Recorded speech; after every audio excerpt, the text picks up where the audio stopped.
Hello.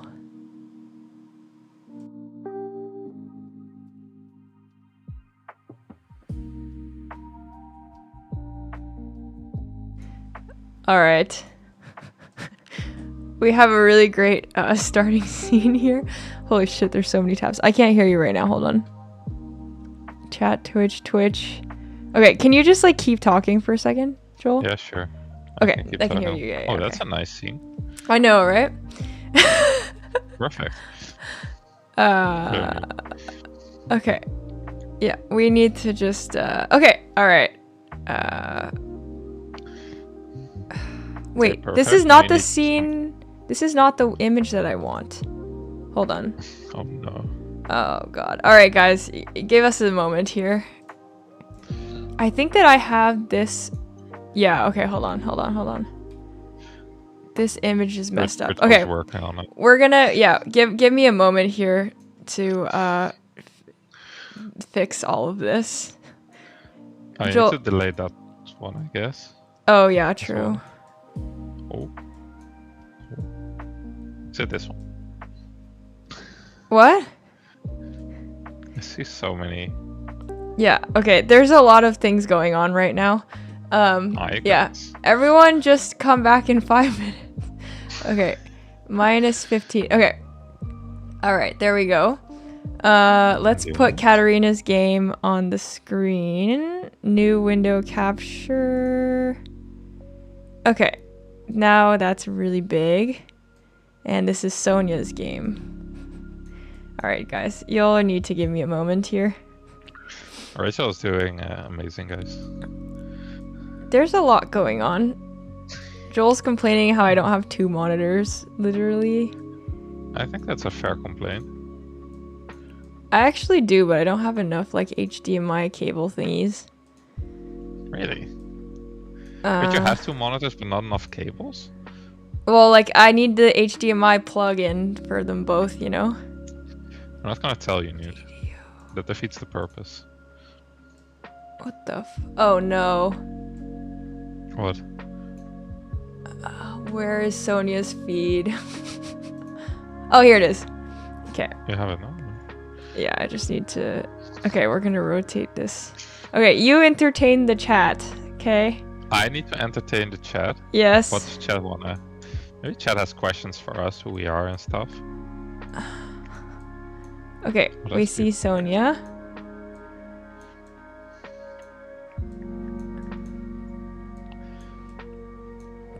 Sonia's quite far, yes, that's true. Speak German, go.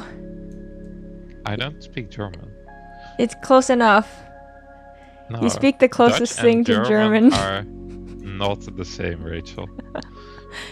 It's the closest Rachel thing. Is lying to you guys. Oh no. No. This is perfection, Rachel. Well, it's coming. Yeah. Don't worry. We're almost beautiful. Oh, my mic is peaking also. Hold on. Good evening, everyone. Okay. So next we have Katarina's. That's an upside down board. That's What? Oh no, it's good now. Sorry, the stream I have on my PC open. It's a bit delayed, so the board was upside down for me. Maia, this one. No, that's Sonia. There's so many tabs. Sonia. These are both Sonia? What about Katarina? Wait, what the fuck? Surely you have one tab with Katarina. Right? Yeah. But it's not. It keeps saying Sonia. Hold on. Oh, you might need to recapture it then. Because it's a bit annoying to capture 2 chess.com ones. Oh my god. I think. What do you mean? Oh. Even though I got it. Do you have it? Damn, professional streamer Rachel. Oh, I see. Wait. Somehow these two are like linked together. Yeah, so what you could do is open a different browser and open it there, because I think it sees them as the same, because it's both Maya in whatever browser you're using. Okay. So I think that's the problem, maybe. Okay, hold on.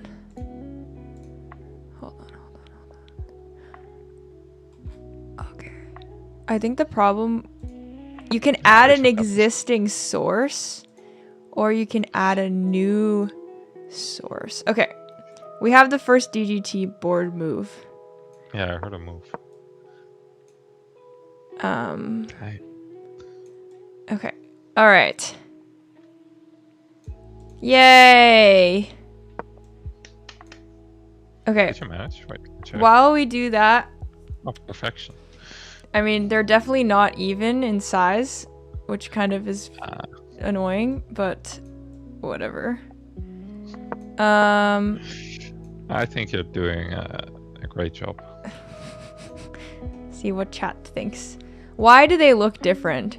Oh, because there's one... Oh my god, this is actually so upsetting. Okay, I'm so sorry. Joel, you can start the commentary, and I need to move some things around. Because I have one on one monitor and one on another monitor, and that's what's making them look different, like, visually. You just said that you only have one monitor. Or sorry, one on my computer and one on my monitor.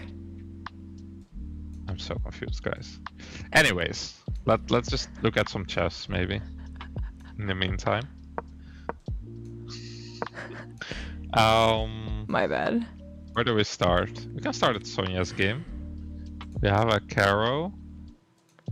Interesting variation. I was already ready to draw arrows, but that's your job, I guess. So. Sorry. I need a moment. I need a moment. But Sonia went for d3 and knight d2, which indicates that she might want to play a King's Indian attack setup with like g3, bishop d2, knight f3. To be honest, I haven't watched much of Sonia's chess before. So I'm very curious to see what she plays. Someone said Sonia's scam could do with a little zoom, but I think if you zoom in more, there's like 3 pixels left, so I think this is okay. Please ignore the setup for the next 5 minutes. I'm so sorry. I had this all set up, and then it all got messed up. I apologize. That's perfect. Perfect. Oh, I need to move a bit, I guess. Ah, you got this. And in Katarina's game, we see something Katarina likes to play, this delayed Catalan, just d4, knight f3, g3, bishop g2, and our opponent is copying her. Very interested to see how this goes. Thanks, Joel. Okay. You got this, you got this. Okay, which game do you have on the stream? Okay, I have... This is... Oh my god, it's Katarina's game with Sonia's board. Okay, I can't do this anymore. Okay, here we go. Here we go. I got it. This is Sonia's. Perfect. This is Sonia's if we want to focus individually. And this one, you're going to need to wait one more second. We're not in a rush. We're going to be here for another, I don't know, 3-4 hours. So just take your time. You will get there. Get the beautiful scene. Yes. Yeah, in Sonia's game we see the setup I was expecting with g3.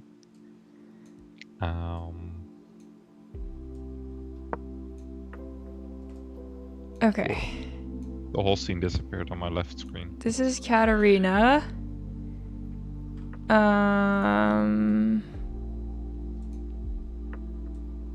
Is this Katarina's board? Oh god, why is it rotated? No, this is Sonia. I like how we spent like 20 minutes before the stream setting all this up. Literally. Because I guess what happened is you moved the tabs around on your screen, and then the OBS doesn't take that very well. Yeah. So, also, like, I click like add existing source, and it changed. So I didn't realize it changes on all of them, which is why I'm having problems. Yeah. I think I'm still gonna have problems because now I've like changed some stuff, and it might have changed everywhere. We'll see. I mean, it's fine. We'll figure this out. Yeah, I'm just gonna make new sources from now on if anything gets a little funky. Okay, here's Katarina's game. Ready? Sonia's game. Nice. Okay, Katarina's game. Don't mind the what's it called? Oh, we can even. Okay, and then we have. There's like a lot of extra space at the top, but it's fine. And then this is their main game worth everything. Cool. Oh, perfect. Yay. Maybe I will shrink. There's no need to see all this extra space. Oh my god. Someone in the YouTube chat says, before the chess battle, there's always the battle against OBS. Yes. Which is very They true. know what's up. Oh my god. It's a tough battle. Yes. Well, applause in the chat for Rachel is indeed. Oh, really? Right. Yes, some applause for you. I appreciate it, guys. Thank you, thank you. Someone commented on Katarina's position. That's an awful symmetric position. Well, maybe you can talk about that position in a minute, because I think that's something you sort of have been looking at. Is it a Grunfeld? It's sort of a Grunfeld. Okay. I'm almost done with my setup. Okay. I think we're done. I even added our names on there. Wow. I know. Look at that. So professional. I know. Very. It's almost like you do content for a job, you know? Shut up, Joel. I'm not qualified to do that. Hi, Arrow. Okay. Oh, Katarina's cam is looking a little bit weird. Hold on. Oh, there's nothing to do about that, actually. That's on her. Okay. Cool. Hey, guys. Oh, God. Now there's a battle of seeing the chat. This is a whole nother battle. Don't move too much. The stuff is moving, I think. What? Stuff moved? No, kidding. It's fine. Very interesting, the rate changeable opening system. Okay. You are louder than him a little bit. Thank you. Okay. Should be better now. I can also actually lower.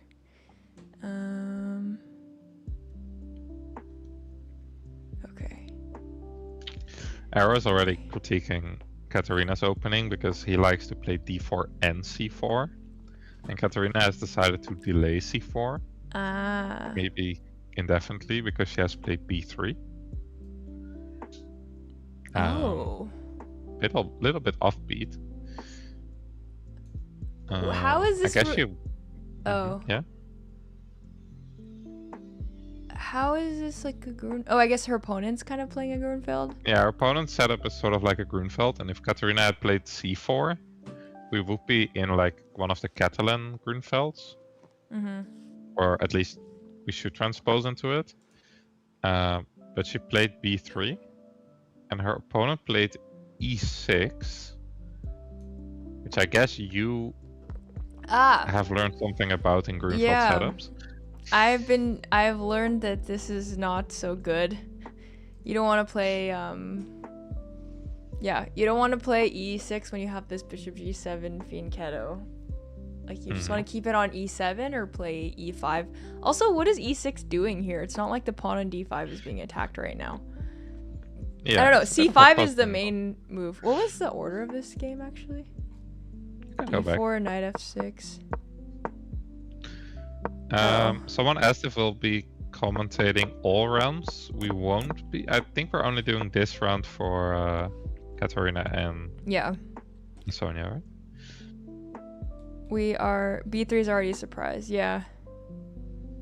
Very weird, like symmetrical setup on Katarina's part. Huh.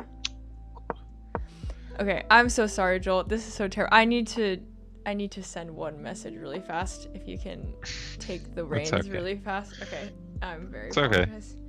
Okay. Give me 1 second. Sorry, guys. Yes. So, Yeah, indeed. Tomorrow, Alexandre Prado. And I think we have a bunch of German commentators as well. Which other streamers are fortunate to have US commentators? We're doing one round for Pietro and Tushar. I think on Monday. And next week, Friday, we're doing commentary for Phoebe and Alex. So a lot of different streamers. So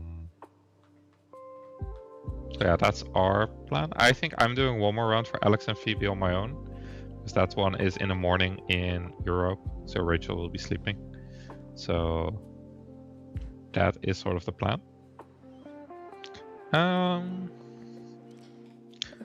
Yeah, someone said e6 allows bishop a3 freely.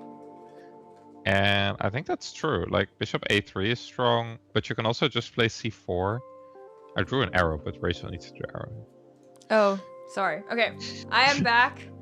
I will need to leave for 5 minutes in an hour. And we'll be setting an alarm. That's good. You know, work stuff or whatever. Work stuff day. Do I even work? One may ask. Okay.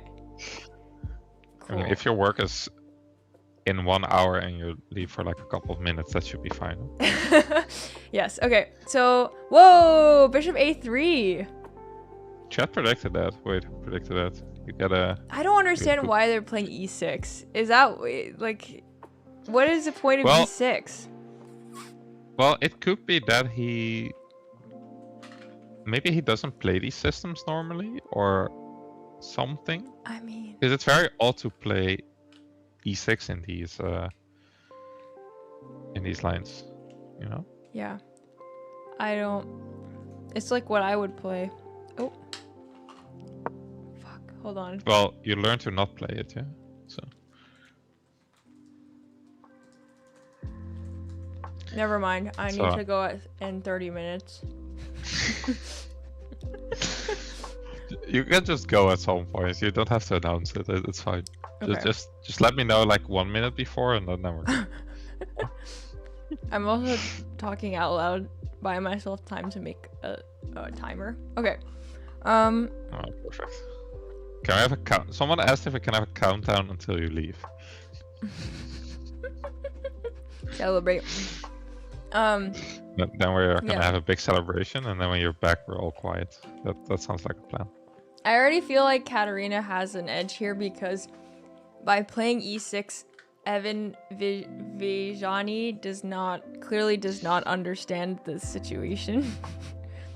This is my thought. I mean, that's sort of fair. I feel like, yeah, e6 does more harm than it does good here. But okay, I don't think it's that terrible. I guess if you just play like b6, bishop b7, the bishop does get out, and you sort of get your development at some point. Do you want to explain why e6 is not that good for viewers? Well, I guess there's multiple reasons. Here, one main thing, of course, is that it blocks in the light square bishop. On the other hand, it also opens the diagonal from a3 to f8, which means that, well, the move bishop a3 was possible, which forces rook e8.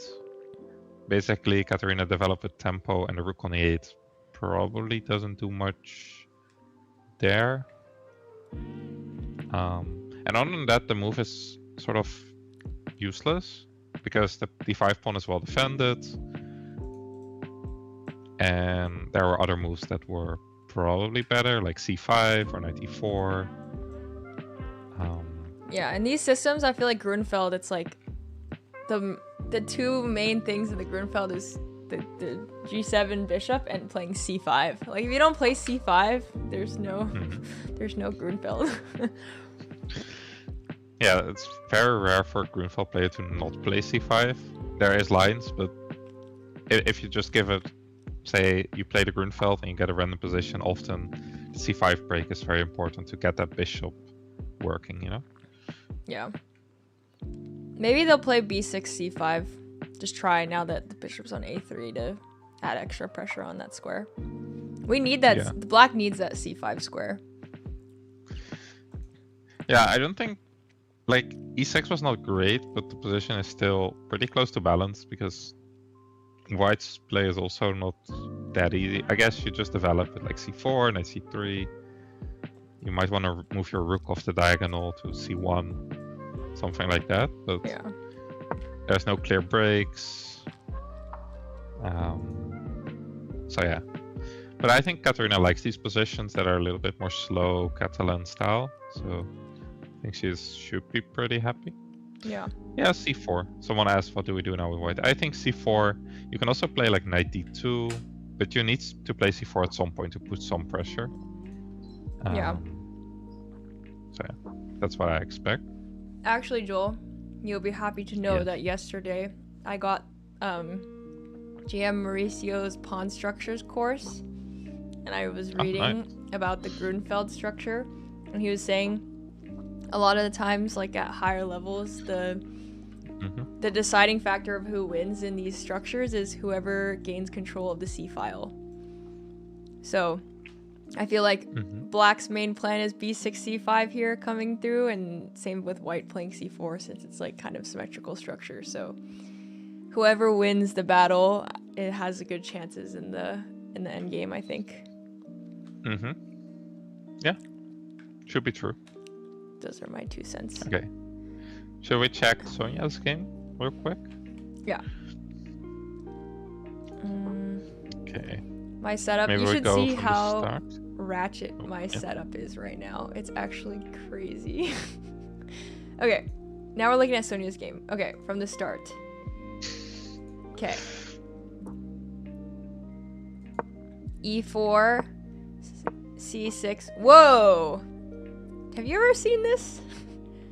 I've only seen like E4, D4, the 2 knights. I've never seen this D3 against the Caro. Can you explain? So after D3, there's 2 possible lines. There's what we call the endgame variation, where you play knight F3, and then they can take on E4, and then you go into some endgame. Wait, sorry. Say it again. So Sonia played. So after D3, D5, you can play knight F3. Oh, takes. And then they can, And that line was at some point by one of the Stockfish engines, I think. It said it was like the best option against the Caro.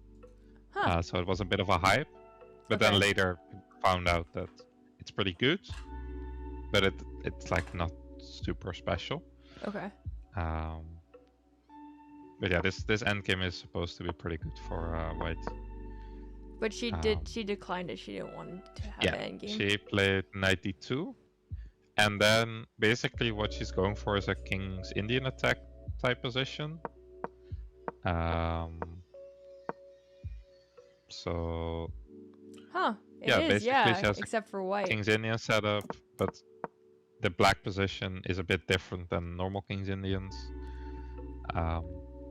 It feels like white is kind of in a King's Indian structure, but like reversed as well.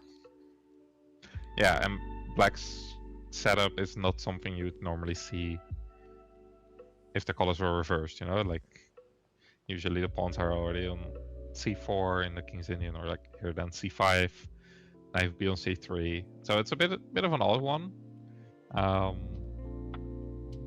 It's very interesting. I guess both players are out of book and just playing chess now, which is interesting, so we can have a think for ourselves. I'm not very familiar in these positions, so we're gonna have to figure it out together. And someone in the chat also said no clue of the plans. Well, that makes 2 of us, because I think we can't really go for the normal King's Indian plans. Maybe you can tell us why, if you remember that. Me? For what? For black here? So now for white, what are the normal King's Indian plans? F4, F5? Yes. Why would that not be great here? F4, F5.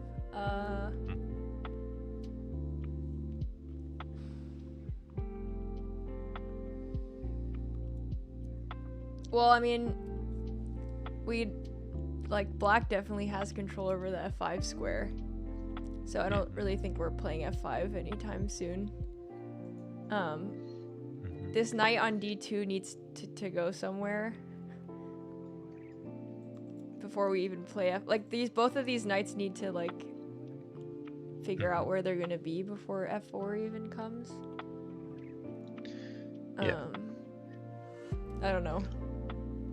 Well, one other thing is that the center is not closed yet, so the pawn is still on D5, so everything can take and still move. And usually we launch the F push when the center is more closed, or yeah, that's usually when we do it. And here that's not really possible. So I went for B3, which is interesting. I guess she's trying to find a place to put her bishop. That makes sense. She's just looking at Katarina's game and copying her. I've had this happen before, where there was 2 games playing, and they had the exact same position on move 15. Damn. And then on move 18 they still had the same position, so the arbiter came and moved one of the boards, because they didn't want them to look at each other's games. That's so funny. Which was super funny. And I think it happened once in an open tournament too, where I think Shirov or some strong GM had the same, and then they also moved the boards, which was crazy. They're just so weird. We're preparing together, have similar opening prep. What can you say? What can you do? Oh, Sonya's opponent now played D4, so now we could think of plans of F4. Why would she play D4? I feel like that's not positionally. Well, I guess what she wants is she wanted to basically, if bishop B2, then D4 makes sense, because the bishop is now on B2, not supporting F4, so you shut down the bishop a bit. So why wouldn't she wait until bishop B2? Well, that's a good question. I guess maybe she didn't see any other useful moves, or she felt like I need to play that move anyways. But it is a little bit of a small mistake.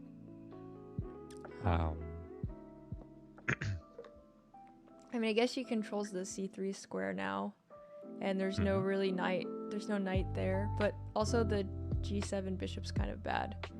But maybe now that the center's closed, they can both go for F5, or maybe Black is a little bit faster to play F5. So maybe Black is gonna play F5 first. I don't know. What do you think Black is gonna do? Yeah, I wonder if F5 is good. Because it's sort of a double-edged thing, right? It's you're starting your attack, but it also weakens your own king side a bit. And if you take on F5, the center opens up. E5 could be weak, so yeah, it's a big question if it's sorry. if it's good here. Sonia played A4, I guess, to limit the play on the queen side and also to allow knight C4. Without B5 being a great option. What can you say about this V pawn structure? I think you see it sometimes in the King's Indian, but the pawn on A4 is very useful to stop any B5 and the knight on C4. And I guess the pawn on B3 will also support the knight. For example, if opponent would play bishop E6 at some point, and you play knight C4, you can take back with the B pawn, which is a bit nicer than taking with the D pawn. So I think you see this structure quite a bit, but it's not that. I don't know. I don't know too much about it. That's a bit of a problem. I'm not a King's Indian player. Yeah. So we need Kostya. We need Kostya here, yeah. Okay. So you're not sure if F5 is actually good for Black or not. Well, I assume it's not. Because I think if they played it right if you now, play what would happen? F5, Oops. I think you just take a knight c4, and I think your e-pawn is a bit weak, because the pawn on c6 is sort of in the way. Yeah. Because you now don't have knight c6. And it's very easy for white to put more pressure on the center, I guess. The king's so kind yeah, of weak. it feels like it's too early. Yeah. Yeah, it doesn't feel good. Okay. So They need, maybe the knight needs to come out first. Do you think they're gonna, she's gonna play c5? And then knight c6? I wonder if that's good, though. Then it's like she has control of the dark squares and Sony has control of the light squares. I wonder if on c5 you have something like bishop a3, and then you still can't play knight c6, because, you know. So this that's looks interesting. Terrible. b6 and we just concede all the light squares. b6, bishop b7. Maybe b6 is okay there. b6, knight c4, bishop e7. Okay, maybe c5 is fine, actually. It feels weird because you played basically you played c6 and then c5, which feels very slow, but I guess it's fine because you sort of need to do it. Yeah. I thought it looked a bit weird because maybe white has some a5 at some point, but I guess it's not that great. I guess that hangs a pawn, bishop b7 there. At some point? No. I wonder if the pawn ever drops on e5, but I don't think so. I don't know. This looks fine. I wonder if you want the bishop on b7 because it's sort of looking at the e4 pawn that's sort of pretty solid. Eventually get f5. Yeah, it's true. You don't want to play f5. But bishop g4 actually, one of the top engine moves. Ah, okay. h3. Anyways, bishop d7. Opponent played a5, so we can ignore all of that. Interesting. Why? Oh, knight a6 maybe? Knight a6, I guess she wants knight a6. She also didn't like a5 maybe? For white? Why? You just play b6. Well, I guess on c5, a5 she's sort of... You kind of don't want to play b6 because I take and you have to take back the queen. Oh. Let's play... Maybe this? Can you play knight a6 first and then b6? And then take with the pawn? Yeah, maybe, but is it fun? Fair enough. Oh, also, what is your knight doing on a6?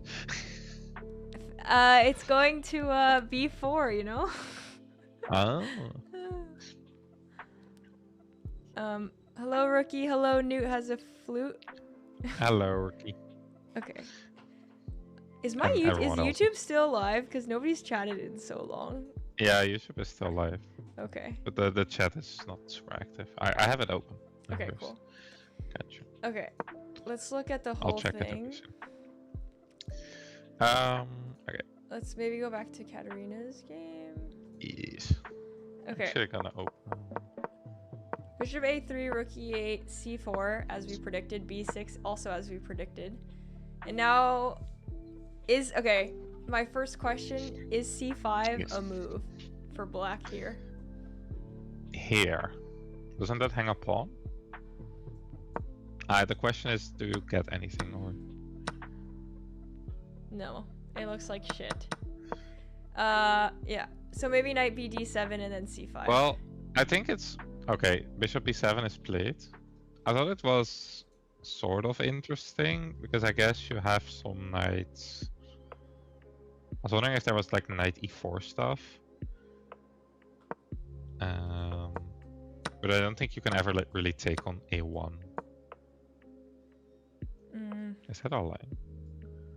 Wow, this is a line actually. This is... I thought... Yeah. I guess you just take on a1. Yeah. Afterwards. This is annoying, yeah. You're getting mated. Okay. Bishop b7, I think that's the top engine move actually. But yeah, I think black is not really in a rush to play c5, so you can just play bishop b7, knight bd7, something like that, you know. Yeah. Okay, wait. Just I'm chilling. Your mic is too loud for me for some reason. But I also realized I have you on 200%. I don't know why. I also had you on 200%. I also didn't know why. So. Okay, now I have you at 100%. Perfect. Okay. I guess you have to check with the chat that they can still hear me, but it should be fine. Oh yeah, can chat still say something? I can say something. Okay, it looks That's fine good. to me. Okay. Yeah. Yeah, pretty similar. So, but bishop e7 doesn't prepare c5, but I guess it's just getting ready for c takes d5, which makes sense as well. I guess they're just developing. Just developing, yeah. Well, sometimes it's just like that in the opening, you know? I just have to develop, get my king safe, and then afterwards I can think of wild stuff to do. I don't know how wild c5 is, but I guess it needs some preparation, you know? But also, like, let's say d takes c, wouldn't you want the bishop on the other diagonal, or no? On which side? Maybe not. The a6? The c8, h3 diagonal, or no? Maybe. But you can also play something like knight e4. And then oh, I see, bishop supporting is sort of nice. Yeah, knight e4 is a nice idea, actually. Okay, I see. So what is Katarina gonna play? Rook c1? Wait, give me 1 sec. I'm moving my screens around. Okay. Let me do that also. No, it's okay. Oh. Because then I have chat here, and then I have you. Because then I can just watch the stream, and then I can sort of see what you're doing. On your board. I see. The boards still don't look the same, and I don't know why, but I give up. It's okay. Yeah, I tried. You tried your best. I did. Yeah, I guess for white, you just continue developing. I always... So that was one of the things when analyzing my games. Oh, that's your alarm, isn't it? Or... Yeah. Okay, finish with what you were saying first. Yeah, so analyzing my games, one thing I always had was that I was too concrete. I just didn't bring all my pieces, didn't just slowly improve and then did stuff. I just wanted to do stuff all of the time. Yeah, same. And I feel like at some point I learned that my best games were the games where I just slowly did things and then later on did like the crazy stuff. Yeah. So I'm trying to improve on that, but then I played this summer and I looked at some of my games and some of them are still crazy and very concrete, and I could have just played simple chess. So that's fun though. It's hard to learn. That's the fun type of chess, you know. It's also a very stressful type of chess, but maybe that's the fun type. Yeah. The stress is the fun. It's the high, you know. I don't know. It felt a lot like stress, you know. Chess is stressful. What can you say? True. Also, Snow Lepardo gifted me a sub in Katarina's channel. Yay! Thank you, thank you, thank you. How nice. Okay, someone in the chat saying Rook C1 or TC1, which I'm assuming is Rook C1. Improve my pieces and enjoy a little bit more space. It's kind of crazy, Katarina's game, like all the bishops are fianchettoed basically, which is kind of interesting. Like almost. Yeah, you don't see that too often, I guess. Yeah. It's very... I guess it probably indicates there's going to be a battle in the center or something.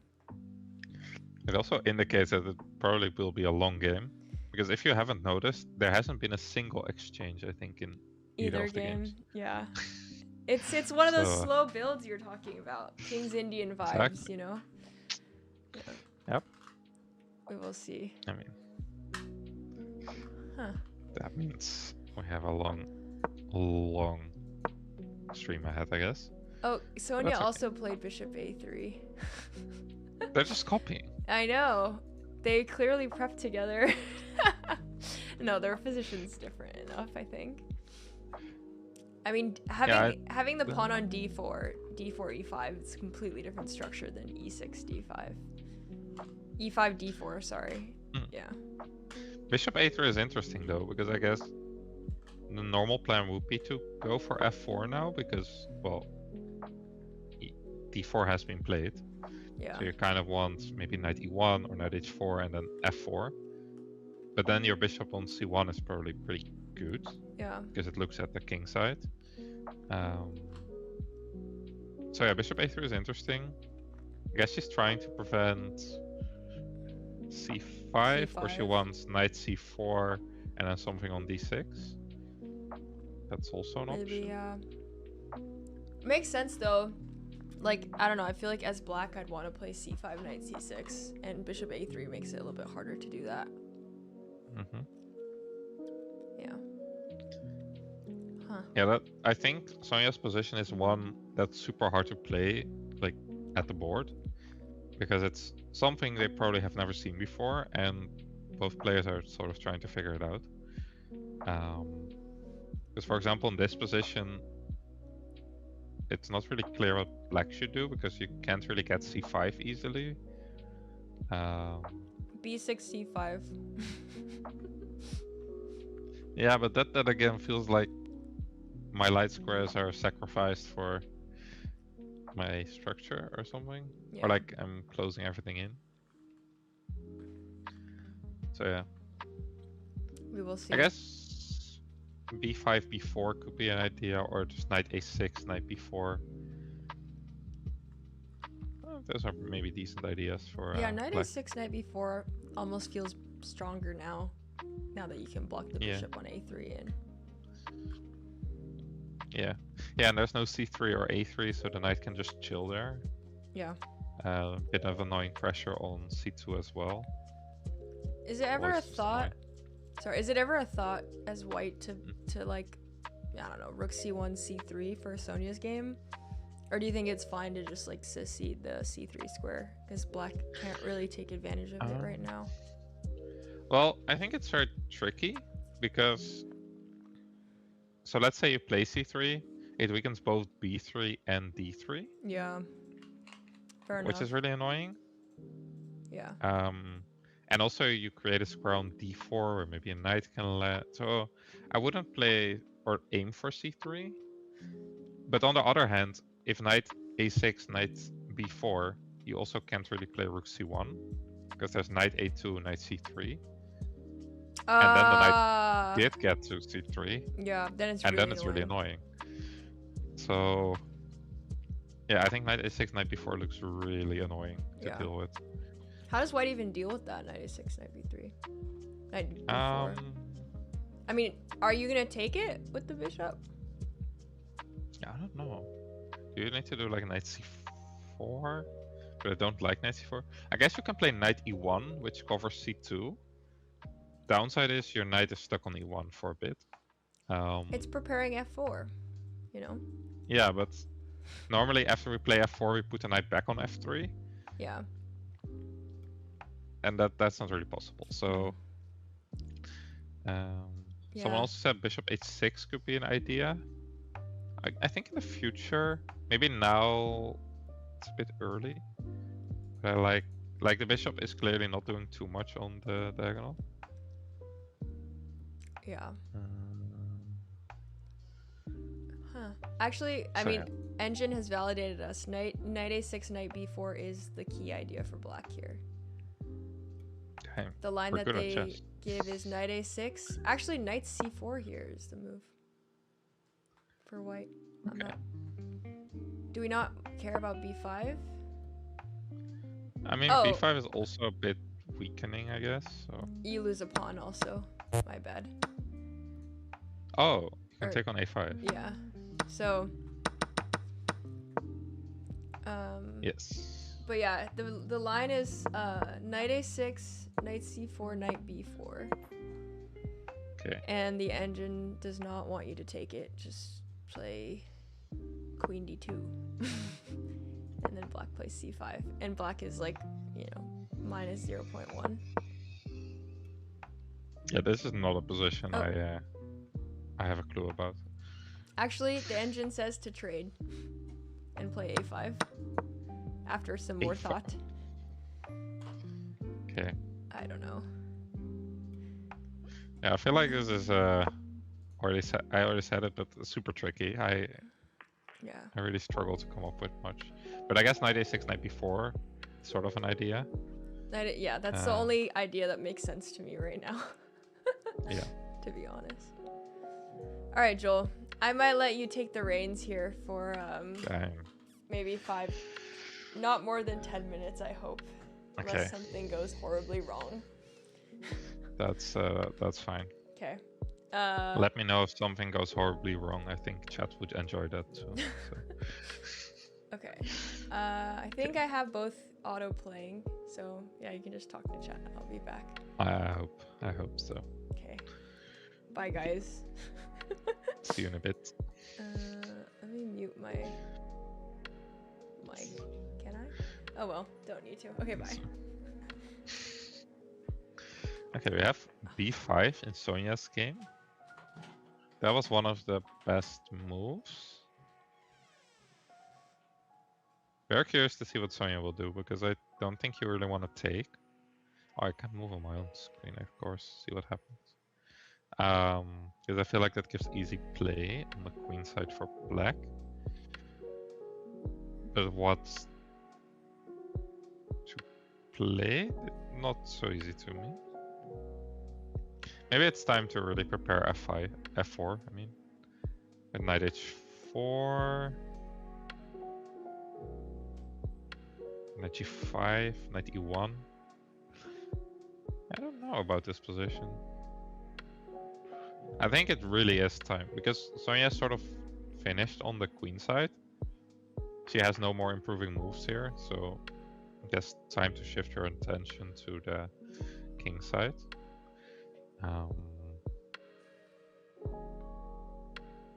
Yeah. I feel like that should be her plan. Is b4 a threat for white? You mean black playing b4? I don't think so. So b4 closes down the queen side, and I think that's where black wants to play. So you want to keep the structure a little more flexible. Maybe take on a4 and then try to pressure it a bit. I see that happen quite a bit, where people, when you play on one side of the board, you try to advance all the pawns, but sometimes you get a bit stuck, because if you play b4, it's really hard to get a knight to the square you want to go, which is c3. And maybe by taking, you can bring like the knight to c5 at some point, put some pressure on a4, use the b file, that type of stuff.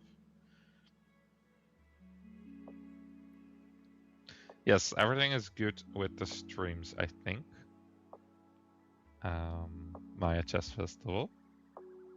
Thank you. TTT boards also seem to be working well. So, yeah, everything working well. Yes, Maia is a city close to Porto in Portugal. Yeah, exactly. You also get the c4 square for the knight after b4, so yeah.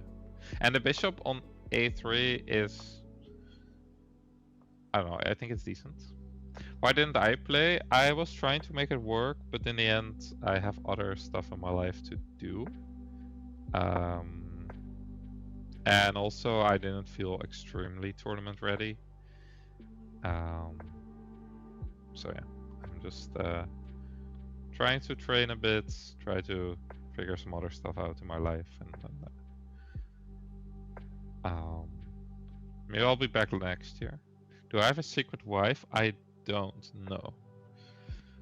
And if I did, I also wouldn't tell you, so.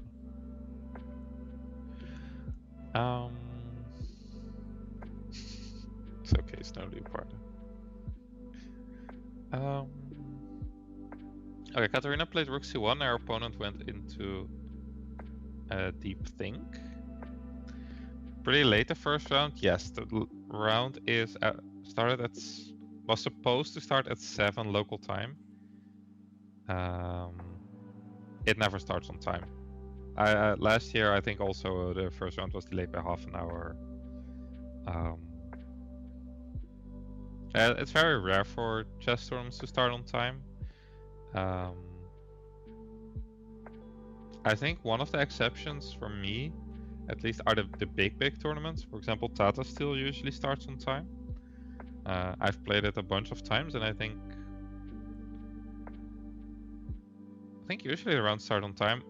There was one time where the round didn't start on time, but that was because there was like this massive anti-Tata protest, so no one could go into the playing hall. But yeah, that's an extreme example. So, but yeah, it's very late. I know Phoebe, who's also playing, flew early this morning to Portugal, so I hope she isn't too tired. I know Katarina and Sonia were there too yesterday already. Knight h4 as a knight move was not on my radar. Yeah, so she recognized that she now has to go for f4, so knight h4 was played. You see it in the King's Indian. If you want to play f5, either the knight drops back to, well, let's say in a King's Indian, it's e8 or d7, but in some lines it also goes to h5. It's a little bit more rare because there could be some tactics if the queen is still on d8, that after f4, for example, in this position, takes, the knight could be a bit loose, but the queen is on c7, bishop on g7, so the knight is safe on f4, and not really in the way of anything. So it's a nice move.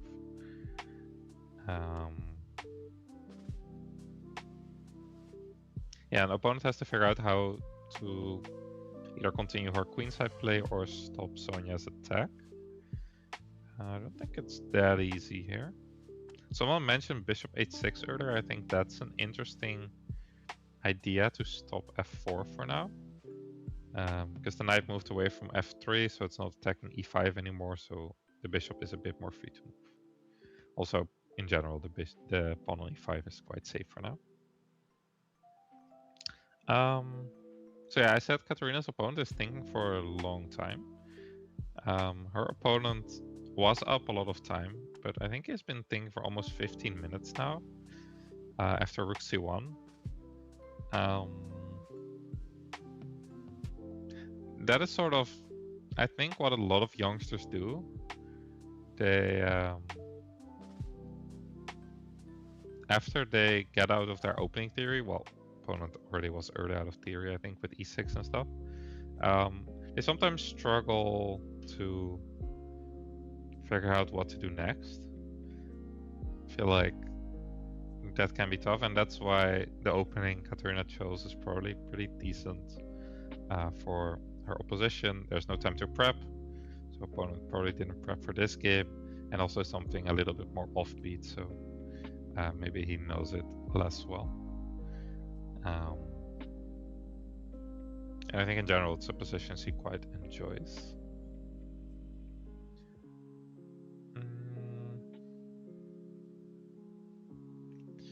I think our opponent can just play like a natural move, like knight d7. Knight bd7. I don't see what's wrong with that.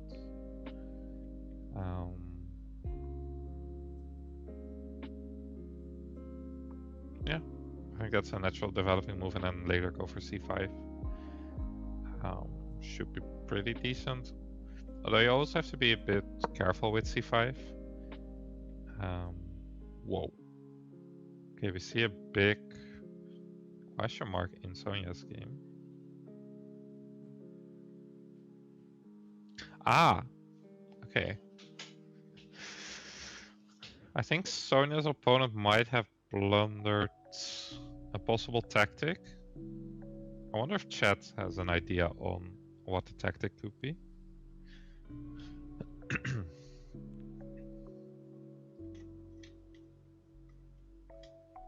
And then I'll give a short story about how it works. Any guesses on what Sonja's best move here is? I feel like I'm in coach mode. So for people that don't know, I do chess coaching for example, for Rachel, who I'm commentating with, or Hannah, who will do one of the morning rounds, I think. Knight 66 right now. And one of the typical things we do is just go over a game and then ask why. Something with f4 maybe? Yeah, so what I think, so one of the things you learn if you read a lot of chess theory, you sort of learn that in a lot of books it says if your opponent prevents something, you can try to do it anyways.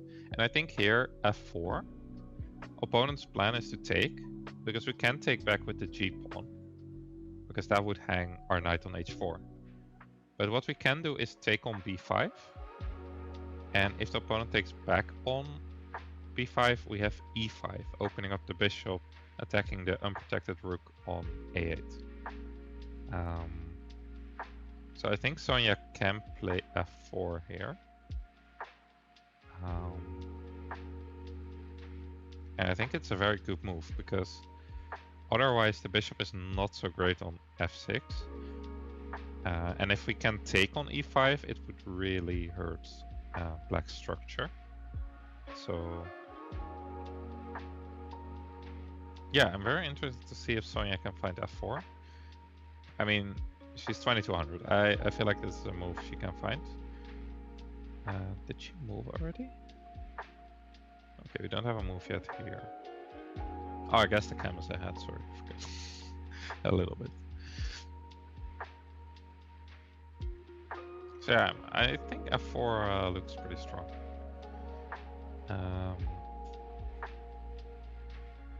Maybe the question is what happens if f4, b4. F4 takes on h4. Yeah, I don't think we are too worried about damaging our own structure. Yeah, I think with knight c4. And if you take on f4 in that line, I think we still have that e5 idea.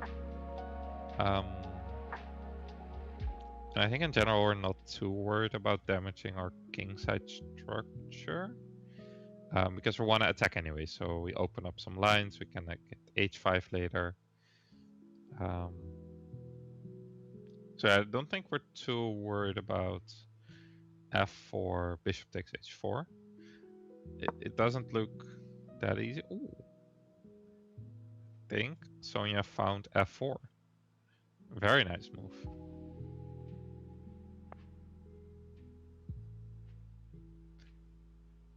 Yeah, I think black is in some trouble already.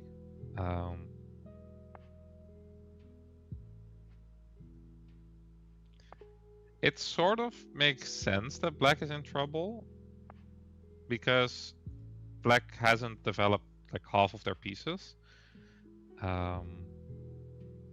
And the tactical idea behind the last move doesn't work. And if you combine those two factors, it usually means you're not doing great here. But b4 is interesting still.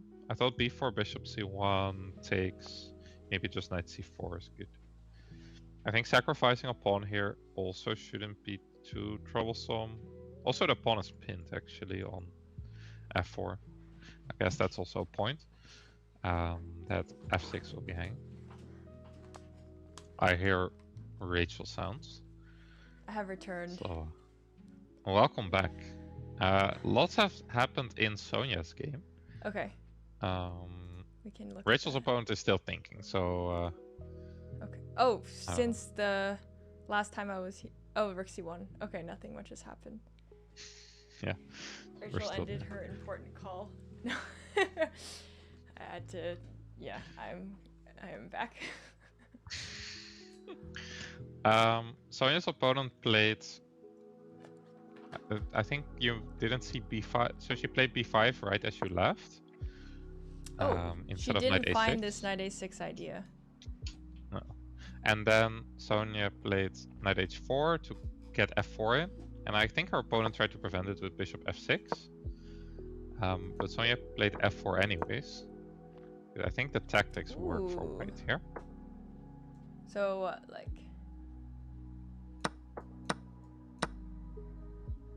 Yeah, I think takes is not that scary. I think e5 is always good. Queen f2 also fine, probably. Yeah. And e takes f5 is also an interesting line. We talked about it with chat, but e takes f4. You can take on b5, and then you have e5 after with discovery. Wait, sorry. So you take on b5. No, you don't take back on f4. That hangs the knight. Yeah. I was like, hold on. Okay.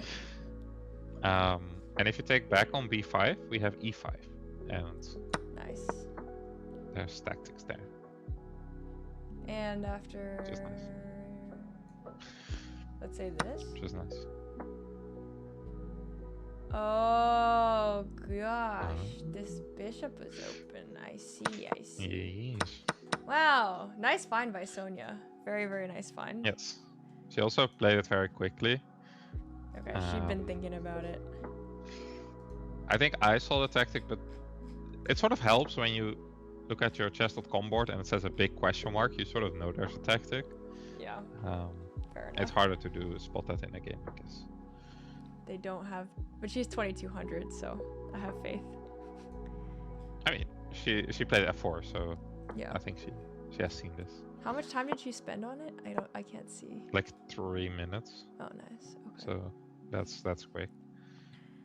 She's basically playing a King's Indian, literally, but like from the white's perspective, which is kind of funny. She's playing King's Indian, and her opponent forgot to develop all her pieces. You know, that's doing pretty well so far. Yeah. Yes. And she can always just move the knight back to f3, like whatever. So. Exactly. Huh. Katarina's opponent's been thinking for a while, I guess. Is Katarina even at the board right now? I think she is. See. Oh, she's staring up into space. I think Sonia played the 960 in Grenke, actually. That was her. And I also think she plays the Women's Bundesliga. But that one I'm not... Well, she will be next season because I saw her in one of the team lineups. So I think she... But I think she hasn't played a lot of chess in the last few years. So I think Katarina sort of dragged her out of retirement. To play some chess again. Katarina tends to do that. Yeah, I feel like that's a very Katarina thing to do. I'm so sorry. Apparently I did something wrong. I need to... can you take over again? Oh, Rachel, we can't be doing things wrong here. I know. We're a professional stream. I thought I was doing it right, and apparently I'm not. It's okay. It's okay. Okay. Okay, good. I'll be right Sonia back. played Bundesliga lesson. Yes. Of course. Hello, Sandro. Yeah, I don't know how that went, but I think she's playing a little bit more. I guess doing a podcast with Katarina also helps with that. And streaming a bit more. So. Okay, Katarina's opponent, after a long time, played knight bd7. Bundesliga isn't a tourney. That's fair, but it is over-the-board chess, classical, so... Yeah, I guess we don't count it as a tournament. Yeah, I think that's fair, actually. It doesn't feel like a tournament, but it's still classical over the board. So I think it depends really on who you ask. I think a lot of people that I know, basically all they play is like Dutch League. Well, not a lot of people, but some people I know, they just play the Dutch League. So that's for them, that feels like tournaments. But for people that play tournaments like this, it feels like a little more chill, like a league. It is a league, but yeah. Anyways, okay. Katarina's opponent, after spending how long? Oh, it doesn't say here. well, a long time. He finally played knight bd7. Wait, I can see it like this now. No. I think he spent like 25 minutes on it or something, like 20. That's a long time for just a developing move, you know. So very interesting.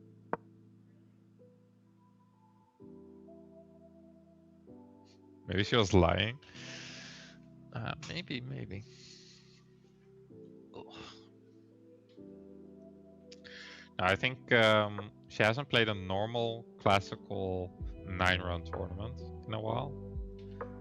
I think rank in 960, it's sort of different, you know. 960, it's a bit more just vibe. Than something like this. This is intense, let's just say.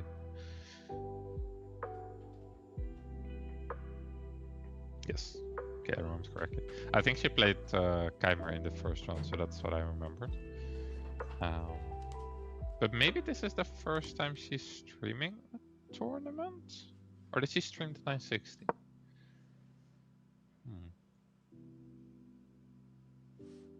Okay. Those are some interesting moves in Sonya's game. Whoa. Just that Rachel returned. We saw b4, and then the bishop went to b2, which was not the square I would put my bishop. Yeah, wouldn't you put on c1? Because there's no c3 break, literally, for forever. Okay. Thank you, Snow Leopard. Yeah, I'm also. You sort of need the bishop on c1 because after taking on f4, you kind of want to play knight c4 and then take with the bishop, but that's not possible anymore. Yeah. Whoa. Maybe she's threatening. Oh, I guess I don't know. Maybe her thought is that the d4 pawn's gonna be weak after. Yeah. That could be the case. Like, maybe she's planning on taking on e5, and then like, if bishop takes. I mean, but then black is playing c5 so easily too. Yeah. But we get knight c4. I don't know. Maybe she's just trying to add pressure to this d4 pawn. Maybe she wants her opponent to play c5 because it also opens up like the diagonal bit. Yeah. I don't know. It makes sense. Yeah. I like bishop c1, but okay. This should still be good, yeah. She's afraid that rook a1 gets offside, but there is not risk. Okay, okay, that's fair. We also have a big orange question mark in the other game, by the way. But not for the side we were rooting for, so that's... Okay, so is it because the g7 bishop becomes a monster now, or? Well, like, okay, let's just say takes, for example. I have many questions. I think you take as black. Let's say we take back. I also think you just play like e5 and say, I have this beautiful center. Good luck with that. Yeah, that looks very tough, actually. Because I guess c6 is next, and the bishop on b7 looks like an idiot. But it doesn't matter because your center is very beautiful. Yeah. And I don't see what white is really gonna do. Which is a bit scary.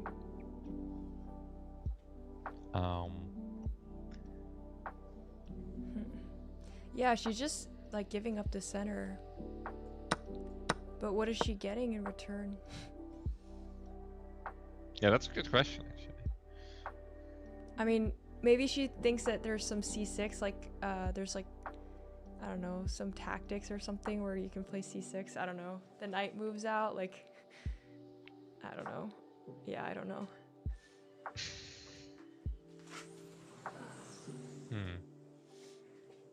This is tricky. Yeah. What's her plan after e5? It's an amazing question. maybe she wants to play some e4 later, but I feel like that just gives her opponent like d4, and then that pawn is super annoying. b4, b5, c6. Yeah, I guess Black just plays c6 at some point and then laughs in your face and says, "Good luck with that." Yeah. I don't know.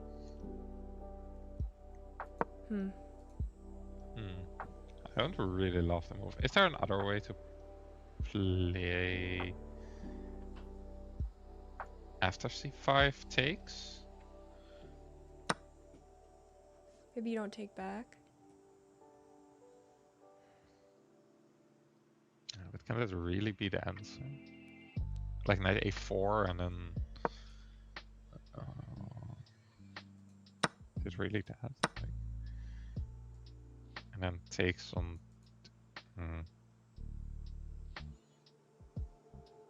I guess there's no c5.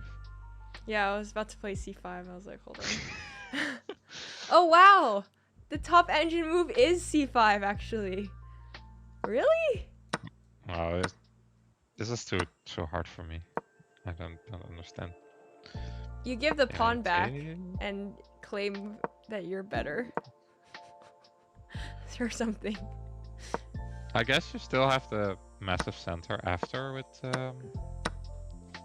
black, so... Can you just play e5? I guess then knight c6 maybe. It's a bit annoying. What? Is knight c6 here? Is that an option? Oh. Yeah, that knight is moving. Yeah? You have nice center. Oh, that's not a... Guess that's not a move. It's saying Sonya's still playing. People are wondering what happened with Sonya because she changed this. Listen, guys, we can look at both games, okay? It's allowed. It's okay. I need to fix my camera, actually. Okay, I'm a bit confused by Katarina's move. But yeah, it should be. I don't know if it's fine, actually. I'm confused as well. I feel like... Yeah. It's just you have even more problems with d4. Maybe she thinks it's fine because you can just play e3 and it's fine. But like... Yeah. Or maybe she thinks she will have easy play on the queen side because you have 3 against 2 there, but it sort of feels like it's very tough to break through there. And our opponent can just build in the center and the king side. I think she's planning to take back at least. That's what I think. Okay. This is the engine recommendation. And now, like, I guess, I don't know. I would say that she has some compensation for the pawn. Like, there's some initiative here as white, but I don't know if it's enough for a whole pawn, though. Yeah. Doesn't feel like enough to like me, but... Let me think. What would you play here as black? I'm struggling to find a move for black. Yeah, that's fair. Maybe c6. No. I don't like... I like rook c8. Because all the moves for black to keep equality is... Oh, yeah, that's... Yeah. Like, the top moves here for black are c5, which nobody's playing that. Knight b8, nobody's playing that. Or h5, nobody's playing that. Like, these moves don't make sense at all to, like, a human. So, I mean, unless there's some crazy calculation and somehow they realize, like, c5 works. But any other move is according to the engine, there's compensation, equal compensation for the pawn. It's, like, equal. Rook c8, very logical move. It's only minus 0.1 here. Knight b5 comes in. Okay, I'm going back on Katarina's game, guys. It's okay. Sonya's still playing. Don't worry. Knight b5 comes in. I mean, you know, things are happening. I was thinking, can I play a6? But then, is it knight a7, knight c6 or something? Yeah. And then a6 is a bit loose. Okay, this is some crazy stuff. Yeah. Nope. But yeah, rook c8 and there's compensation. And then it's like kind of hard to say. I don't know. I'm struggling to find a move here as black. If this is her plan. I'm struggling to find an idea as black. Yeah. What about this? Okay, he plays... What did he play? c5. He played bishop c6. What? I don't see it yet. Oh, that's on my board. Bishop c6? No way. There's no way that's a move. Bishop c6. No, no, no. I don't believe it. I don't believe it till I see it on the board. But on Sonia's game, they played she played c5. Which I guess it makes sense. It sort of says like, okay, like yeah, I weakened my light squares, but now your bishop on b2 is extraordinarily shit. Yeah, that's a bad bishop. Yeah. Best square for that bishop from here is c1. That's pretty Maybe clear. she should just play. Oh yeah, yeah. I mean that's also the top engine move. Just sunk cost, no sunk cost fallacy. You know, just accept that you move the bishop to the wrong square and move it to c1. Yeah. Thanks. I mean, position should still be good because I feel like her kingside play will be easier, and the queenside, well, there's nothing happening there, so yeah, should still be good. I'm assuming the knight's gonna come to c4, and the light squared bishop might exchange for it, maybe. Yeah, I assume she will play knight c4 first, maybe. Or maybe. And then bishop c1. Yeah. Maybe... Or maybe like knight c4 and then bring the rook from a1 somewhere and then bishop c1. Yeah. And I feel like black is gonna try to trade it with the b8 knight. Like, knight d7 to b6 maybe. Yeah, it does take a lot of time, and if it just take, then the question is what did black achieve? Yeah, that's fair. So what, you think bishop a6 is coming? Knight c4, bishop a6? Yeah, maybe. Because I feel like black really wants to get rid of that knight. On the other hand, that is sort of your good bishop on c8. Yeah. Doesn't seem like it right now because it's on c8. No, it's controlling a lot of squares, and black's like, I mean, yeah. You need the yeah. I feel like you need this light square bishop because all the pawns are on the dark squares, right? Yeah. So we'll see. I like Sonia's position. Yeah, me too. I feel like it's easier to play. Wait, you don't have bishop c6 yet? No, the clock is still running for you. Yeah. Oh, bishop c6. What the fuck? Dude. This move makes no sense to me. No sense. Like, I can't even try. Okay, let's try and come up with the reason why bishop c6. What? Yeah, that's a hard one. So you move your bishop to a square where it's unprotected, in line with the rook. Yeah, I'm trying here, but I can't find it. Why would he go there? Like, even okay, like where? Does he want b5? Okay, there's b4. That's a logical move by Katarina. But if he wants b5, play a6 then, or something. Yeah, or c6. Like yeah. Something. This bishop c6 does not make any sense to me. Yeah. I think if I had black's position here, I would play bishop b7 back here. Yeah, so literally. That's enough. That's so funny. That's not good. Is e5 ever a thought here? I guess it's always a thought for black, right? Well, the threat now is b5 c6, so black has to deal with that first. Oh my god. I don't understand. Katarina's opponent set up that tactic perfectly for Katarina. Actually, funny enough, before she played b4, do you want to guess the top Oh, it changed. Never mind. B4 is the top engine move, but before the engine had time to think. Or okay, can you guess the second best move for white after B instead of B4?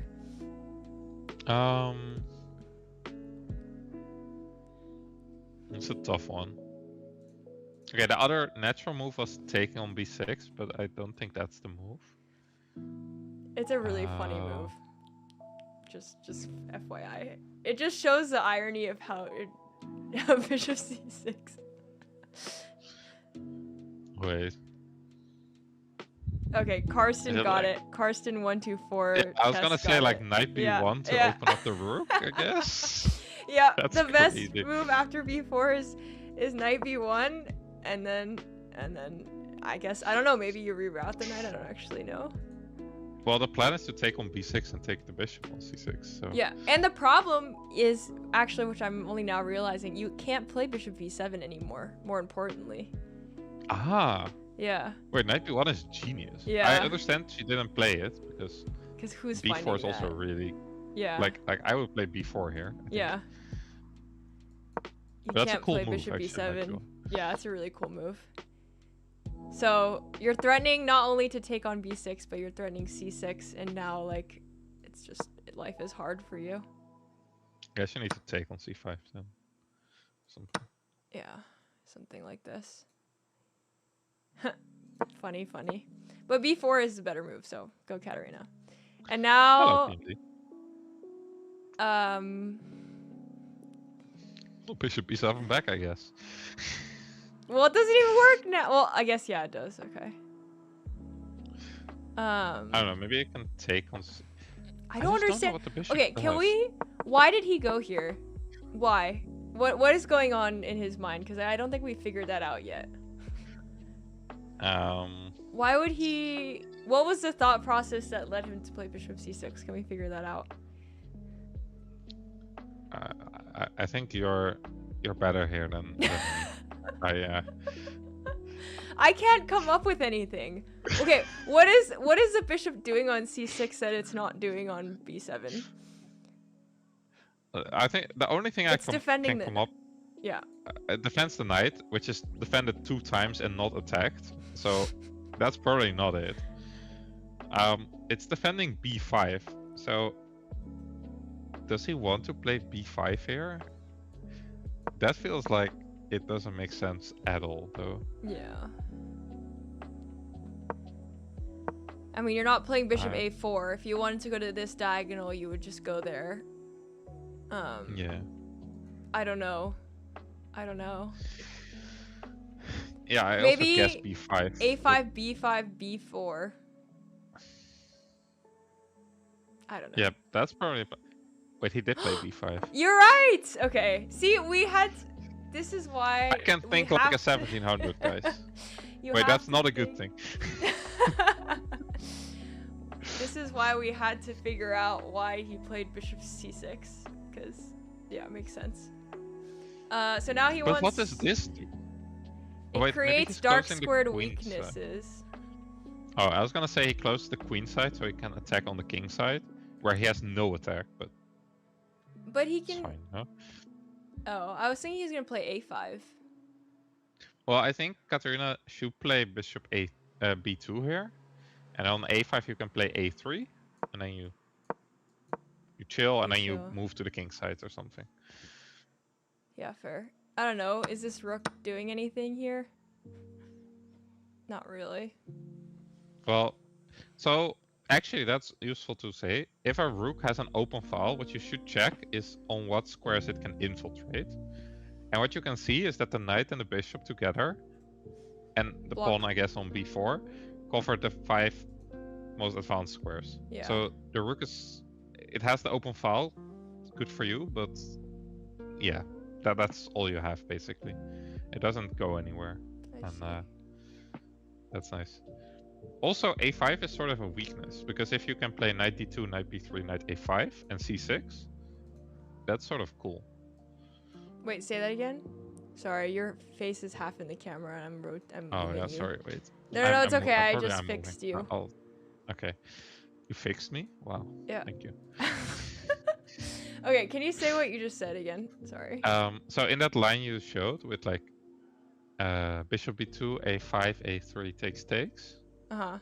White can also think about knight d2, knight b3, knight a5. To bring the knight to a5 and then play like c6 maybe. Knight. Oh. Knight b1, knight. Wait. Now the knight from f3. Oh, I understand. Yeah. To a5. Yeah. That's nice. Huh. Cool.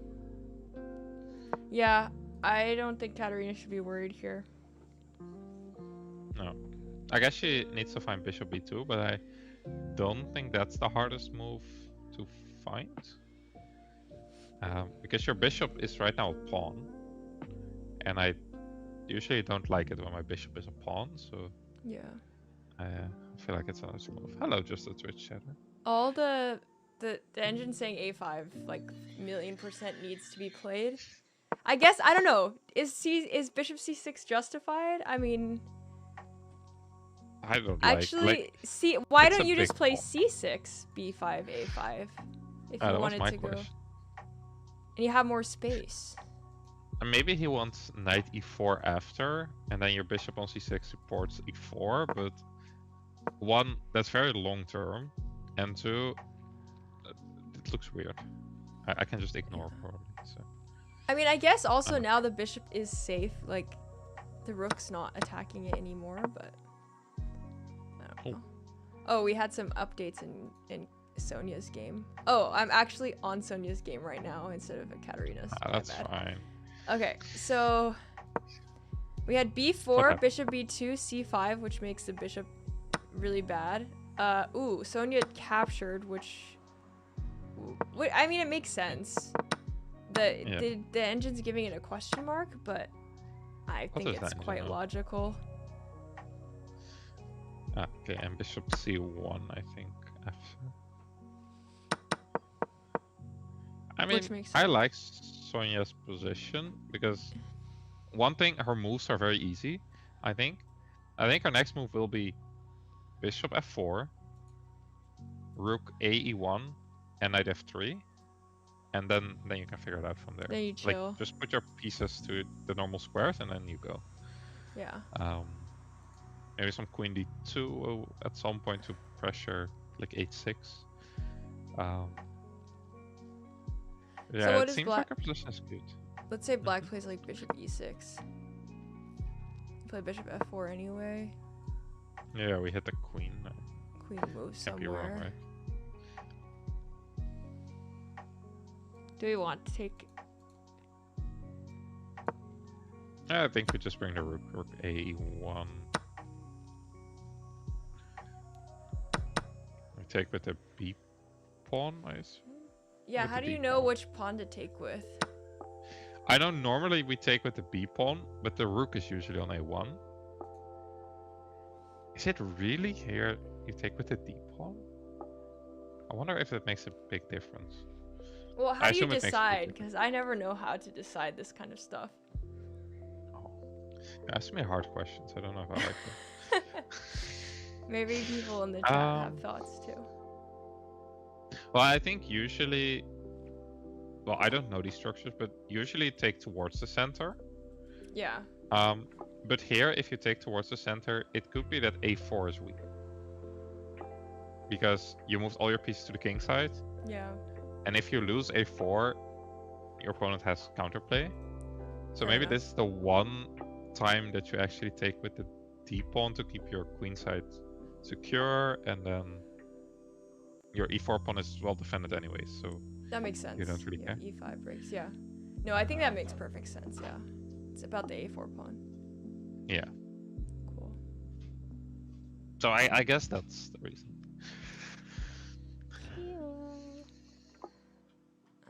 Okay, Katarina also played bishop b2, so that's also good. Nice. I think the girls are doing well. Yeah. Also up on time. But after 40 moves, there's another 30 minutes, right? Yes. Okay. Personally, I hope they don't make it to time control. Because time control is around midnight here. Also for people in Germany, like it will be midnight when they reach time control, maybe even after. Yeah. Yeah, it's after. So I think there's a lot of people in chat that hope they wrap it up nice before like time control. We'll see. It's 4 p.m. here, so I'm chilling. Yeah, you're chilling. Yeah.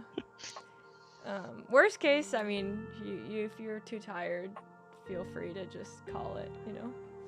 No, my sleep schedule is not that healthy, so I can stay up until 1, 2 a.m. Also, it's Friday, right? Yeah. Yeah, that's fine. Do I have stuff to do tomorrow? I don't think so. Let's go. In Sonia's game. Ooh. Knight c6. I was about to say, for me as black, I would be trying to figure out, like, what do I want to trade that knight on c4 with? Like, my knight on b8 or my bishop on c8? And then if so, like, do I play bishop e6 and then take the knight, or do I play knight d7, knight b6? You know, I was trying to figure out, like, do we do this? Do we do that? This was not on my bingo card, this move. I mean, she's just saying, like, I guess she wants to go knight e5, right? Yeah, I wonder what she is planning on bishop f4. If it's knight e5, maybe? Right. Bishop f4. Oh, maybe she wants to... Maybe she wants to add a defender so she can play bishop e5? Well, I think you want knight e5 because I think if you give up the dark square bishop for... Oh, it's on the board. Knight on c4... Oh, dang. We're moving fast. Say it again. If you give up the dark square bishop? Yeah, I think your king is sort of like a little bit weak. So... Yeah, fair. You can weaken some dark squares there. So I assume she's planning knight e5. And I'm sort of struggling to see how we punish that, so... It's a pin! You're self-pinning yourself. That's like the first thing you learn in chess is not to do that. You bring the other knight to c6, maybe. Yeah, but that's where you get to the fun part of chess. When you have to break all the rules you've learned. That's when chess actually gets fun, you know? Fair enough. But is this a good idea, though, to play knight e5? I'm struggling to see what you do. So, for example, if we want to put more pressure on the pinned piece with knight f3, we just take it because it's with check, and then we can move the queen out of the way. I think that's all fine. So yeah, maybe there's some tactic with knight f5, but that's too sophisticated for me. Oh, this doesn't work. Oops. Oh my God, Joel. Ooh. Do you want to know what the best move is after bishop f4, knight e5? Is it knight f5? Yeah. How? What the fuck? I never would even think about this move in a million years. Okay, so what happens if the g-pawn takes? Can we just talk about that? I think... Oh, discovery. Well, you take and then you discovery. But you can just defend it, no? Well, your rook on a8 is also high. Yeah. So knight c6. Oh. Can I not just take everything? Yeah. Okay. Okay, so you can't take this way. No. Huh. And then what I'm threatening is to take on g7. So. Yeah. Wait, what do you do? Holy shit. Knight f5 is beautiful. I never would have saw that. The only way I would have seen knight f5 is if I thought to myself, ugh, it'd be so nice if my queen was attacking this knight on e5. Then I'd think, oh, yeah. How can I do that? Yeah. I mean, I think if she thinks to herself, like, it'd be so nice if this e-pawn was gone, then the bishop could attack the rook and the queen could attack a knight, I think she'd find it. Yeah. Bishop takes, you also take with the pawn. It's on the board. Did she play knight f5? Well, it's on knight e5 on the board. So okay. If she plays knight f5, that would be so crazy.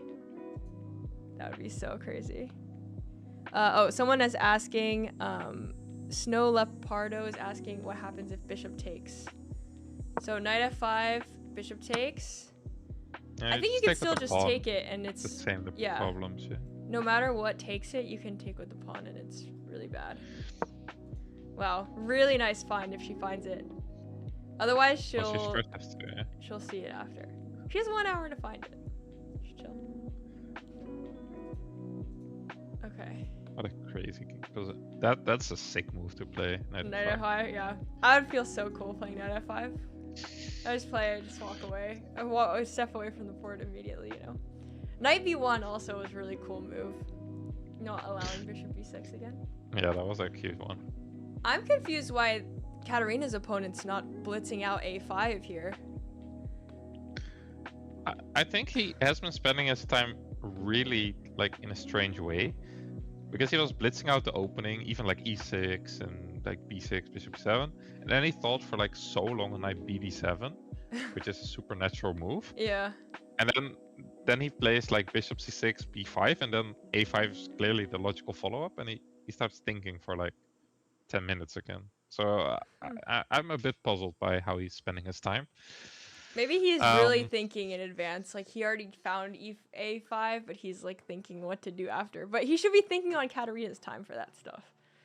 So yeah, I don't know. I mean, if you know you're gonna play a5, just play a5. Like yeah, I don't know. It's sort of natural. We'll see. Yeah. I realized I have a box of raspberries in the fridge that I can eat right now. I might go get them. Ah, that's good. Joel commercial break number 3. Short commercial break number 3. Yes, go get them. It's a Joel commercial break. Okay, I'll be right back. I see how it is. Okay, bye.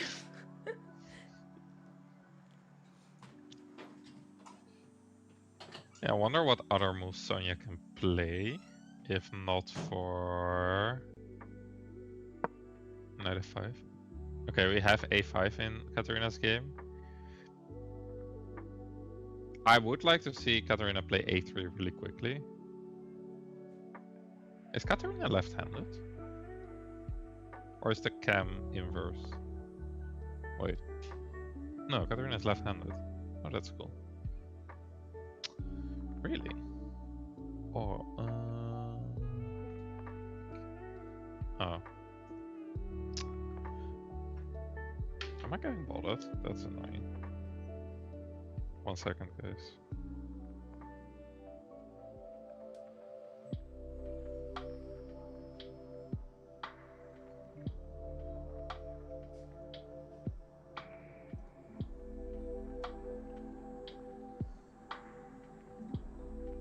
Okay, perfect.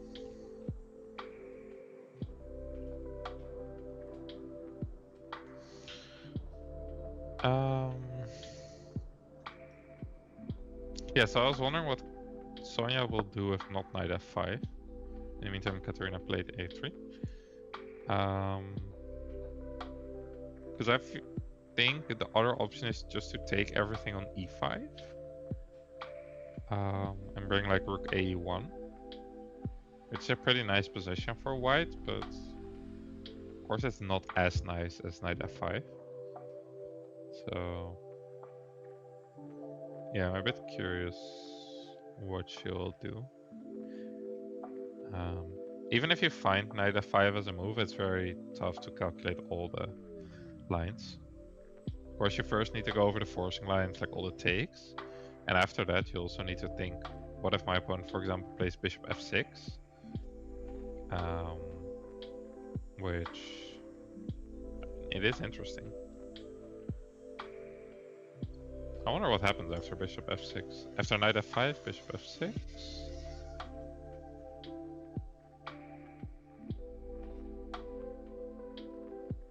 Yeah, I don't know. This is hard, guys. Is there any cool tricks? Maybe like g4? An attack? I guess you're still not threatening to take. So maybe you can play like g4, g5. Knight h6 stuff.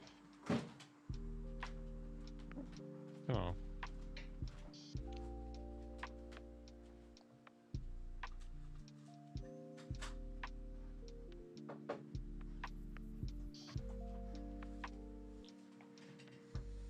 We got banned. Oh, sorry, I can't even. Yes. What? Sorry. I started talking and I didn't even have my headphones in.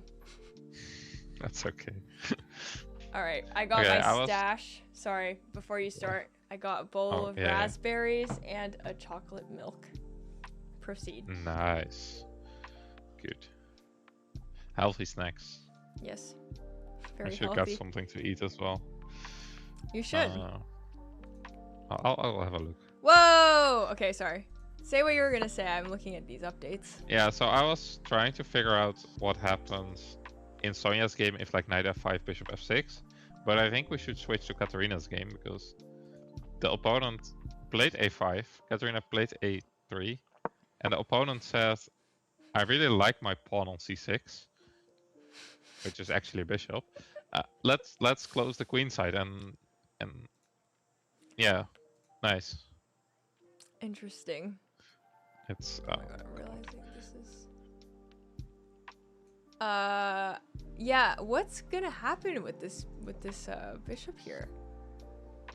Like his life would be so much easier if the bishop was on b7 and the pawn was on c6, don't you think? Yeah, because the first thing I thought when I saw this was, how as black do I move my bishop and play c6? Why did I remove Sonya's board? This is a nice analysis view, so we can focus on one game, Sam. Yeah, look, also ready? Katarina's game, Sonya's game, everyone's game. Wow. Very professional. Just kidding. If you guys want to see both, you can, but I feel like it's a little bit nicer to look at one game individually sometimes. Yeah, I think so too. Yeah. This is a very high production stream. Clearly. Hi, Rachel. Okay, so let's talk about how this changes. Okay, now we're using my very high top tier commentary. All right. Ooh, perfect. Let's talk about how a4 changes the plans of the position from both sides. We were expecting maybe a little pawn trade. The rook opens up, and maybe the knight comes to a5, or the other knight comes to a5 or something. But now, the position on the queen side is just dead. It's permanently stuck there. And now both eyes turn to the king side. So, Master Joel, what is the plan? What is the plan here for both sides now that the queen side has completely, basically just been removed from the game? Well, I think let's first improve our pieces. I would like, so I think for black would love to play e5 because I think you mentioned that before. So I think what Katarina could do is play like e3 and knight e2, because the knight on c3, it does provide some pressure on b5 actually. So yeah, that's a problem too. Like Black's playing bishop b7, c6. Yeah, that's what I want with black. Like I want to move that bishop on c6 and play c6. Yeah. So maybe like rook b8 and then figure it out. But maybe what we can do as white is e3, rook b8, and then queen d3, put more pressure on b5. And then black really hates themselves because how do we do anything? Wait, can you say those moves again? e3, rook b... e3. Rook b8 to protect b5. Yeah. And then queen d3 to attack b5 again. Yeah. And this bishop is just wishing it wasn't there. Yeah. I think that bishop is gonna wish the whole game that it wasn't there. So because the next move would be bishop a8, c6, bishop b7, bishop c8 to get it to a decent diagonal. And well, that takes like ages. Yeah. So let's not go for that. Yeah. Maybe, and so can we talk about e5? Like, let's just say like e3, e5. I don't know. Why is this so bad for black? I assume there's tactics, yeah? Takes. You take everything and then discover with the knight somewhere. Yeah, fair enough. Like knight takes that one, yeah. Looks good. Katarina is on the same wavelength as usual. Bringing queen b3, attacking b5 again, and then this poor guy is just... Surely now he's wishing the pawn was on c6. I mean, he's gonna play rook d8, rook b8, right? Nothing else to do. Is there any other way to defend the pawn here? Well, actually, no. Queen b8, I guess. Another. Maybe he would bring the bishop to d7. Maybe he plays like knight f8, bishop d7. You know. Yeah, let's put pieces. Let's put different pieces on squares where it can't go anywhere. Knight f8. Well, like I don't know. Maybe okay. There's nowhere else for the knight to go. Maybe e5. No, you could play like knight b8, I guess, but that looks horrendous as well. So yeah. No, this is just, I don't know. I feel like the opponent found it. You know that they say sometimes a bad plan is better than no plan at all. I think in this case, playing with no plan could have been like, if you just put the pieces on normal squares, would have been better than what happened now. Because, well, we didn't actually talk about the big difference between a4 and a takes b4, which is interesting. Which is because he played a4, yeah, which closes the queen side completely, instead of taking on b4, which allows the rook to keep some pressure on the a file. The b4 pawn you can maybe attack at some point. Now the only thing that's weak is the b5 pawn. And nothing of Katarina's is weak now. Like he's never getting anything. So Katarina has a target and he doesn't, basically. Well, the weakest pawn for Katarina is probably the a3 pawn. Well, good luck attacking that one here. Like, that's impossible. Okay, he did play rook b8. Can we wait? Can we look at Sonia's game for a sec? Because I see that she did not play knight f5. She played rook f2, which is giving a big question mark. Okay. It seems logical to me. I mean, she just wants to double. Yeah. Right? To the right a bit. Okay. Wait, is that... Let me check. Yeah, that's right. Okay. Oh wait, I can turn my monitor. Wait, that's easier. I mean, she still has knight f5 here. Somehow. That's better? Okay, good. Everything I do for chat, you know. But it's not as good. Yeah, I don't think if she didn't find it on the previous move, she's not gonna find it here. Yeah. So she's probably gonna play rook f1. Yeah, I assume she plays rook a1 and yeah, it's sort of tough to see how you continue, because I feel like black now has time to get everything where she wants it to be. And sort of gets in control. I don't think black has any like active plans, but maybe black is just fine and then Bishop e6, move the two rooks and then figure it out or something. Yeah. Maybe that's the plan. I'm gonna text in the YouTube chat. Hello, YouTube. See if anyone. There were chats, right? In German. Yeah, well, clearly you can understand them. I don't know. I think the one with the Daumen, I think that's fingers crossed. Basically in Dutch we also have Duimen, which is basically how do you do it actually? It's sort of like fingers crossed. It's like good luck, you know? Okay. And then the rest I don't know. Yeah. What percent of German and Dutch words are the same? Very little, I think. Really? Yeah. I thought it was like 50%. No, they're very similar, but they're not the same, you know? Yeah. Like, I don't know. I'm learning French. And obviously when people are talking, I have no fucking clue what they're saying, but like written down, like, you know, interesting is like interessant, you know, or like okay. Yeah, but it's like that, you know? Yeah. It's similar but not the same. Yeah. Well, the funny thing is, in Dutch, so a lake in Dutch is een meer. Okay. And a sea is een zee. Zee? Okay. That's logic, right? In German, I think it's the other way around.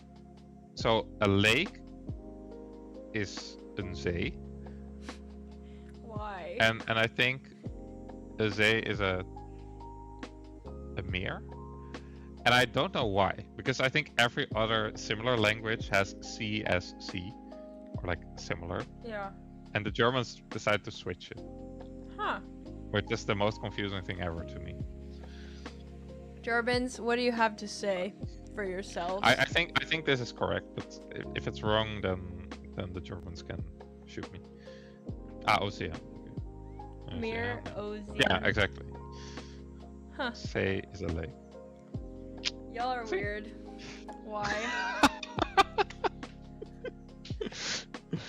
Seriously, like what's going on? See? I'm actually good. Balding. Huh. Okay. Okay. Okay, so Sonia played the move that makes perfect sense with Rook F2. She's probably planning... Thank you for the 10 bits. Oh, nice. Gem Solver. He says focus. I wasn't focused on the chess, and Gem Solver doesn't like it when I'm not focused on the chess. So. Let's talk about what you had for breakfast today. I was telling Joel... Oh, someone said not quite. Okay. I have no idea what people are saying in the chat. So they're talking about the difference between like say and C and I don't know. I don't know enough about German, guys. I just know that one of them was switched. Okay. Let me see. Okay, let's talk about the German language. I started something in chat. That's usually good, right? Yeah, I'm lost. I'm so lost. Yeah, perfect. I will say I was telling Joel before the stream that I had my first like completely in the wild encounter. I've only ever been recognized at a chess event, and someone recognized me at the train station. They were like, they tapped me on the shoulder, and he was like, I recognize you. You make chess videos. And I was like, what the fuck? Pretty crazy. You're famous now. This never happened to me before. Anyway. Well, it's good. Means you're famous. Stalker. I don't know if that's good, actually. No, I mean, he seemed like a chill person, I hope. I mean, okay, yeah. Hopefully not a stalker. I really hope. If he rings your bell later, then it's a stalker. Oh. I'll just tell you. I'm always terrified about that. Like, yeah. Yeah, I think it's terrifying. Yeah. It's such a big you hear problem the stories in the... Yeah. I'm so terrified of stalkers. Chill stalker, bro. That's good, GM Solver. Okay. I think Sonia's opponent is playing well, which... Yeah. I don't know if I like that. Exactly. I mean, Bishop E6 is a very normal move. Like, what else is she gonna do? Just move the bishop out and move the rooks together. There's nothing else to do. The problem is, what does Sonia do? Yeah, I think you have to take. I don't see another option. Is the venue in a theater? What is the venue actually? It's a very weird build. It's like a conference. It's like a conference hall, like like think of a big university, like a huge classroom at like UCLA or something, like a big university conference class session. That's kind of like where it is. Yeah. Yeah. Weren't I playing there? I was trying to make it work, and then in the end I decided I had other stuff to do, and Yeah, and it was a bit of a hassle. And I want to study some more chess for the next tournament. I feel like I haven't really used what I like, taken away enough from the games I played this summer. So I'm gonna do that. I want to be a little more ready for the next tournament. Well, and I also want to enjoy my off time a bit. Fair enough. Are you officially graduated? No, I need to finish some last things, so that's should be soon. Shit. Almost graduated. Almost done. Well, all we've been seeing is all your Pokemon streams. Yeah, I feel like chat likes them more than my chess streams, so I don't know if I did well, but I enjoy them too. Like it's nice to like because I like it's sort of summer break now, so during the day I can just work on chess a bit, and in the evening if I want to stream and I want to do more chess, like I don't really want to do more chess. That's fair. So I'm like, okay, let's just play this, and it's really funny because like the Pokemons are named after people in chat or the community. Yeah. And it's really fun to basically talk through like sacrificing them, and then the person is in chat and they're like, no. It's just really fun actually. It gives a fun dynamic to the game. Oh. And we've had a lot of laughs so far. I'll have to come in this chat. I have not been able to yet. Yeah, so we were talking about who to sacrifice, and at some point someone said you should sacrifice Rachel because she's never in chat. What? then I was like, oh, let me try to sacrifice no one first. And yeah, thank you. Then oh, you made it out. I was about to say something that actually Huebi pointed out in the chat. I was gonna say like I just did a double take while you were talking because I thought I had messed up the boards and that I had both, like not both games, because they both played 95 at the same time. I thought that was nice. I was like, why is the 995 highlighted? Yeah, they both played 95. And I think they were both traded off. So the past two moves are 95 and knight takes e5 on both boards, which is kind of funny. So. Yeah, I think for Sonia that was really the only way to go, really. Yeah, there's nothing else to do. Maybe she'll play knight f3 now. I feel like that's her worst place piece. But yeah, I think we're gonna be here for a while, Joel.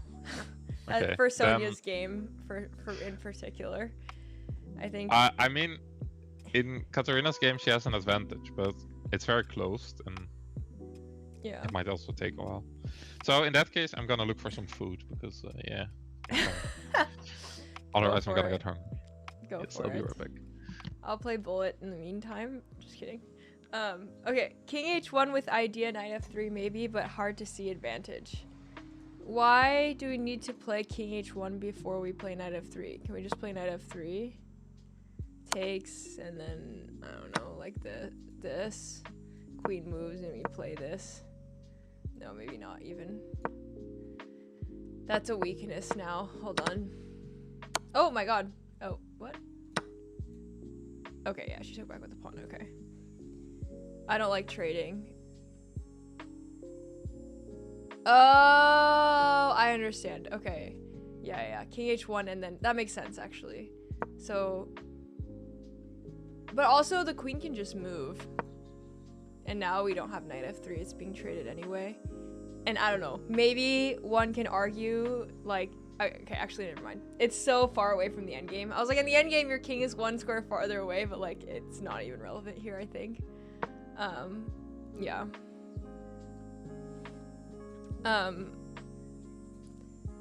So yeah, maybe it's just the same thing. Just play knight f3 and cut your losses. I'm very curious, like, if all these pieces get traded off, this pawn structure, I have no idea how you're supposed to like play with that in the end game. we will see. Okay, Katarina's game, we have the knight goes to e4, or e5, which was the best move after e3 or knight e5. So I guess e3 just solidify d4 a little bit more makes sense.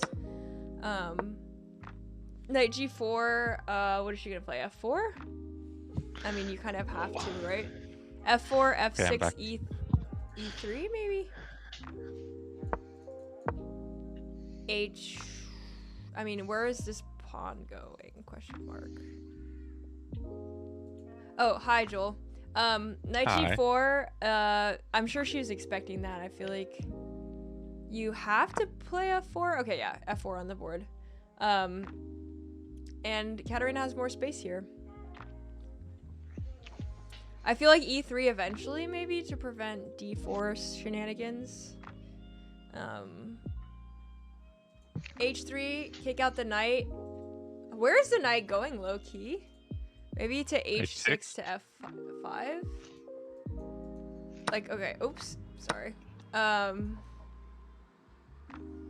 Okay, let's just say... I don't know, what does black even do here? Let's just say they play knight H6 to go to F5 anyway. Maybe we don't care? I mean, we can also play like H3, G4. You think so? Kick it out. Yeah, not here, G4, I guess. You can also bring the knight to D4. Maybe it's not great, actually. It's pretty okay. I like having my pawn on E3 personally. Yeah, maybe you play like E3, knight E2. Knight E2. You can probably prepare like your kingside stuff. Yeah. I like Katarina's position. Knight E4, knight takes D4, e takes D4 would be quite funny. Where? So if in the position you analyzed. So like knight H6, E3, E3, knight F5, knight E2, and then at some point we play knight D4, knight takes D4, pawn takes D4. Then we have like all the pawns connected for white on the dark squares, and black has almost all the pawns on the light squares also sort of similarly connected. Kind of similar to Sonia's game also. That's kind of funny. Yeah. Yeah. Okay, we're not yet gonna get that because Queen D7 was played. Yeah, that's another move I don't understand, but I guess it protects B5 another time, so you can move the rook. Can we play H3 G4? Just say your knight is shit. I like it. You just get more space. Yeah, also you can't play F6 because on F6 we just take and then G5 and then. Oh yeah. Nice. This I like. F5. Same problem. F5 you also take. En passant. Yeah, I like this. H3 G4. It's everyone's dream, pushing the kingside pawns. Everyone. You have to eat on camera. Did the stream die? No. Did it? I hope not. Oh, what? It did for a second on your... Is it? I think it's back. Oh, you're back, right? You left the shared chat? No, I think your stream died for a second and then... Can you restart the shared chat? It says shared chat is enabled. Okay, can you How do I restart it? You're not in there? I don't know. Wait, it seems like it's still working. Wait, don't touch anything. Okay. Because I see chats from... Wait, I'm not in it, yeah. Yeah, you're not in the shared chat anymore. Wait, that's weird. Why? Wait, let me check actually. Wait, why am I not? Wait, let me... Wait, that's super weird. I don't understand really. Shared chat is enabled. I can't click end shared chat. It says you're not live. Are you live? Wait, let me check. Did you kill me? The apple. It says I'm live. Because you're still in the stream together. Yeah, but I'm not in the shared chat. I'm gonna talk. Okay, wait, I can grab my own chat, I guess, but that's a bit No, we can definitely make sure you're in the chat, but I really. Wow, so many people are live right now. Holy fuck. Yeah, no. I think my chat, like... Okay, stuff is happening on the board too, but I think people are chatting in my chat and I don't see them in the shared one. So... Are you live right now? Fuck. I think I'm live. My stream manager says Let I'm me live. kick you out of the shared chat and re-add you. Yeah, sure. Or can you leave the shared chat and come back maybe? Wait. How do I do that? Or then I have to leave the stream together, right? That's... I'm removing you. Rejoin. Okay, bye. Bye. Okay. Joel. We're gonna add him back.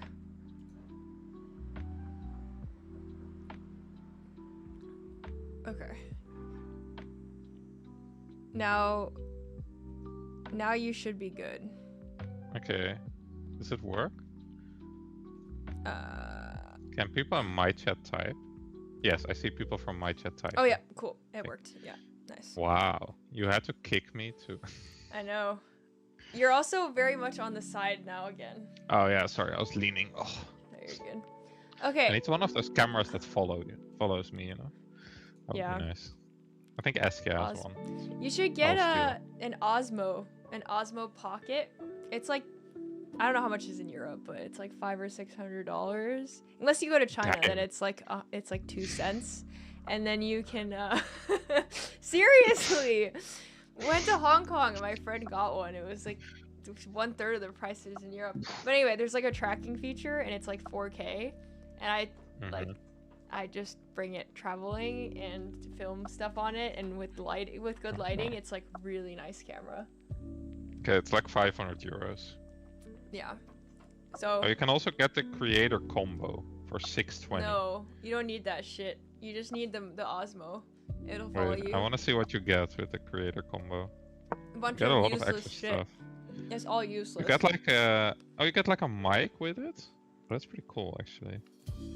The mic's like $20. Yeah, but you also get like a flash thing. Joel's stand. sold. Okay, focus. Focus. No. I'm not spending 600 euros on that. What do you think? I'm not made of money. Hey, do a Twitch what's it called? Money goal? Why am I blinking? Twitch goal. Just do a Twitch goal. Have the little thing, the progress bar, and people will pitch in 600 euros over time. I have faith.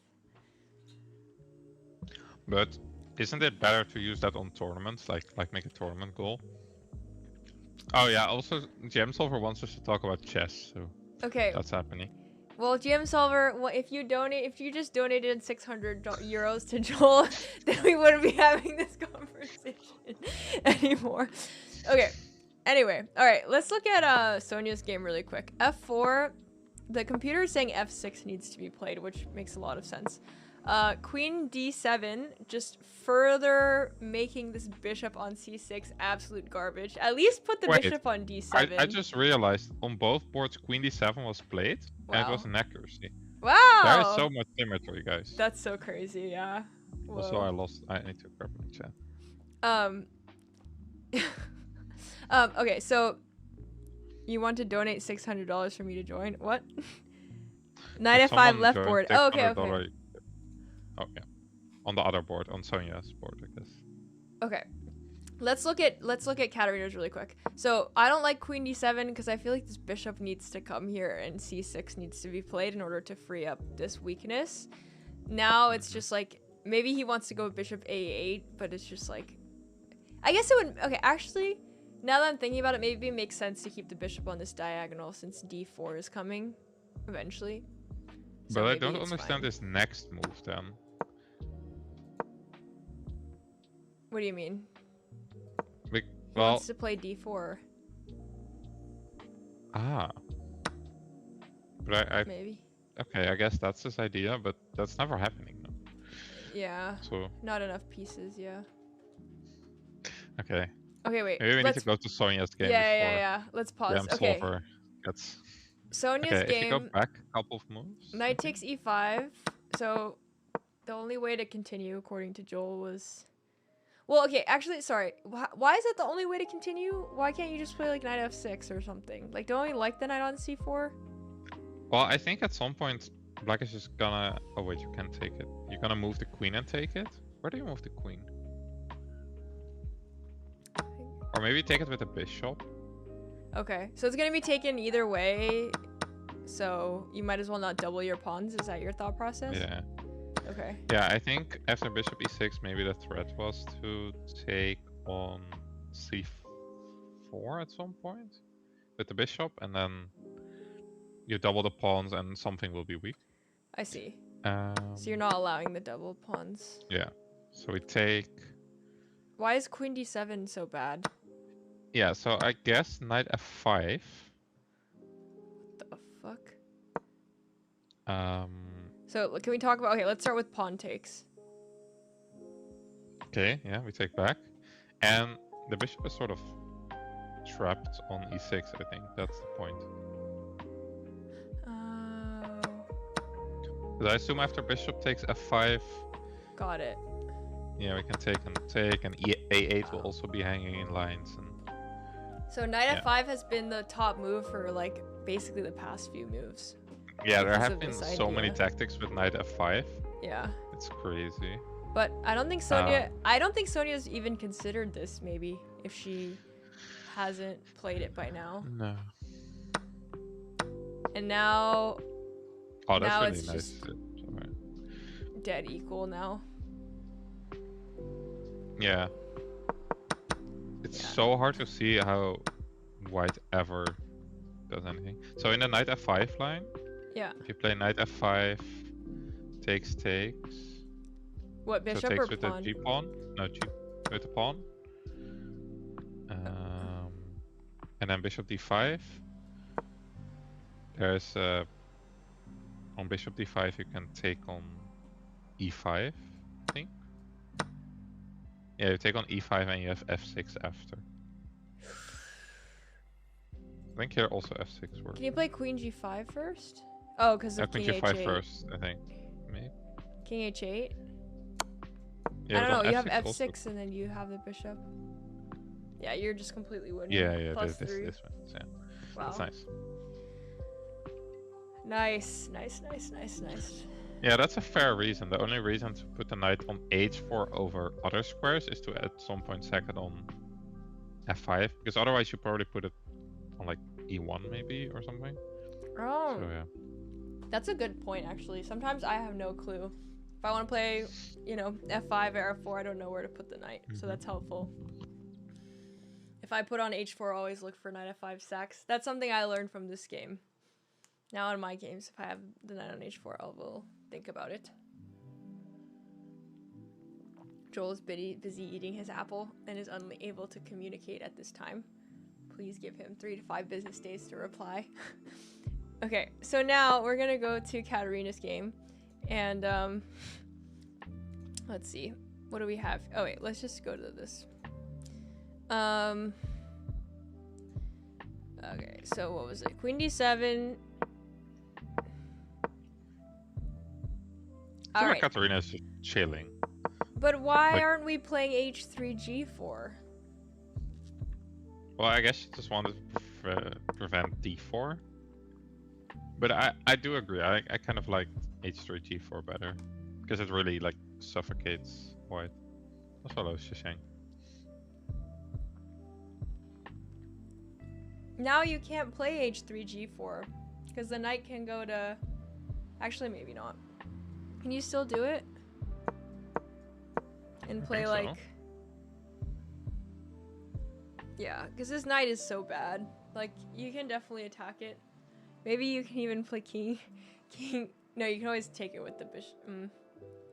I don't know. I liked it better before the knight was able to get to h4. But Yeah, still, I think so too. I don't think it's that. Yeah. I do think we have to sort of play on the king side, so we want to push g4 at some point, so I think at some point she will play it. Whoa. Okay. The top engine line does not make sense to me. Should we even be looking at the top engine line? Fuck. You can look at the top engine line. So Excuse. Our thought was playing h3 g4, right? The engine is suggesting bishop h3 g4. Bishop what? Bishop, instead of h3 g4, kind of doing what her opponent did with this bishop c6 b5, bishop h3 g4. I'm not really sure why that is so good. Okay, I was thinking bishop f3 g4 or something. Let's see. Bishop h3.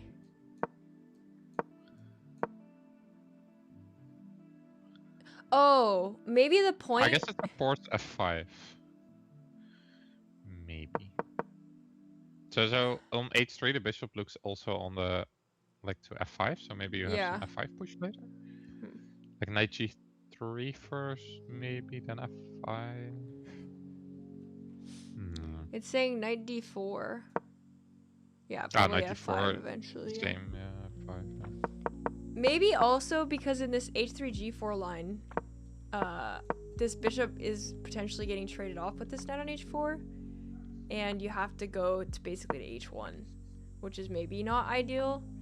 So in this line, you don't have to move the bishop. I do think the knight is sort of black's only good piece. So I was wondering how worried we are of trading it for like a bishop. Okay. Because our knight will be so much better than their bishop anything else on the board. Yeah. I mean, if we look at black's pieces right now, we have the two rooks that are doing absolutely nothing. We have a big pawn on c6 that cosplays as a bishop. And now we have a queen on d7 that's hugging some pieces around it. And a bishop on g7 that's staring at all white pawns. So sort of the only good thing is the knight. Yeah. So yeah, I don't know if black should really be aiming to trade off that knight and then cry in the corner because the rest of the pieces are bad. I see. Well, the engine move is bishop h1 here. I don't understand. I mean, why? I mean, like, why don't I just play knight d4 here? I guess you have to... okay. I guess the point is that if you let them... See, maybe you can't really move the knight because there's some d4 breaks if you leave the king on g2. But this position is also amazing, so I don't really... Yeah.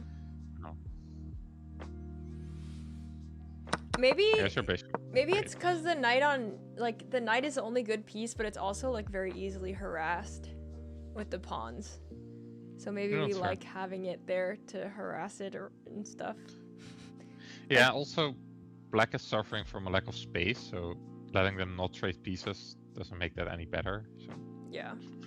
It's also I was gonna say something, but yeah. I guess, I don't know, for black I feel like f6 needs to happen. That's like the only way forward right now. Right? Like, you gotta get f6 in at some point. I mean, obviously you can't right now, but I don't know. Yeah, I really want to see how you... Like, it will take like 3 business days to get f6 in, so... Because you need rook f8 to support f6 because it's defended a lot of times. You also need to move your knight because it gets forked. And then probably if you move your knight, there's also g4 and you have to be careful of g5 things. And yeah. Okay, Katarina just plays knight d4. You might actually get the thing I said with like knight f5, knight takes d4 and e takes d4. With a very weird structure. Wait, sorry, knight f5. And knight f5, and then the knight will take on d4 at some point, and then we take back with the e pawn. Oh, and you have the. And then we have the snake, you know. What the fuck? Oh, exactly. Hold on. Okay, I don't know anymore. I don't know how to play chess. These engine lines make no sense to me. I don't understand. The engine wants knight takes c6. Why? I don't understand how that's possible. The engine wants, after knight f5, knight takes c6, and g4, and bishop h1. I don't understand this at all. I guess it's very concrete. Like, you get all your kingside pawns moving. Like, at some point. You get a lot of kingside play. But the knight on d4 is beautiful. This knight on bishop on c6 is so bad. I guess we're trading it no matter what, maybe. That's the thought. Yeah, it's also 2 gems off. I thought maybe knight takes e6 and then e4 somewhere is good, but you have to prepare it. Engine likes to just F5. push pawns, so... Yeah. Also, the knight is a bit loose on h4 here, so... Could also be a point. Yeah, the bishop on c6 is sort of doing things, although it looks stupid, but yeah. But I don't think it's very human to take on c6. So yeah. Yeah, not without a clear follow-up, yeah. Someone on YouTube said, who are the hosts? A little introduction in chat would be awesome. Oh, so this who are the hosts? So Joel, would you like to give a little introduction? Of myself? Yes. Okay, or we can give an introduction of each other. Okay, that's also fun. Okay. Yeah, let's do that. That's interesting. Okay. I can go first. Yeah. Okay, I'll think of what I want to say about Rachel. This is Joel Vanderwolf, and you can tell he's Dutch because everyone in the Netherlands' last name starts with Van or something, Van something. He is like a 3,000 rated super GM. I'm just kidding. What's your rating? Like 21, almost 2,200. He's almost 2150 something. He's very close to 2,200. Very, very close. To getting this nice title. Because you guys don't have NMs in Europe, right? No, we don't do fake titles now. Oh, okay. So what's the requirement for the CM or? CM is 2200. 2200. Any norms for CM or no? No, that's only at IM. So okay, that's a little very, very, very close to CM, AFM, and is also the coach of a lot of us streamers, including me. There are many. I think I actually met you because I went to a tournament and basically all the streamers there were like, yeah, Joel is my coach. Like Hannah and Katarina and like Phoebe. Anyway, so yeah, I actually met Joel at this tournament, in this Maia tournament last year, which was cool. And so yeah, coaches a lot of chess, teaches a lot of chess, is about to graduate from master's degree in the Netherlands to do chess full time. Very useful. I'm just kidding. So yeah, plays Pokemon on stream sometimes after studying too much chess during the day. Oh, perfect, huh? Did I cover everything? I guess. I guess you covered a lot. By the way, we actually had knight takes c6 on the board. We had this exact line. Maybe Katarina is just the best, you know? Yeah, I don't understand how she decided to do that. It's the top engine line. It's crazy. I mean, she has to find a follow-up, but it's like the knight in my head. Like the knight on f5 is their best piece. Their bishop on c6 is their worst piece. Like never would I even consider this in my game. Also, we got a raid on Sonia's channel from the Chess Genie. Hello, Chess Genie. Thank you so much for the raid. Yeah, me and Joel are commentating for Katarina and Sonia. Oh, I do not have the actual position up for Sonia. That's my bad. we can. She's looking great for her. It's pretty even right now. Equal now. She had some opportunities to play knight f5, which I think is one of the lines that was on there. But yeah, it's zeros across the engine right now. Hello. It's about pressure on d5 maybe. Yeah, she had some opportunities. I can go back. For quite a few moves, she has this really nice. Actually, we can just go to her game, since you guys rated her. She had a really nice idea with knight f5, because after whatever you take with, this queen is open up and this bishop is open up. So like g takes, and now you're getting your material back for sure. So that's a really nice idea she had here. Doubling also makes sense. But yeah, knight f5 is the best move here still. And then we have these knight trade, which makes sense. And again, knight f5 would be really nice here. From here, it's a little bit... Oh, sorry. This is not what happened in the game. Oh my god.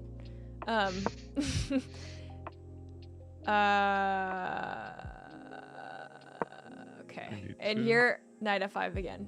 Knight f5 again. Yeah. Just because this is so nice right now. GM Solver made a good point in the chat saying that, like, you know, earlier in the game she played f4. You know, typical setup, the knight's on f3, wants to play f4. Do you move the knight backwards to e1 or do you move it to h4? And he said usually if you move it to h4, you want to potentially think about some knight f5 sacrifices down the line. Otherwise, move it to e1. So yeah, but unfortunately we do not have these knight f5 sacrifices. But it's okay, she's not losing. But it's just like dead equal now. That was her opportunity to gain some initiative. And yeah, that's that. GM Solver is quite good at chess. Yes, perhaps. Also, it's so much easier to look at a chess game that you're watching than when you're playing. It's like night and day. Like you see everything when you're watching another person's game. When you're actually playing, you just can't see anything. I speak from personal experience. I feel like everyone can relate to this. We're doing a pretty good job. That's a big compliment. Are we? I guess so. Who is Armageddon? Armageddon. Or maybe a German streamer. Maybe, yeah. I'm not that good at German streamers to recognize them. Alright, so in Katarina's game, we had some craziness happen here where we were taking a look at the engine line, and I was telling Joel how I don't understand chess because this whole time... Okay, actually, let's go back. So this whole time, a big thing that we have been confused about was this bishop on c6. We were so confused why he played bishop b7, bishop c6. Only reason we can think of was that he wanted to play b5, b5, a5. On the right C. Oh, you can't see. Thank you. Sorry. The only reason... Okay, so, sorry. Back here. Her opponent played bishop c6. I'll just say it over again. We were very confused by this move. The only reason we could think of is that he wanted to play b5, a5. There's also this really nice move, knight b1, not allowing bishop b7 in again because of c6. But yeah, that turned out to be the case. He wanted to play b5 and a5, and we were really expecting this trade and trying to create some activity with the rook. But he just like completely closed down the queen side. So we were just happy with Katarina's position here. We were talking about how Katarina has no weaknesses. I mean, the weakest pawn is this a3 pawn, and he's never getting to that, whereas his weakness is like much more real. So he has a weakness, she doesn't, so we're already happy here. And we just keep talking about how we just wish this bishop was the pawn. We wish the pawn was on c6. That would make his life so much easier. And this bishop is basically just, as Joel says, a pawn cosplaying as a bishop. So then we got some more moves. F4, really nice move. We were talking about potentially h3, g4 ideas and just harassing this knight, the only good piece in black's position. We get some more moves in. And here, I was saying how I do not understand chess or anything like that because the top engine line is to take this cosplaying bishop here, the worst piece for black, which it's like, why? This knight is really nice on d4. Why would we take this terrible piece? But it's a top engine line, and it's actually what Katarina plays. So I guess she's just too good. I had no idea. I still don't understand. But I guess, I don't know, this bishop is looking at the queen or something. I don't know. Katarina is the engine, basically, today. And well, she didn't find g4, but I think we had some more moves, yeah, like this. Rook fd1 and 97. I still like her position. Looks yeah. good. I don't know, I was really, like, I liked looking at that bishop on c6. Like looking at it and like laughing, like, what are you doing there? Yeah. That type of thing. Yeah, I think she wants e4. That's why only good job, but not very good job. There's no counterplay for black. I don't think there will be counterplay for black, really. At least I don't see it. It's sort of a depressing position, to be honest, to look at. You mean Sonia's position? Or... No. I like Katarina's opponent's position. Now the queen is cosplaying as a pawn. I love when my queen does that. But I guess the queen can move to e8 and then maybe we can finally play c6 and then... And then it's fine. Sort of good there. Queen e8, best move. Yeah, I don't know. I'm just wondering how we do anything with white here. Yeah. I was also wondering if we walk the king to a1 or something. That's also a funny thing to do.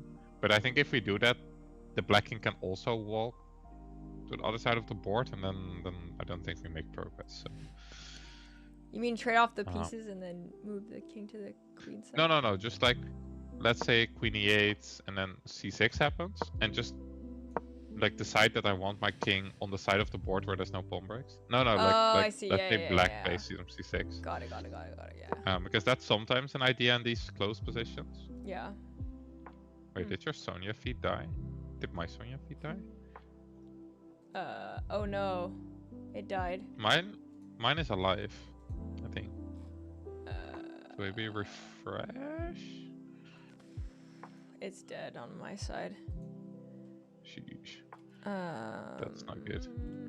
I can screen... Wait, I was gonna say I can screen share mine, but I think that gets very complicated. I got it. Oh, I just had to reopen it. Thanks for pointing that out. Okay, can we just talk about this one for like a little bit longer? Why? What was Katarina? Now that we know her follow-up, what was her thought process for taking this bishop on c6? Like, what did she decide? How did she come to that conclusion that this was a good trade? I have a couple of theories. Okay. I think one very like let's not think a lot is she has the bishop pair now. Is that good? Well, it's very close position, so I don't think it gains you much, but that could be a consideration. Okay. But I don't think that's it. Maybe what she was afraid of is that if the opponent takes on d4 and she takes back, that it's harder to have a pawn break somewhere. Okay. So she wanted to keep the imbalance like in the pawn structure, but maybe also in the pieces. Maybe she felt that would give her more winning chances. That's what I would guess. But I don't think that was really needed or something. Makes a lot of sense. But I think those are the two things on my mind. Yeah. Well, because you can also, like... You don't have to take back with the pawn, though. Mm-hmm.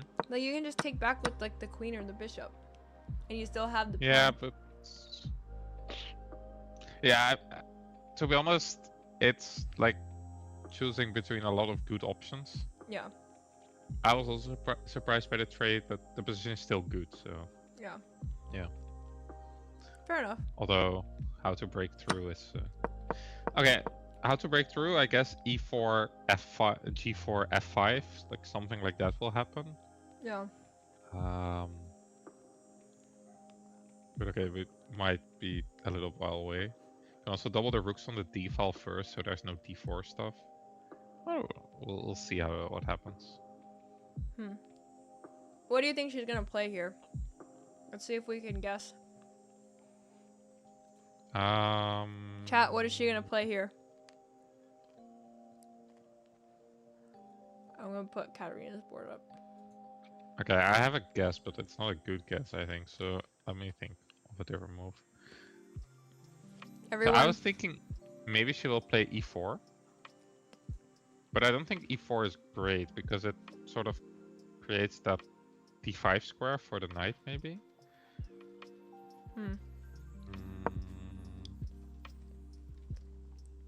So maybe g4. Yeah, someone said g4. I like g4. Karsten Chess says g4. Yeah, maybe. I said g4 Yeah, too. perfect guess. Yeah, I feel like it's very natural. G4 just makes sense. It's not committal. You're gaining more space, like preparing f5 stuff.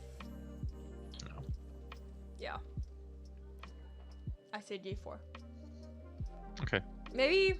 No. I want to play c6 at some point, but anytime you try to attack like queen c2, they just play c6, so there's no future there anymore.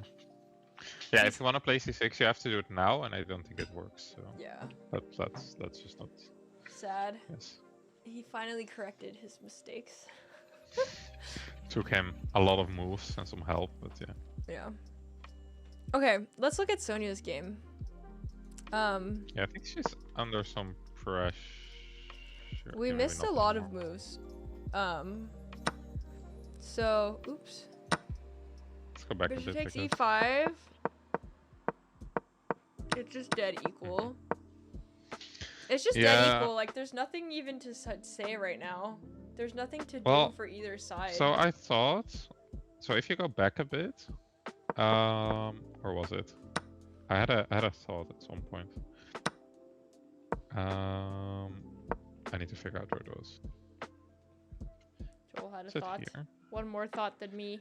I had 0 thoughts. Yeah, I was thinking, if there was ever an opportunity for black to play some c4, so after knight g4. So wait, let's move 27-ish. Okay. Let's forward. Knight g4. Yeah, so I was wondering if here or after takes on g4, if there's ever c4 for black. Ooh. So maybe we take. Let's take on g4 first, maybe. Okay. I was trying to make this work, but I don't know if it works. And then what? I wanted d3 and bishop d4, but I wonder if it's too many pawns for the exchange. I mean, you do get 2 pawns for it. Yeah, I was wondering if this was interesting. And then if you take with the other pawn? Then I thought a4 was weak and yeah, could create some play. Fair. Also, because we have opposite color bishops, I don't really care too much about that pawn, and I don't think it goes anywhere, so I was trying to figure out if that was anything. I don't think the engine agrees with me fully that it works, but it also doesn't hate it, so... No, I like it. It's nice. It's cute. I like it. But I think it's also risking, and maybe the opponent thinks I'm almost 200 points lower rated with black. Maybe I just play sort of solid. With bishop e5, which I think is a good move. Rook e8, queen h4. Okay, maybe in the current position, actually, c4 is good. Yeah. I don't know. Like... Okay. If we go to the live position... Oh, never mind. So if you go to the live position... Yeah. So there were some moves. I thought before queen e7, their c4 is maybe even stronger. Yeah. I like that. Because I think now my pieces are a bit better placed to deal with everything. Yeah. But I feel like the opponent is a bit in let's draw this game mode. Because offering a queen trade here is a bit odd. I feel like black has a lot of space, white's attack is not really that scary, so let's just keep the queen on and chill a bit.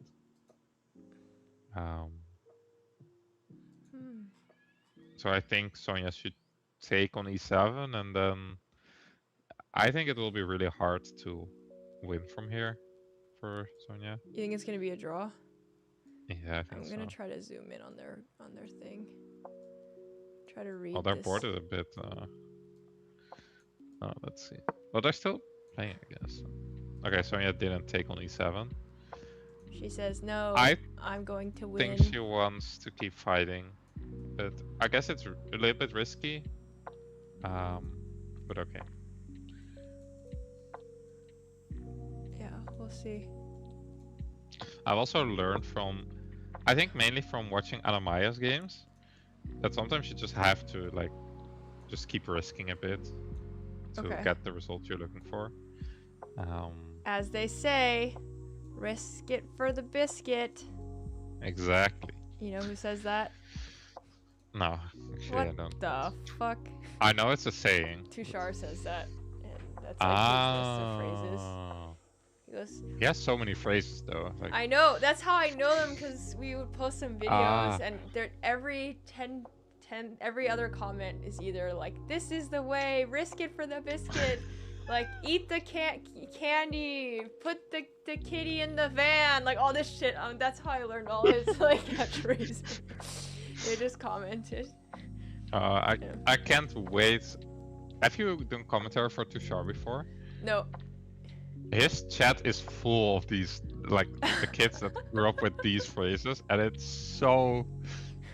It was so weird doing commentary for him. I think I did it for him and Matt. Yeah. And Matt's chat is really chill. You know, like chill. Yeah. And then Tushar's chat was just like all of these Tushar type phrases, and it's so funny. I don't know.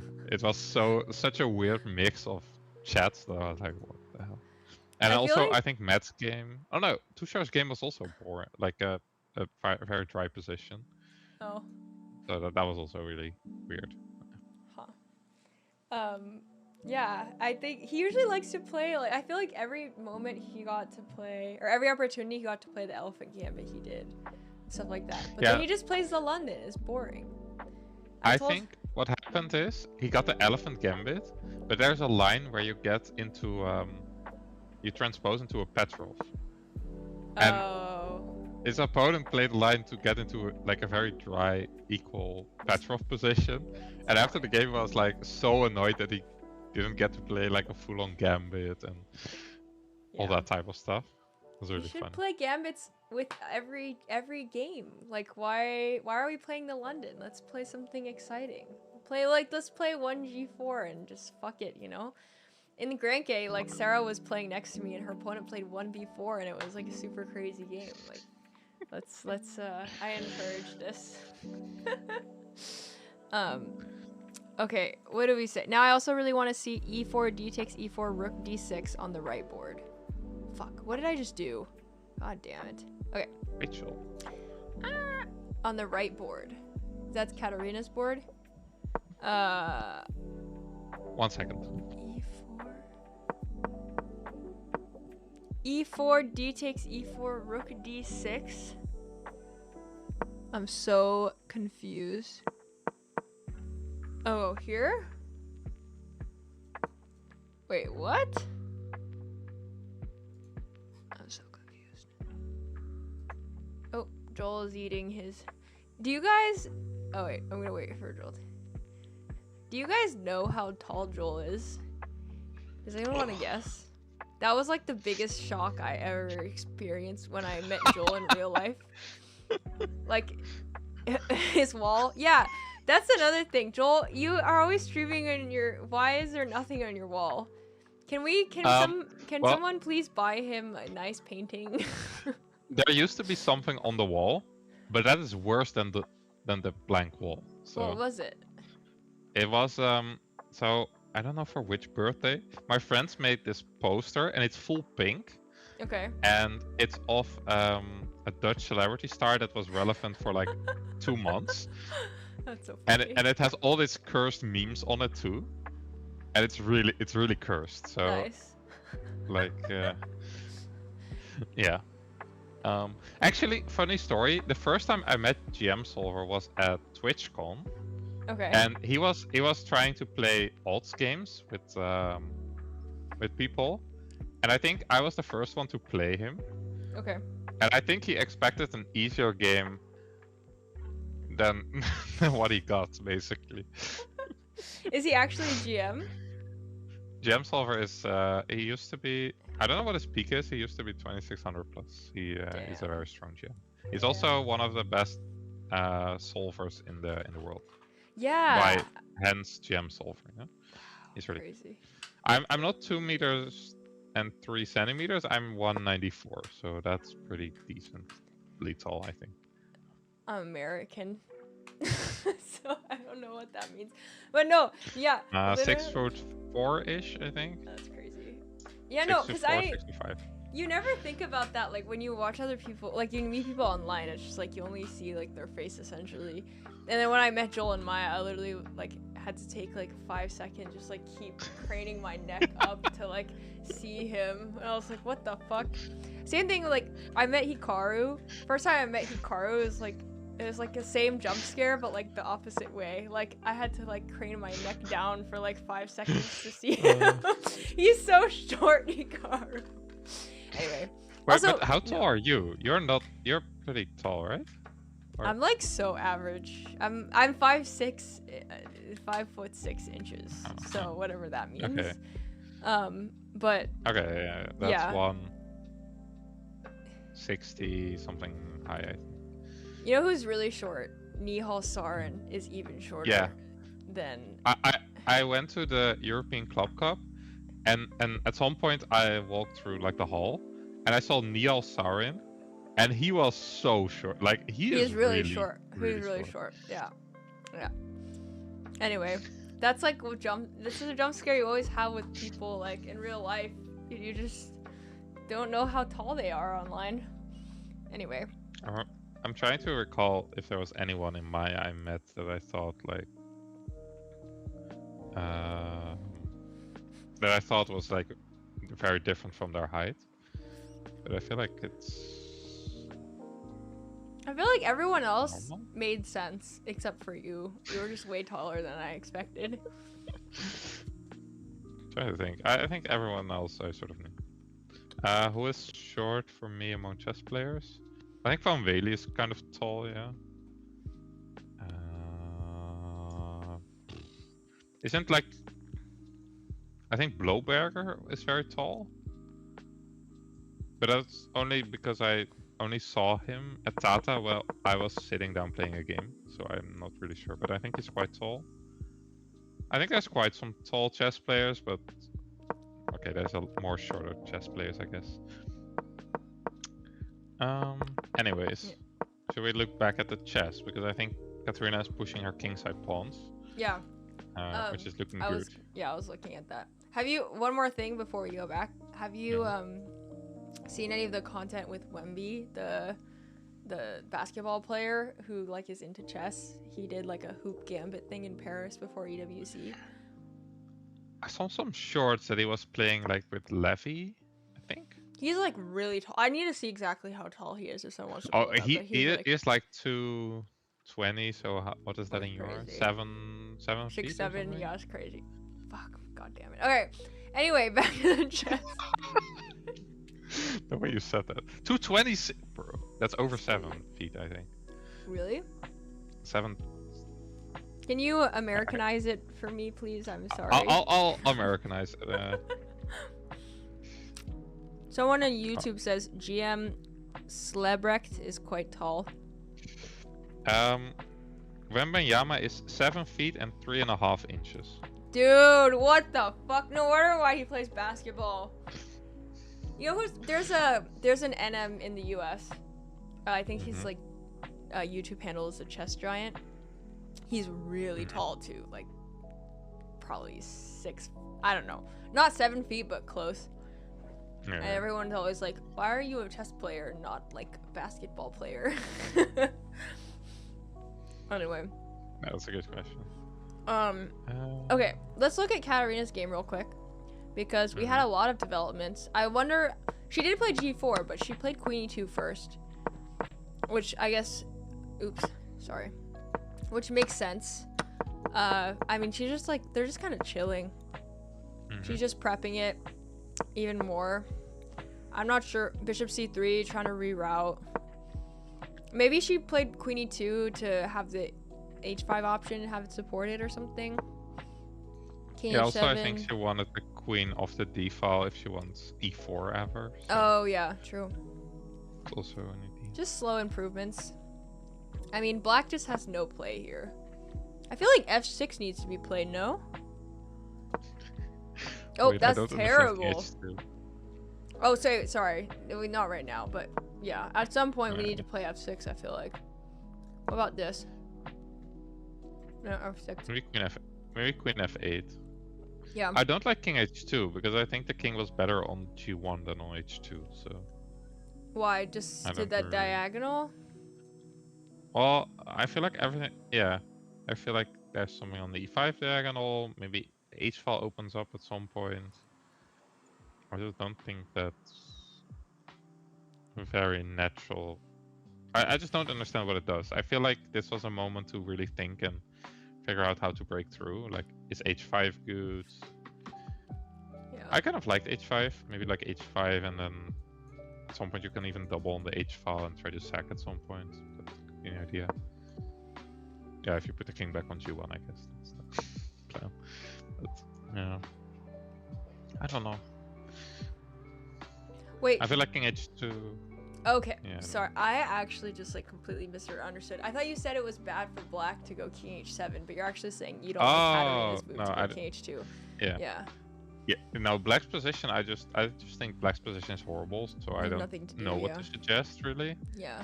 I think your idea is right. I think you have to play like queen f8 and then f6. f6, yeah. So I think that's what black should do. And white should try to figure out how to break through. That's basically what I think. But I don't think king h2 helps us break through. So I'm not really sure about the move. Why is king h1 better than king h2? I don't think king h1... Is king h1 better? Well, king h1 is one of the top engine moves, and king h2 is nowhere to be found. Yeah, I don't understand this engine things. I just saw I just saw push pawns like h5 maybe, and then chill. h5 now maybe. Yeah, Knight g8 I like because I just want to play f6 so badly. That's all I want to anything do. preparing f6 is probably interesting. All I want in life is, you know the song, all I want for Christmas is my 2 front teeth.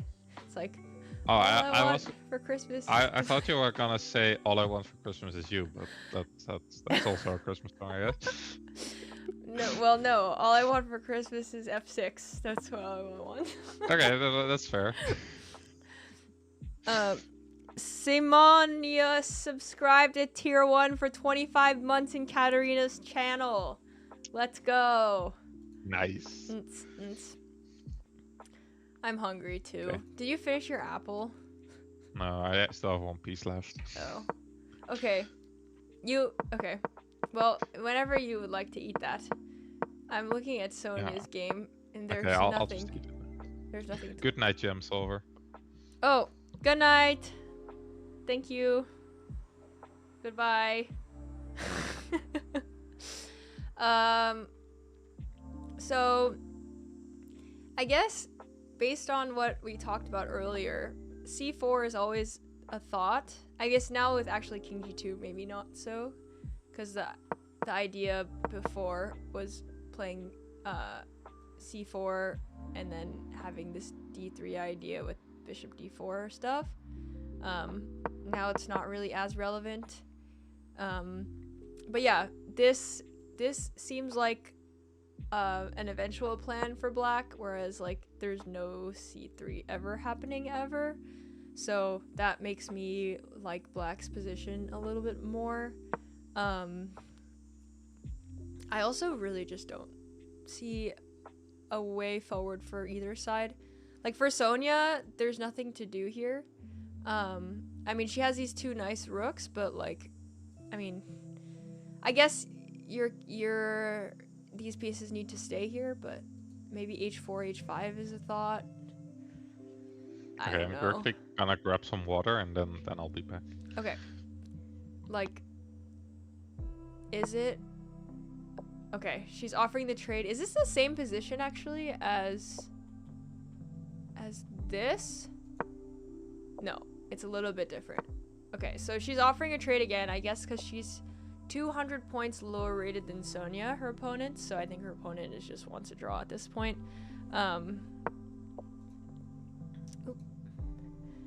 And Sonia does not want to draw, but also I think it's hard to figure out what to do here. I wonder. Are they repeating? Kind of, yeah. So the first time Queen e7 happened here, I actually checked to see if they were the same position. Queen e7 here, and then Queen e7 again. But these 2 positions are the same. So yes. Move 34, and then move 36 are the same. So they just need to repeat 1 more time, and it's a draw. So we'll see. But I think Sonia doesn't want to draw because she is 200 points higher rated, and she would have taken the queen, I think, earlier. Yeah. She also plays rook f3, so... Yeah. But there's nothing to do here. I don't know. It's really hard to find a plan. Maybe, like... You can't even really play, like... Oh, maybe rook f3 is to protect g3 to go h4, h5 and try to open up or something? Yes, I think so. That feels risky, though. I don't know if it benefits us more. Risk it for the biscuit. I guess. Queen e7 also on Katarina's board as well. Knight g8, rook f1. I figured out why she played king h2 now. The idea is that Rook now h1? she has king h3 to protect the pawn on h4. Oh. So smart. Okay. I did not see that actually, but I guessed it now. Like That's that cool. it's on the board. Yeah. Yeah, that's cool. Huh. Well, we'll see what happens. Or she can just play h5, can she? Are we scared? Yeah. No, we're never scared. Okay. Oh, that's also a game. Yeah, she just has more space here. But I feel like she has been randomly shuffling a bit. Yeah. Which is okay because the position is so amazing, but at some point you have to do something, you know? I don't know. Like Queen e2 was an improvement, I feel like. Bishop c3 was an improvement, I feel like. But it is slow. She's like really preparing. Yeah. Instead of just like flying all her pawns. I mean, it's also a strategy. Like, she can also think maybe my opponent self-destructs at some point. Yeah. Like, pushing stuff. Maybe That's what she's I waiting would for do. f6 or something. I don't know. Dude, what do you mean waiting for f6? All I want to do as black is play f6. Now is a perfect opportunity for black to play f6. You have 3 fucking pieces defending f6. You can play rook f8 first if you really want all of them to be defending f6, but let's just play f6 already. What's going on? Well, she can also think that after f6, e6 and g6 are a bit more weak and that type of stuff. I agree, black has to play f6. It has to be done. But, there's no other way forward. Okay, I think. Did Let he me check move? if Sonia's feet is... No, the Sonia feet dead died again? on the stream again. But it's running for me still, so... What the fuck? Are you using Chrome? Yes. I don't know, sometimes it just dies for you, I guess. Okay, well, Oh, it's back. let's just use a picture. It's basically the same thing. I was for a second thinking if this was a picture because they were sitting so still, but in the background moves are happening, so... Yeah. It's see. Oh, I'm also sitting to the side. Oh, sit straight again. Okay, I'm gonna get a snack as well. But before we do, let's place a bet. Do we think that Sonia's gonna go for h4, h5? Well, I think she will. You think she will? I don't think she has another plan, so... Chat, do we think Sonia's gonna go for h4, h5? A very risky maneuver, but it's the only... It looks like a solid way to avoid the draw. And complicate things. No reply. I wonder if chat went to bed. Yeah. Any other options other than h5? Taking the draw. We don't want that. Or at least start with h4. But yeah, I don't know. We have to start with h4 before we can play. If they play h5, then we're like actually screwed. Like there's nothing here. I have g4. I feel like that's too much though. I feel like g4 that's where I draw the line. Yeah. It's really hard for Sonia to find a plan here. It's like there's just no pawn breaks. The only pawn break is like not a pawn break. Okay, well we have one board that played f6. No, well the other one didn't, so I got excited. I was like, oh, they're gonna play f6 at the same time again. F5! Come on, man. You had one job this game. Well, maybe he thinks en passant is forced, so then it's the same, you know? Alright, so why did we play f5 here? Let's think. Now, surely, Rachel, you're asking an amazing question because I have no clue. If they take here... This looks like not... This looks very weakening to the king. And e takes, looks like there's like e6 discovery ideas eventually. I don't know. She's not gonna take en passant. Do you want to bet on that, or yes? do you not take those bets? I will be shocked if she takes en passant. I think she could play it, but I don't think she will. No.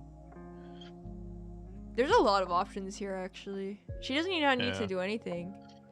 But I like take... Let's see. Okay, take. Let's say take with the G pawn. Yeah. What do we do here? Move the king off the open file, maybe? King h3? Yeah, and then bring the rook or something. Yeah, something like that. Okay. And then if they take with the other pawn... Yeah, here I don't know. Maybe h5? No, that's too much, I think. h5? Then I mean, I think g5 is scary there though, but I have no clue what's happening in this position. Maybe like queen... Then I take with the queen, and then I'm in. So maybe queen d3? Queen d3 attacking f5? It's almost like I sort of know how to play chess, you know? It's incredible. What about this? I'm taking on f5. Okay, I'm ready. Here I thought bishop h3, maybe. Or can I now take on g5? No, here I can take on g5. I can take on g5. Yeah, because the rook got another opens, raid. Right? Hey! Oh my gosh, huge raid. Janiston TV. I think that's Jan Gustafsson. Oh, nice. Huge raid. Thank you so much. Oh, wait, is it my job? Katarina played your move. I don't know. Just a shout out. Oh, that's no, I knew. She's not taking en passant. Like, f5 is so far inferior than f6. Alright, we rated Katarina, so let's just give a little recap of what happened in Katarina's game. So, we don't need to go through the whole game, I guess. She's just chilling here. She's chilling. Oh, this is the wrong game. Hold on. We also had h4, h5 on the board, by the way, on Sonia's game. So that's pretty cool. So yeah, Katarina just like has more space the whole time. The opponent, it's like hard to find stuff, and she's just like slowly improving her position here. And here we kept saying that like all we want is for her opponent's sake. I feel like the only try is f6, but he played f5, thinking en passant is forced. And now things are getting a little bit interesting. He takes with the g pawn. I guess no e6 discovery stuff, but now his king is like even weaker. So maybe we can put the rook on g1. I think Joel was saying like king h3, put the pieces on the g file and go. I mean, maybe it's double-edged, but like, where is this knight going? Like this queen needs to move 3 to 5 business days to put any piece on the g file. The queen needs to move, the knight needs to move the rook, and then the bishop. Like it's hard, it's rough. So we'll see what happens here, but I think Katarina is slowly increasing her chances for a win here. Yeah. Just king h3 and bring the rook in. Yeah. And on Sonia's board, we were trying to figure out a way forward because they repeated twice. I think Sonia doesn't want to take the draw because she's... Oh! They're done. Oh, on the live cam they are done, so... Yeah, so that means they must have drew. Well, we don't know. I mean, unless something crazy happened, but like, if we take a look here, like...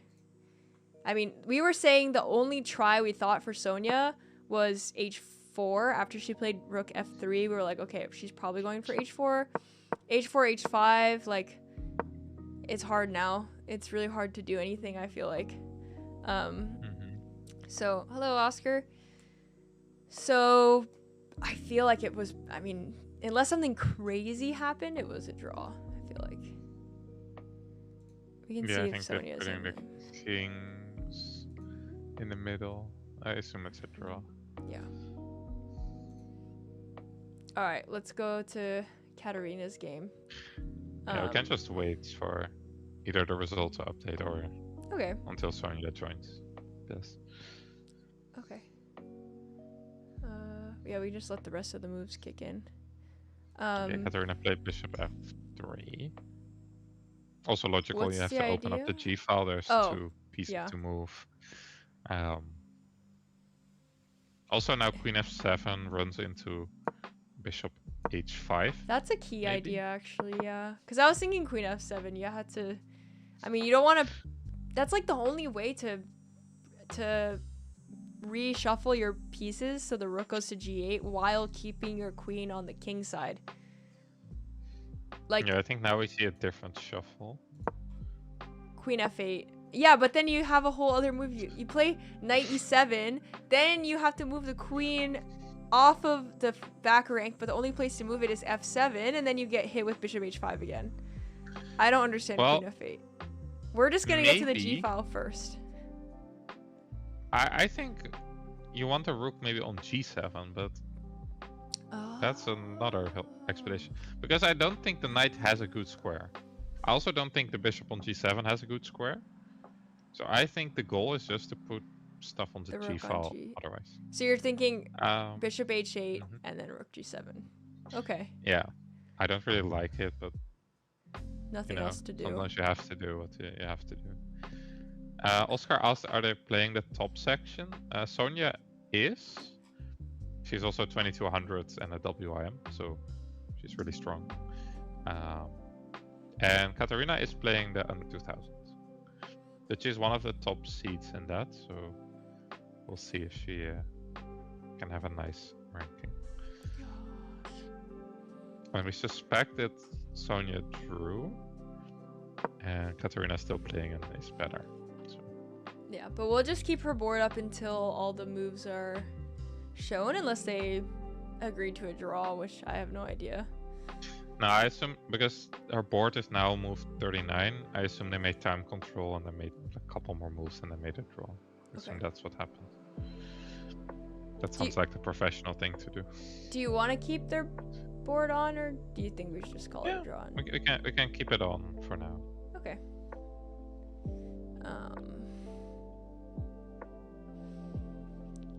Let's see. Katarina plays rook g1. We could have a very nice. I mean, either she goes into a favorable endgame or she kills him. It could be cool to have a little fun checkmate here, but we'll see. This is sort of funny. I think this is one of the few positions where an opposite color bishop endgame could be like completely winning. Because if you put the bishop on h5 here and remove all the pieces except like the dark square bishop for black and a light square bishop for white, the bishop is just gonna snag all the pawns. So that's sort of funny. Oh, that is funny, yeah. Huh. I didn't even think of that. You just go and there's nothing to do. That's really funny, actually. It also helps that today in one of my books I did something on opposite color bishop endgame, so I looked at them today. So nice. Which book are you reading right now? I'm doing two. Well, I'm doing a tactics book, but that's mainly just to do tactics. And I'm doing Attacking Manual 1, which I've almost finished. I finished it like half a year ago, but there's an exercise section that I just didn't feel like doing, and I now decided let's just finish the exercise section too. Yeah. So I just done with the book. And I'm doing endgame play, which is all about endgame exercises, and it's like super hard. Damn. That's actually a hard book. Did you read Dvoretsky? No, I feel like that is the one book missing from my bookcase. Okay. I need to read for it. Chat. Did you hear that? Do I need to clip that? Joel said that's the one book missing from his bookcase. The first book was Attacking Manual by Jacob Aggert, or however you pronounce it. So Aggert is from Denmark, and you don't pronounce it Aggert. But we have a Danish person in chat, so I need to be a bit careful with my pronunciation. Agga. Okay. No, it's like weird. That it's like double A and double A, but you don't pronounce it as an A. I think it's more like a, yeah. Oh yeah, it's like a weird A. Huh. Okay. That I don't know how to pronounce, but that's okay. Yeah. Everyone in Joel's chat. Hey, Nathaniel Gomez subscribed. Let's go. Thank you. Nice. Anyway, the one book missing is Dvoretsky, so we could have a nice little gift here for Coach Joel. For my birthday. Anyone wants to? When is your birthday, Joel? The 20th of November. Okay, coming up. Actually, And 2 days after Robbie's birthday. Oh, that's nice. How old are you gonna be? 28. Wow. Okay, you're a year younger than him. But yeah. Yes. You should know that, Rachel. What the hell?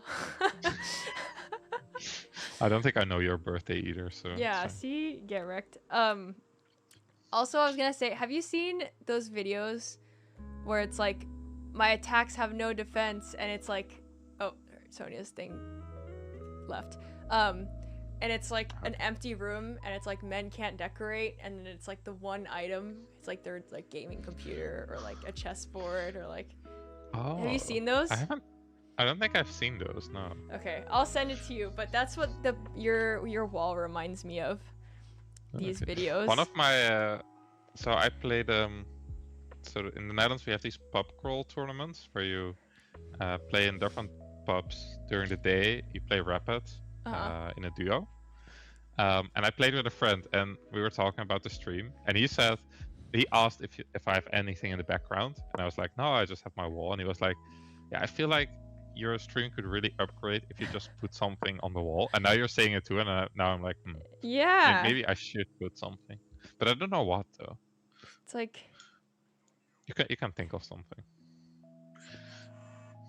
Okay, I'm gonna put it in the chat. You can read it. There's so many. If you just type in "men can't decorate" on like Instagram, you can see a whole bunch. This is just the first one that came up.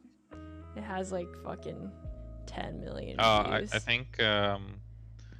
I think they drew Sonia and her opponent, because I think if you see the DGT boards, they're repeating sort of. Okay, cool. Yeah, they just went back and forth. Okay, makes sense. Oh, rook f2, rook f1, yeah. Okay. Makes sense. I mean, there's nothing to do in that position, really, so... Yeah. Well, you can try g4, but I feel like g4 is the type of move where you risk more than you gain. Yeah. So I feel like she sort of realized there's not much to try. Yeah. Without risking too much. Knight f5. That was the try. After that, it's hard to make progress. Yeah. Okay, I sent it in the chat. Yeah. Did you see? Did you watch it? I'll check it now. Okay, watch it. Right now. Oh.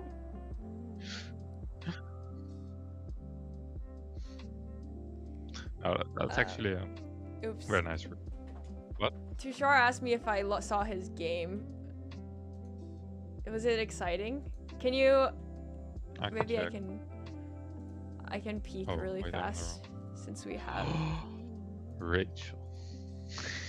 What? Oh. Let's just look at it for like 2 minutes.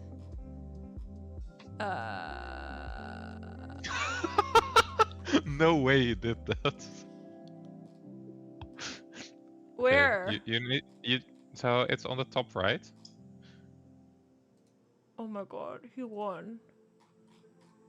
Just check the first 3 moves. You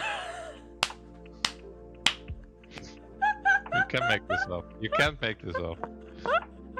That's insane. That's not chess. Oh my god. No fun. You trolled so hard. You can't do this. I'm gonna watch a stream back and watch. Who is commentating? Oh, Sarah. Sarah was commentating. That's so funny. Oh, Sarah probably would have. Oh, I want to watch this. I think Sarah would have like gone crazy here. Okay, so I think he won after f6. Like, this is just crazy, bro. Why did the opponent trade queens? He's 1700. He's chilling after the opponent. I'm 1700. You don't trade the queens here after king f7. Now he's chilling. He's so chilling now. There's no disadvantage. He's chilling after the queen trade. Oh my god, that's so funny. We're gonna have fun commentating Tushar's game, Oh I feel. my god. Yeah, okay, and then and then it's just better at chess. Wait, yeah. why is oh, because of knight g4 and you lose. Wait. Why did So you this is resign a knight hanging. That's a knight hanging. The knight's hanging on f4. This guy played rook a1? No, I think he resigned here, maybe? Oh. But can't you just And play then- like king... Oh, rook g3. Yeah. Okay. No, just yeah, just cooked. Okay, so That's it's insane so that he funny. won that. Oh my god, peak psychological Okay, warfare. No, literally. Yeah. I would feel so shit if I lost to f6 king f7. But yeah, that's so funny. I was like, wait, what is this? So he's gonna play white. Because I was like, can you play something interesting for round 4? And he was like, I'm gonna play the boring London. And I was like, literally, why? Anyway, so hopefully he plays the Bong Cloud. Okay. Someone asked if Sonia is still playing. We think Sonia drew, but we don't have an official result on the DGT board yet. Yeah, they just repeated moves, so we're It assuming. looks like they're repeating. Yeah. Okay, let's look at Katarina's game. Yeah, I think Katarina is doing well. It happened exactly what you said. He just is putting everything on what the rook from b7 to a7. So what he had to do is bishop h8 first. But instead he doubled the rooks on the b file first. And now after bishop h5, after bishop h8, you have bishop g6. And you have to go king g7 and then f5 is hanging. So basically, Katarina's opponent has no moves. So he's just gonna play rook a7, rook b7 for eternity? Well, I think so. I don't see what else you do, because you can't move the knight. You can't move the bishop. Maybe you can move the queen, but I don't know where. You can move the king. Also, Sonia officially drew. Like, it says the result here. Cool. I'll just put it in. So I think he will just shuffle the rook, and then pray. That's basically what he's gonna do. Okay, he shuffled the king now. Yeah, you can. So rook g1, yeah. Yeah, I think rook g1 you play, and then you figure out what's next. Now, the big question is, what do you do next? Well, I guess you can attack e6. Maybe that's the plan. So can't he play knight e7? I think after... Maybe he could on the previous move. But I think after rook g1, now there's also no knight e7, because g7 you will just take the material. What is this Actually, called? I wonder if like, is this a zugzwang almost? Oh, this is just depression, I think. Straight up. Clip I don't it! think Someone clip it! Oh wait, can I clip it? Create a clip. I think you can clip it. Oh fuck. Did I? You can use this. I feel like if I. Oh my god, I just clipped it. Fine. Wait. Fuck. Now it's on the screen. Wow. What time is this? Sorry. Okay, yeah, just but yeah, I think he needs to figure out a way. So I think what he needs to do is find a way to defend the e6 pawn as well. I don't know, man. I feel like this is just lost. Because rook g6, rook e7, and you're just stuck. Do you think he's just gonna play rook b7, rook a7 forever? No, he needs to play rook e7 to protect e6, I think, at some point. Yeah. But other than that... I mean, surely he knows he's fucked. If his last two moves are rook a7 to rook b7 to a7, and then rook a7 to b7. Like, Katarina just keeps improving, and he just gets steamrolled. Yeah. Well, you can keep improving, but at some point you also need to have a breakthrough. Yeah. Rook g6, rook e7. Well, I was thinking maybe the breakthrough is some e4 sacrifice at some point, but I haven't been able to make it work yet, so... Okay. Day 20 of asking it's after, yeah, it's after midnight. That's so funny. Also, I have a day in mind, but I haven't told you yet, so... You have what? So, she asks every day that I stream to remove like the leftover tape you can see on the wall. Yeah. And I told her I'll take a number in mind, and on that day of asking, I should. Wait, that actually. Then I need to do something about it. And she can stop asking, which is. Or we could all buy him a nice poster, like streamer not Joel, with his coaching email address. Just a big QR code, and then every time anyone scans the QR code, you go to my coaching. But that's pretty good. People keep saying your head's in the way. Your head's in the way. No, I'll have a think. Maybe I'll ask my Discord, and then the Discord will give horrible suggestions, and then I'll figure out what to do with it. I feel like that's what my Discord would do. But okay, so always a great idea. Yeah, what do we do? I think what will happen is Katarina's gonna improve the position. Opponent's gonna shuffle, and then we're sort of stuck, and then we're gonna see what happens. Yeah. Yeah, I wonder what happens. I think it's really hard to figure out a breakthrough. What about bishop g6? No, fuck.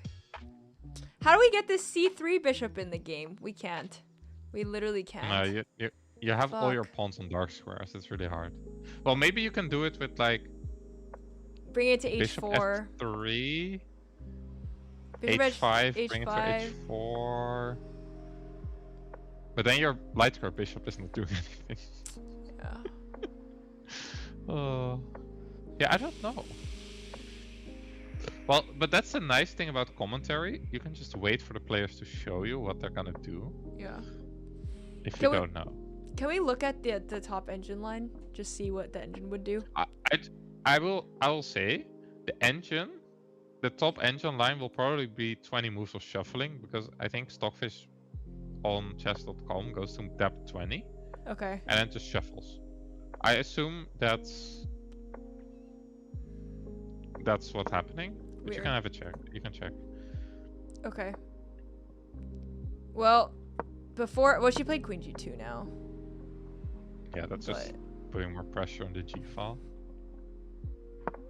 Before that, it was saying Rook G6, Rook E7, Bishop D4, Queen C8. Doesn't.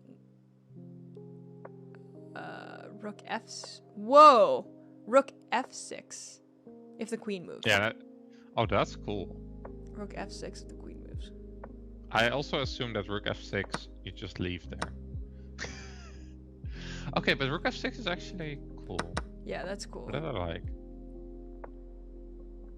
So maybe she can still try that now. Like, Rook G6, Rook E7. Oh, that's the way through. And Rook F6. Oh, that's cool.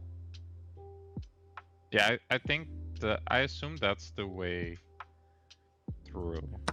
Because I don't see another way. Yeah, you just get easy. But that's so hard to find. I'm sure Katarina is like, I don't know, if I were her, I'd be like, come on, like, this guy is like pressing all my buttons, just like Rook G7, Rook B7, Rook A7, like there has to be something. Yeah. But there is. But Rook G6 and Rook F6 is such a hard find. Like, that's so... I have faith that she can find it, but it's not easy at all.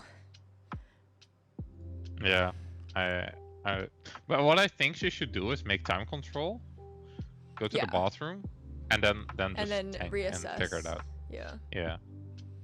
I feel like Rook G6 you can't go wrong though. Just like Rook G6, Rook E7, and then just play a random move, hit time control, and then figure it out.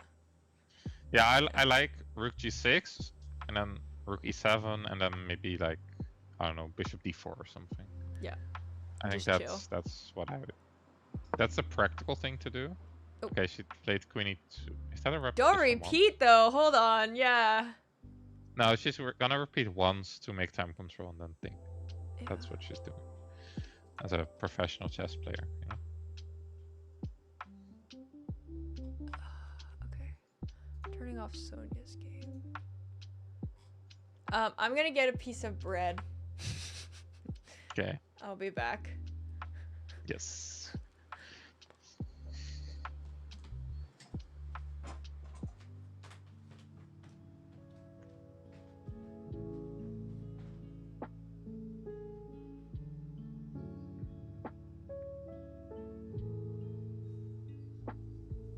Sorry, I'm scrolling through some games in the tournament from people I know. So one Dutch guy that was there last year as well is in some trouble. Okay, she put the rook back on G2 and made time control. Okay, that's fair. Did he offer a draw? Maybe, but I don't think she's very interested in taking a draw, to be honest. She knows she's better, so... Damn, he's getting cooked. This Dutch guy is getting cooked by a German guy. Let me see how old this guy is. Yeah, they made time control, so... We could be here for another hour, guys. Okay, can this load? Okay, I'll just Google. Don't you guys love the Fido website? When it doesn't work. Oh, it's not that. Okay. Okay, opponent shuffled again. Very nice. He loves shuffling his rook back and forth.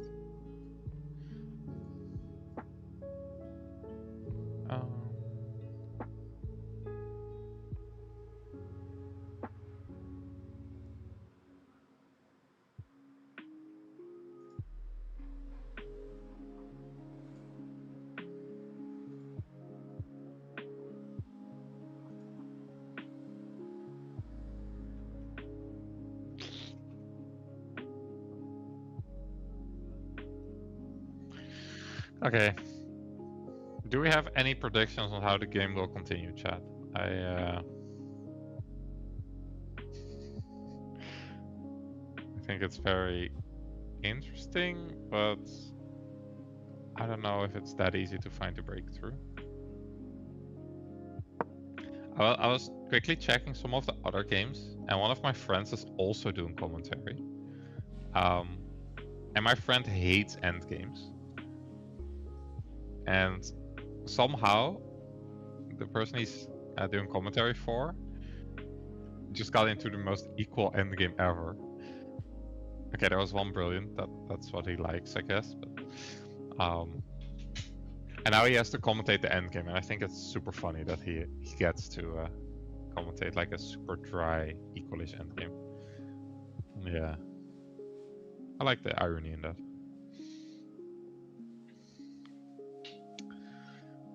Okay, bishop e1. Yeah, I don't really know. Maybe Katarina is trying the bishop f3, h5, bishop h4 idea. But I think we decided that it's not the best way to go.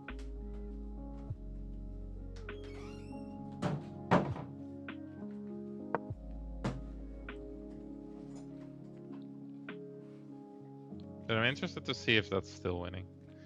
Welcome back. Oh, wait, Rachel doesn't have her headset on you.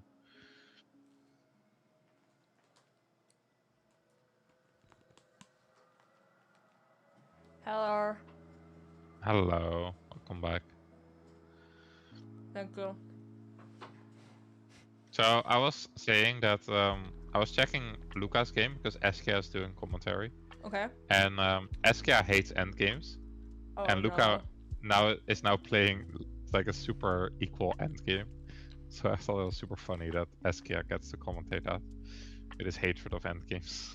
That's so funny. Really?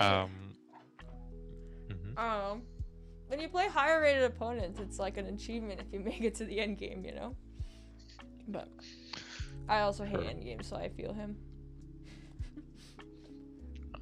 It's good. So what happened? Anything happen?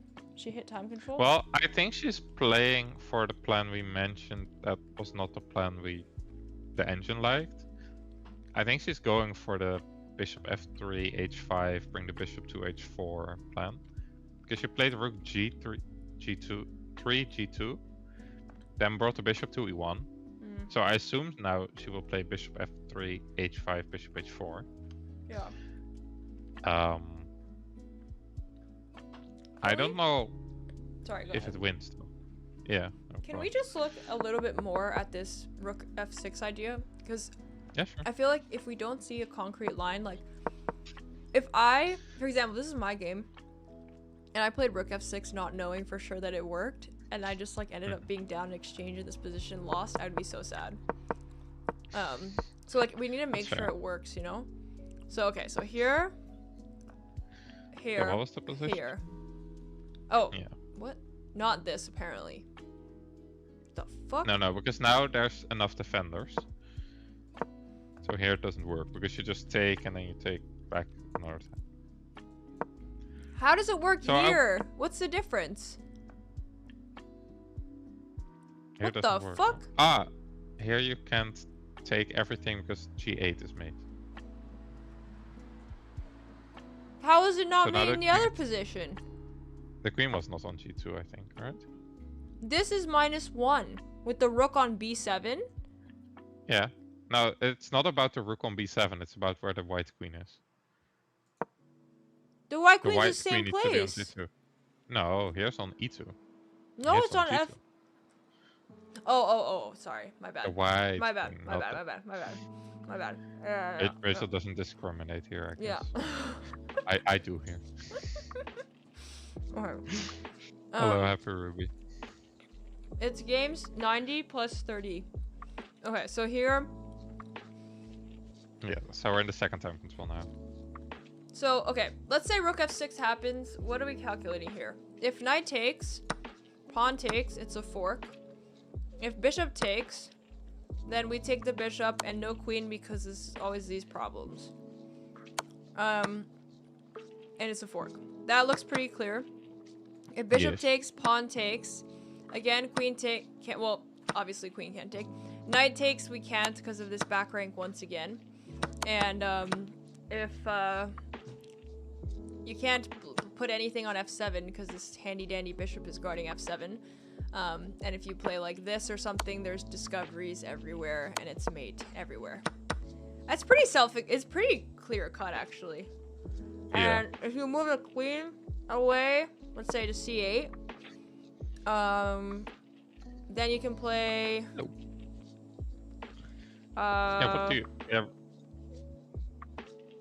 What do you play here? Because I think the rest was findable. Yeah. But then always the question is, what if they don't do anything? Yeah. And that's... Bro, I don't know. Yeah, the same.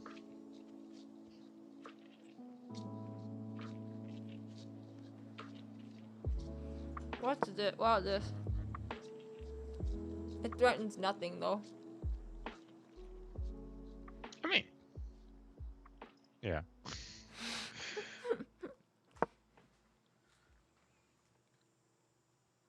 Is it Zook? No. No, you can shuffle. You can shuffle. So I was gonna say it's a Zook song, but it's never Zook song. So maybe rook f6 isn't that good after all. Can you play like bishop g6?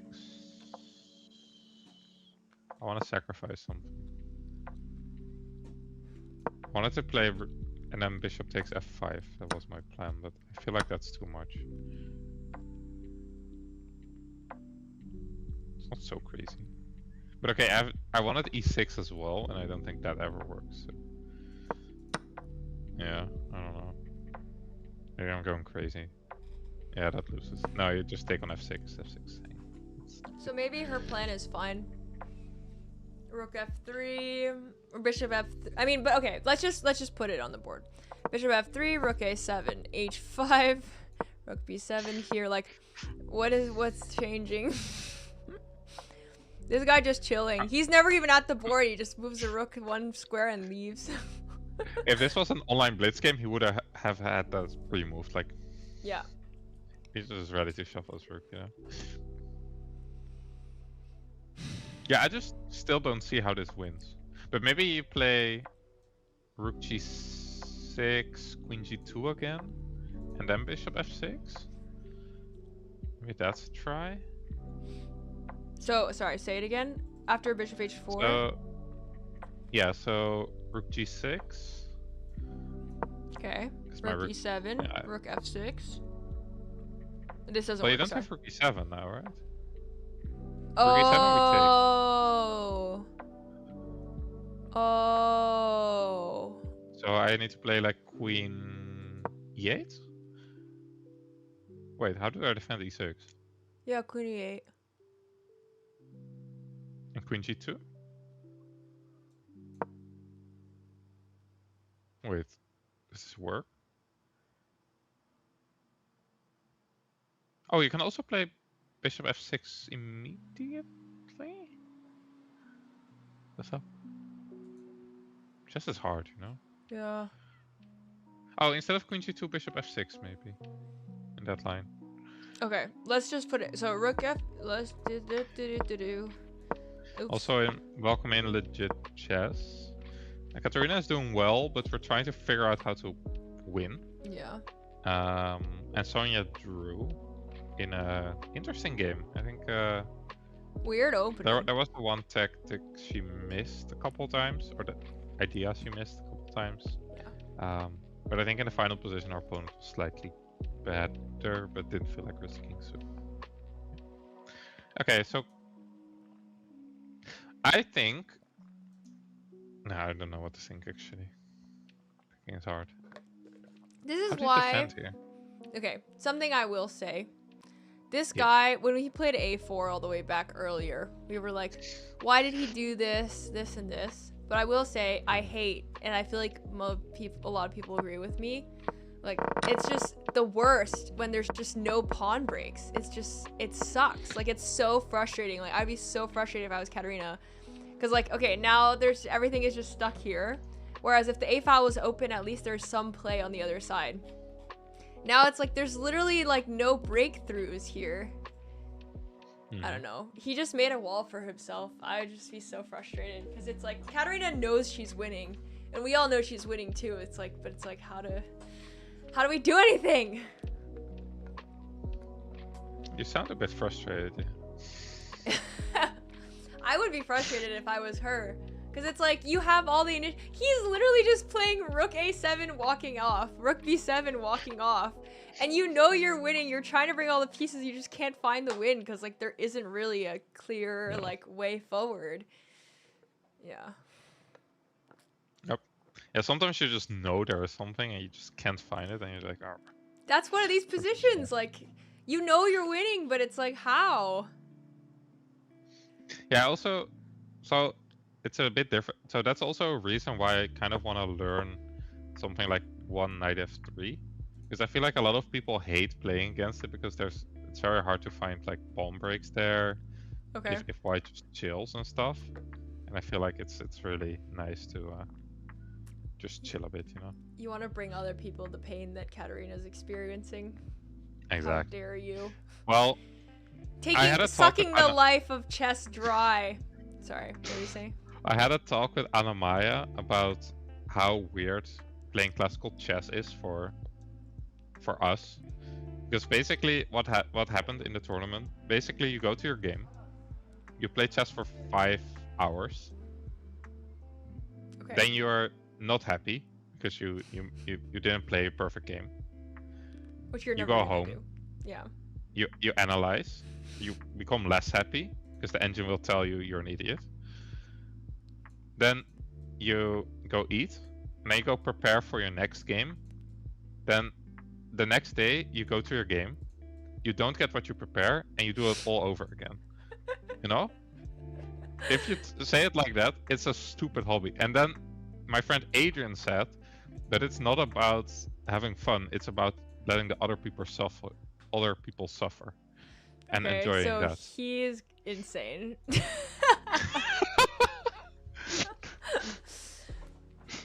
No, I think.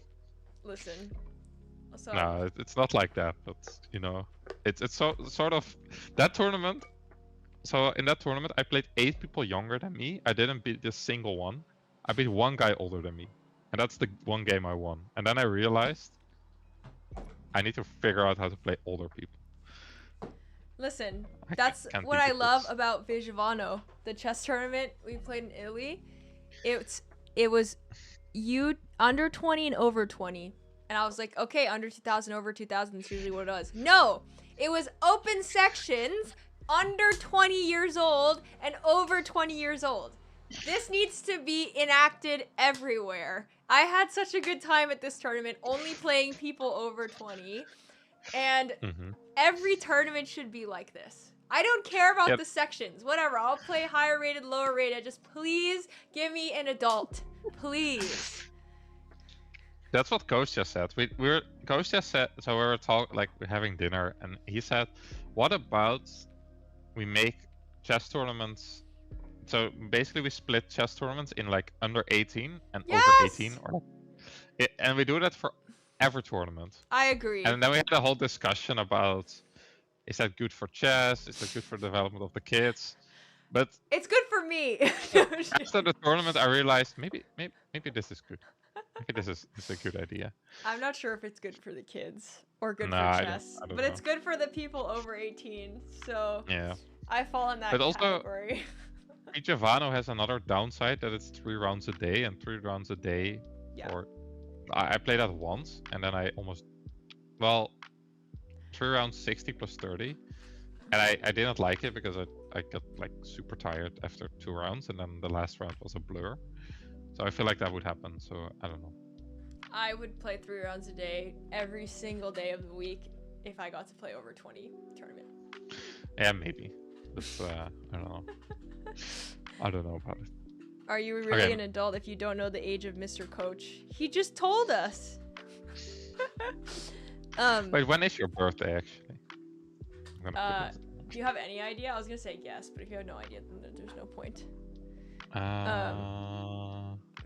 I have no clue actually. June 6th. Okay, in my head, June was my guess, but I don't know why. That's pretty good. You knew I was whatever my astrological sign is. Whatever it is. I wonder if I have your birthday in my phone. I don't think so. But I can add. I don't think I have yours in mine either. It's very important. Something I want to say is that once I was commentating a game for Katarina, this was like a year or two ago, and she was completely dead lost. It was kind of the same position like this. She was just like shuffling one piece around, like no space or anything like that. But the guy was it was like kind of the exact same situation. Like the guy was just like trying to find the win, like so frustrated trying to find the win, and he basically just tanked all his time trying to find the win, couldn't find it, played a bad move, and then played a series of bad moves because he had no time left and ended up losing the game. He just spent all his time trying to find the win and couldn't find it. So now that Katarina's entering like 20 minutes, I really hope that this doesn't happen to her. I hope that she just plays like, you know, she can't find the win, just play something that improves and keep looking for it and just don't get too frustrated. Because the worst thing would be if she just takes all her time trying to find the win, can't find one, and just blunders. This would suck. Yeah. I don't wish this. I hope she doesn't do that. Actually, it could happen. Yeah. It's a type of position you probably need to sacrifice something at some point to break through. And that's kind of scary. I remember Maia made her norm in London, but there was one round where they're playing this some crazy Spanish line, and her opponent offers her a draw, and for the stream it says like plus 1.8. Okay. And then she tanks and she accepts the draw because she's low on time. They need to make a bunch of moves to time control. Yeah. But the best move was to sacrifice a full piece without a clear continuation, but just with compensation. Yeah, nobody's finding that. And well, she was looking at it and she thought it was better, but she also thought, I'm quite low on time. I'm playing someone, I think it was a GM or an IM, like 2480 or something. Yeah. So yeah, it was. It's a safe choice. Yeah, and in the end she normed, so I guess she made the right choice. So that's how we will view it. Yeah. Only Macau Tall can just sack pieces like that with no clear continuation. Okay, I'm gonna put the engine lines up for people, because maybe it's useful to see. People are asking what the best move is. You can see with the engine lines like just how hard it is to find a way forward here. I think the engine struggles here, because the engine can't calculate the depth that is needed. Yeah. So I can't imagine. I would be so frustrated if I was Katarina. Like, you know you're winning. Just how? Yeah. I remember I went to visit the Dutch Championship, and at some point there's this end game, and it's an old engine, right? It's like 10 years ago. It's a very old, weaker engine. And basically there's these GMs analyzing an end game, and the engine says it's equal. But the GMs very quickly conclude that it's just winning. Because in like 30 moves, the king will go from place A to place B, and it wins a pawn or something. But the engine can't calculate that deeply. Oh, interesting. And it was crazy how quickly. Nowadays engines are a little bit better at that, but that engine was just not strong enough. And it was very funny to see GMs easily win an end game that's the engine says like it's a draw. That's cool. It was crazy. Yeah. It was very fun. Cool. That's also the day I got the advice that if a position is 0.00, but you're down a piece, usually you have a very good position. Because practically it's always harder to play those positions with the material. Interesting. So that's also interesting. Unless it's like very concrete repetition, but yeah, in general, it's always hard to deal with initiative. Makes sense. Okay, opponent played, big surprise, rook a7. She's gonna play, I mean, she's gonna do what we said, like, it's a logical thing to do. Yeah. She's gonna play h5. He's gonna play rook b7. she's gonna play bishop h4. He's gonna play rook a7, and then she's gonna think about what to do. I think rook g6. I think she will. Yeah, rook g6 makes sense. Yeah, I think the only question for Katarina is, I think she has a plan. I think the only... Sorry, did he just offer her a draw? He's staring at her. Sorry, I think he offered her a draw. Okay, sorry, continue. Yeah. You just ignore that. I've had people offer me draws in like positions that I look at the board and I think you're completely lost while you're offering a draw. But... And then I just ignore them. I don't even say no or anything. I just ignore them. Yeah. What did she play? Oh no, sorry. She's doing exactly what we said. Okay. The next two moves are guaranteed rook b7, bishop h4, rook a7, and then probably rook g6. Oh, I remembered what I was going to say. So, I think for Katarina the big question is, do you want your queen behind both rooks or like in the middle? So basically, do you want to play rook g6, queen g2, or rook g6, rook g3, queen g2? I think that's the only thing she really has to worry about. Because I think other than that, she has a pretty clear-cut plan. What is that plan? Rook b7? Well, she's gonna play... Yeah, she's gonna play bishop h4, rook g6, and at some point the bishop needs to land on f6. I think that's her plan. But probably she wants to put everything on the g file first. Okay, we need to protect e6, I guess. Queen e8 maybe. The engine's saying they like the queen being on the last row, so playing rook g3 and then queen g2. Yeah. Okay. Yeah. I don't know how to even decide that. I guess I don't know. Well, I think usually you want your queen in the back, right? I don't know actually. I don't. Yeah. I guess because now. No, I don't actually know. I was trying to find a logical argument, but yeah, I think this just looks winning to me. So I think she found a good plan, and yeah. Now it's just waiting for it to be executed. Someone in the chat's asking, can black attempt king h7, bishop h8, rook g7? So king h7. Okay, bishop that's h8. No, you can't, because the... bishop h8 is rook takes g8, I think. Yeah. I do think that's also an interesting position, but I don't think it's good. Okay, he played rook f7. Just wait, that's not... that's a different move. That's a different move. He played a different move, Rachel. Oh, that's not rook God ab7. forbid. He's just gonna go what back. I wonder if this changed anything. I just have no clue what's happening. Well, I know what Katarina is gonna do, I think. Bishop but h4. He confused me now. Maybe, okay, I'm gonna refix this stream, actually. We can have 2 moves of analysis available for y'all. Like this. You're just teasing them. Yes. Basically. It's a wonderful position, by the way. Yeah, I know. Katarina, yeah, okay, bishop h4.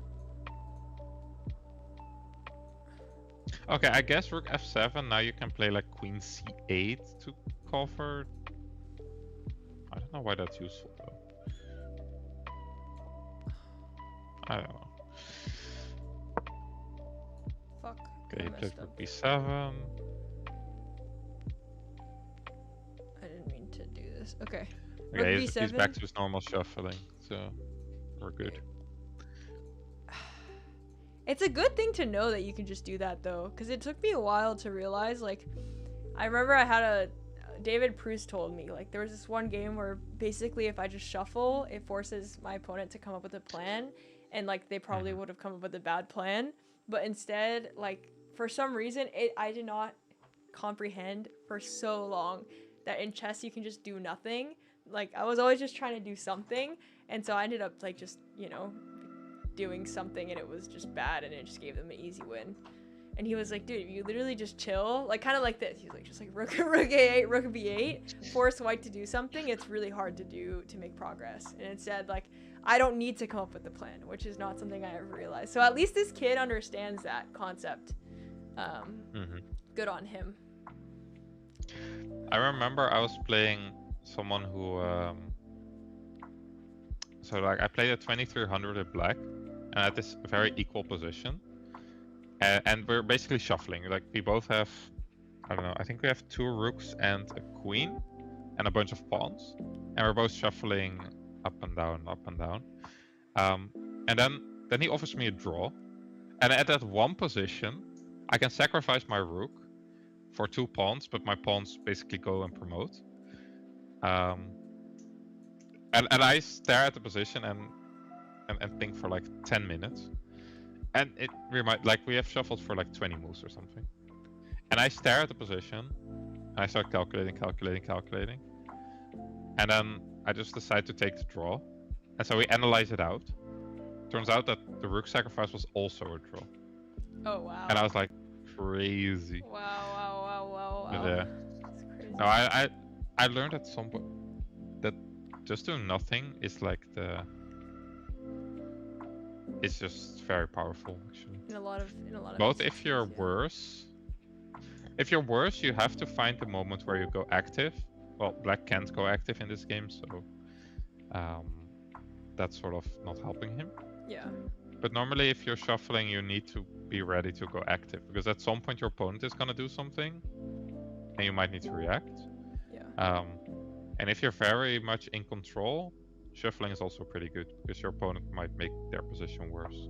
Yeah. So no, I highly underestimated the power of doing nothing in chess. Exactly.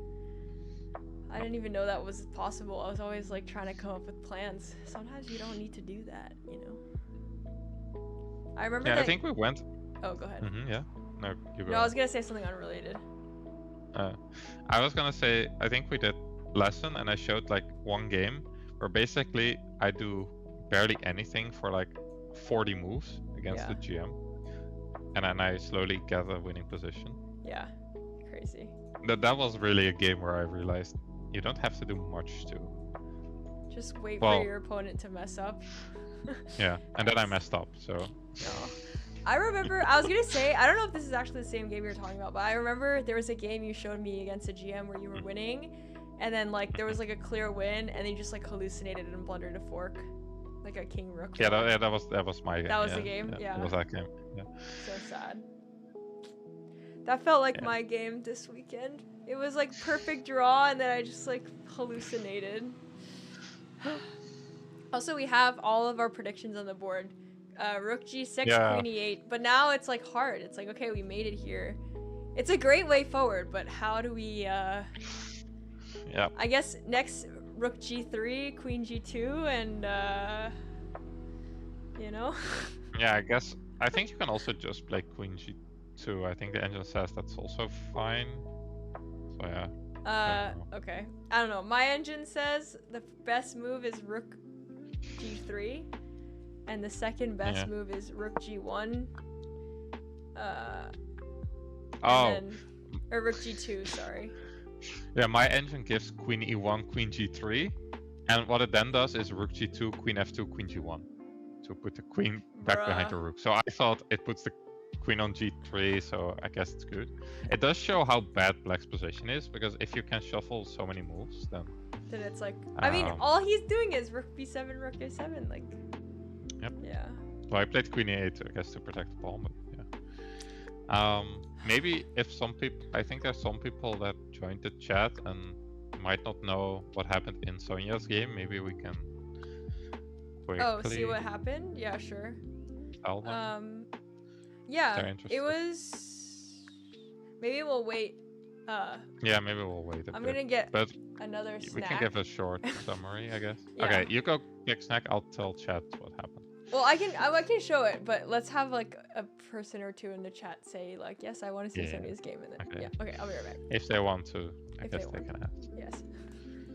Otherwise, we'll wait for Katarina to figure it out.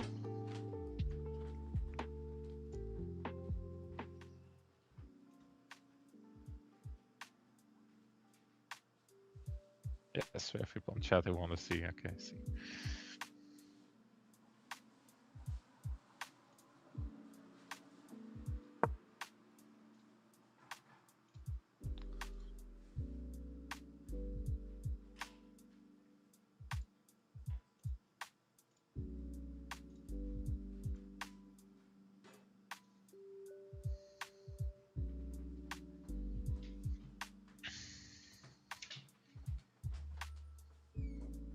Yeah, knight f5 would have been nice.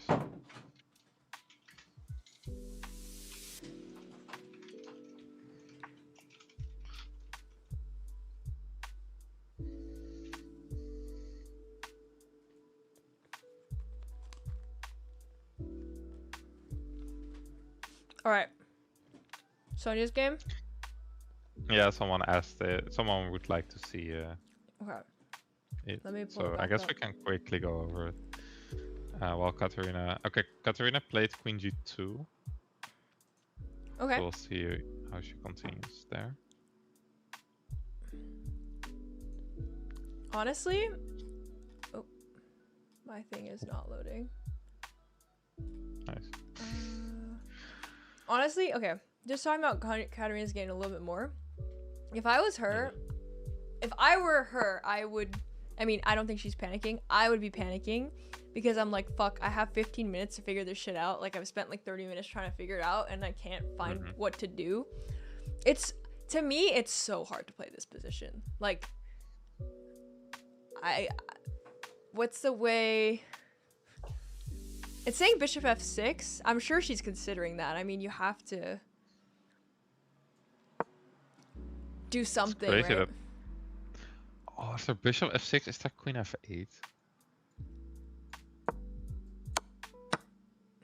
Just trade this shit and move on, man. It's done! It's drawn! Okay, hold on. God. You found a nice and easy draw, Rachel. Oh, God. Okay, maybe this is... This is hard. Okay, wait, I'm gonna put a queen where I want it. Is this different? Like, she has 15 minutes to find the win here, but there's no win. Like... Oh! You have to put the queen behind the rook, because then after bishop f6, queen f8, you can take on g7 and on e6. And your queen is not hanging.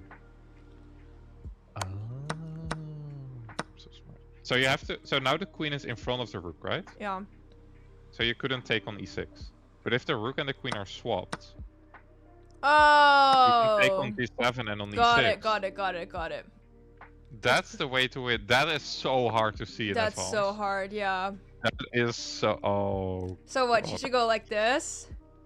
And this? Especially because you put the queen on g2 now. Oh, that's tough. Oh, that's really hard.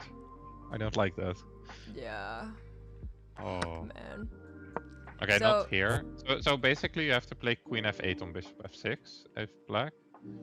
And now you can take on g7. Rook takes e7, rook takes e6. Damn. You're doing all this attacking stuff just to grab that e6 pawn, you know? It's insane. Crazy. Oh. Don't you hate chess sometimes? I really hope that she can find something in 15 minutes, because for me, it would be so easy for me to just run out of time and play shit moves and lose. I don't think she's gonna do that, but I would do that. Yeah. Back, basically stop thinking. Yeah. Alright. Well, is there any other way to win? I don't think there is another way to win. Oh my which god. Is it's such scary. a hard position. Yeah. Yeah, that's fair, Sam. Sam, the only way to win here is switching these. And when you switch those, like, I don't know. Then you have bishop f6. After queen f8, you can take the e6 pawn. Which you couldn't do when they were the other way around. I don't know if you find this, to be honest. I would not find this during the game. It makes sense, like, you want e4, after bishop f3, bishop e2. Okay, but I think that's even harder. So I'm suggesting some e4 break after bishop e2. I think that's even harder. Wait, that's crazy. Does that also work? Like this? Yeah, some e4 and then rook d1 if takes, I think. And then put the rook on d6. That is... Wait, what? Yeah, and here... Wait, I had a different position. Wait, I had a different position than you. Where? I think. Here? No, I have this exact position. And my engine after f takes e5 gives f5. So bishop e2. Like this? Bishop e2. Oh, I put the rook on c7. Yeah, and here f5, I thought. Wait, my engine gives f5 here, I think. Oh, wait, I have the rook on c7. Oh, that matters. Yeah, Oh, f5. yeah. a6. Oh, yeah, engine's catching up. Okay. I think this is harder. This is insane. I don't like this. Makes sense to switch the queen around. Yeah, but Yeah, I think so too. for Katarina, like, I feel like if she doesn't see a reason, she's been shuffling for the past, like, 10 moves. Oh! Maybe she will switch. Okay. Maybe she will switch. Maybe she will I would switch. be very impressed. Very impressed if she would find this. I think she did. Hopefully. Look at the extra notation sheet for that's not good. That isn't good for, well, mainly for me because I hope to get at some point to go to sleep. But I also want to see the end of the game. All right, Joel. This is what really matters here. Is he going to play Rook B7 or Rook A7? Or You can also play. the miraculous Rook C7? It's a tough one. I will guesses say in the Rook chat? B7. I'm gonna say Rook B7. Okay. I'll say Rook A7. We'll see who's right. Okay, I guess chat gets Rook C7. Let's see who wins. Let's go! Oh. Let me do a recap on Sonia's game while we're letting Katarina Yeah, figure it let's out. do. Oh, she's doing it! Stream if that. Let's go! Rook G2, Rook Queen she G1. found Let's go. Oh, should we say? Very impressive. Very, very, very impressive she found this. I'm impressed. Okay, maybe opponent will think at some point. No? Look at the opponent. He sits down, moves a rook, and stands up again. Literally. It's so funny. No. Alright, guys. Rook B7 or Rook C7? Guesses now. Pure Or Rook gambling. D7. Or Rook D7. Yeah. Channel point poll. Is the opponent going to play Rook B7, C7, or Like D7? A 10-second prediction. Yeah. He's thinking, guys. He goes, what's the difference? What to do? Do. Rook D7, Rook C7. He's probably taking, he could take a nap. Okay, let's look at Sonia's game. I love exciting chess, yeah. Like this. Alright, so for those of you wondering what happened in Sonia's game, we're gonna do like a 2-minute recap. Joel, just cut me off at any point. Yeah, Sonia can immediately upload it on her shorts. On our channel. Oh yeah, okay, so... recap by Rachel. Oh. So this D3 thing, I've never seen that. Joel's seen that. We don't want this queen trade situation. We get this really weird opening. Both bishops Phi and Kato, similar structure. It's like a King's Indian for white, but like for white. D4, very committal decision. Not sure how we feel about that. And now we really like this idea, knight A6, knight B4. We thought it was annoying for white to deal with, but she does not find this idea. Mariana does not find this idea. Knight H4 to play F4, very nice. All the tactics work. You cannot take this thing because of a lot of reasons. Well, this and then it's +1. We don't need to get into that. Okay, bishop b2. We were, I guess, we were thinking maybe it makes sense. You want to take here and put some pressure here. We were a bit confused though, because after c5, it doesn't seem like there's a future here, which I think she realized also. She eventually played bishop c1, and we really like this move, coming to f4 here. Game continues. The opponent self-pins themselves. And here is when she has the breakthrough idea of the game that she needed to find. She had a few moves to find it, unfortunately did not find it, which is knight f5. And the reason why is because once this pawn leaves, this bishop opens up and this queen opens up. So no matter what piece of these three takes the knight, doesn't really matter. We are winning something with 3 attackers on this knight. 2 defenders, and we're attacking the rook at the same time. So yeah, that was a key idea. It would have given white a slight edge and some play. But unfortunately, she doesn't find it. She plays rook f2. Makes sense also, just, improving the pieces. Knight takes e5. And we have another moment to play knight f5 here, which again works because if we take this, same thing. We have this guy attacked and this guy attacked at the same time, but she didn't see it, and after this, it's basically just completely drawn. We were trying to figure out a way to make progress as white, but we could not find a way. Pieces are shuffling around. Opponent eventually offers to trade. Sonia doesn't want to trade because she's higher rated, makes sense. Opponent eventually offers again, but they're just shuffling at this point. She declines again. This is the same position twice, and here we're, she plays rook f3. We're like, okay, maybe she's trying to go h4, h5, but after h4 and h5, like, there's no play here. We can't find anything. We were thinking about g4, but we thought it was just like too risky, not worth it.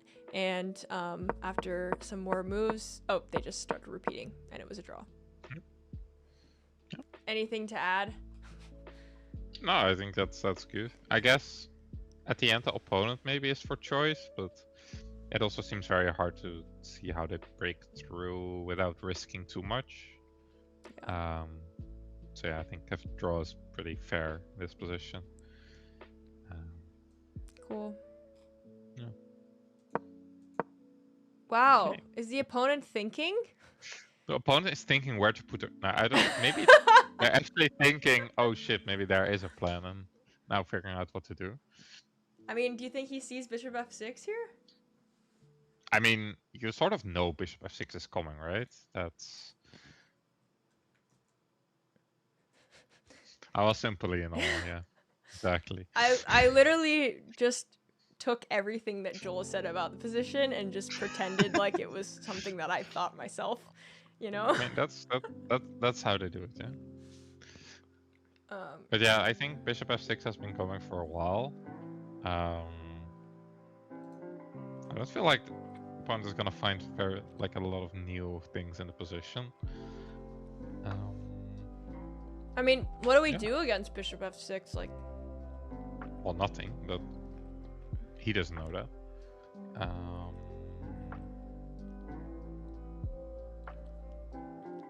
Okay. This is free pawn. Okay, just checking. What's this one made?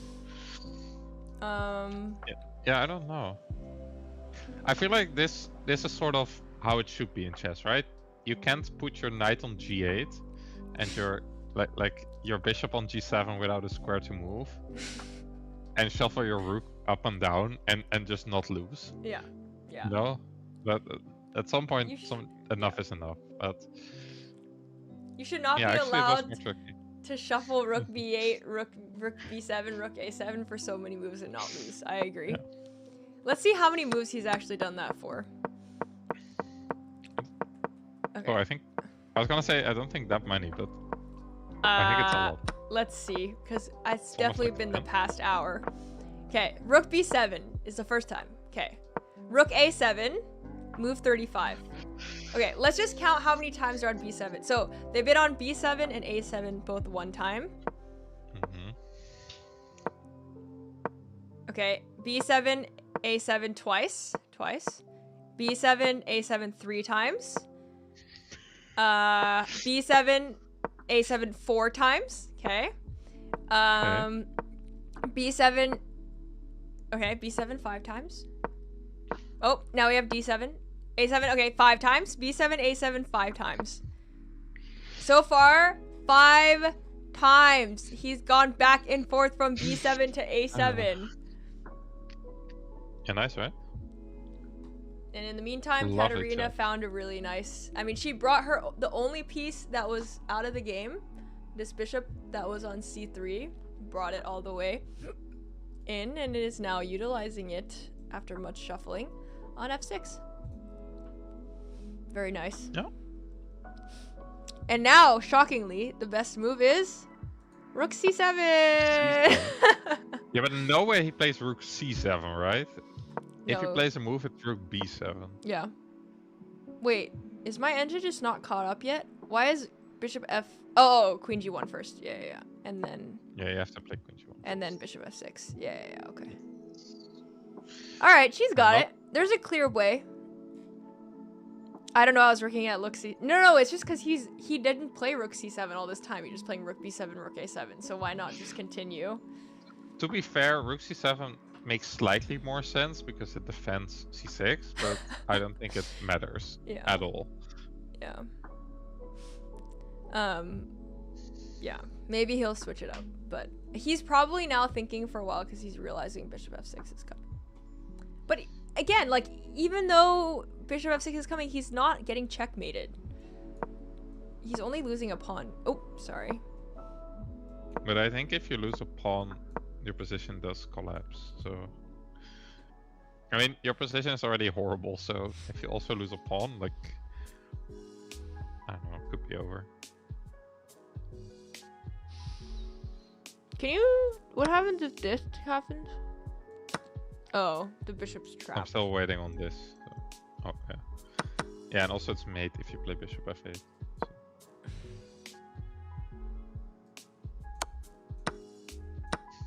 Oh, I realized I put one of the other games that's still ongoing on my other board, so I heard a move sound, and I thought it was our game, and I was like, oh. Damn. Where's the move? Like, it's not over. I mean, he's not, like, doing too well. He played Rook C7. Whoa! A change! He doesn't like our counter. No. Okay, I'm getting another glass of chocolate milk. She's gonna play Queen G1, good. He's gonna play Rook A7, and then she's gonna play Bishop F6, and then we could just take a 20-minute nap until then. Let's play some bullet. Wait, they're probably... They could already be finished, you know? Well... Because it's 15 minutes delay. But I guess they let us finish it. We will see, yeah. Okay, Queen G1. He will now play Bishop... Yes. Okay, guys. Part 3. Rook B7 or Rook A7? Guesses in the chat. Or Rook D7. Oh, how is Alex doing? Yeah, we can take a look at Alex's game. She's lost. She is? Ugh. Yeah. How did everyone do? Let's see. While we wait, I guess we can look. That pretty. I think Pietro and Tushar won. So that was a good stream. Cool. TB lost. Let's see. Luca is still playing. Let's see. Ooh, nice. Ooh, pawn checkmate. Cute. Okay. Oh, I didn't check Adriana. I think she's playing the Masters, right? Pietro plays the Sicilian. Good to know. What the fuck? Bro, what? Wait, is she not playing? Okay, look at the stream real quick. Yeah, opponent is 1400. Yeah. Here, the opponent played Rook E1. What?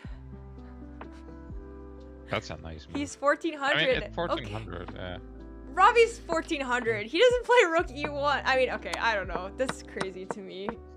Okay. I don't think Robbie plays that, but, you know, it happens. Okay, we don't need to see this game anymore. Okay, very nice, very nice, very nice. It was a gift to Pietro. Okay. Give the poor player a break. Yeah, fair enough. I've made stupider moves, so I can't talk. It's true.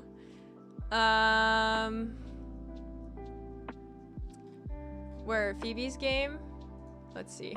Yeah, I don't think we want to look at Phoebe's game. Oh, really? It's not looking pretty. Oh. It's 20 moves, so she plays the French? Yeah, it didn't go well, the French. I should look at this line. I always take the bishop, but I kind of like playing h4 here, actually. Yeah, h4 is very annoying to play. Again? I was trying to figure out something else against bishop g5, because against bishop g5 you sort of should take on e4. Yeah. But it's a bit dryish, so I was trying to find something more interesting, but all the other lines sort of suck.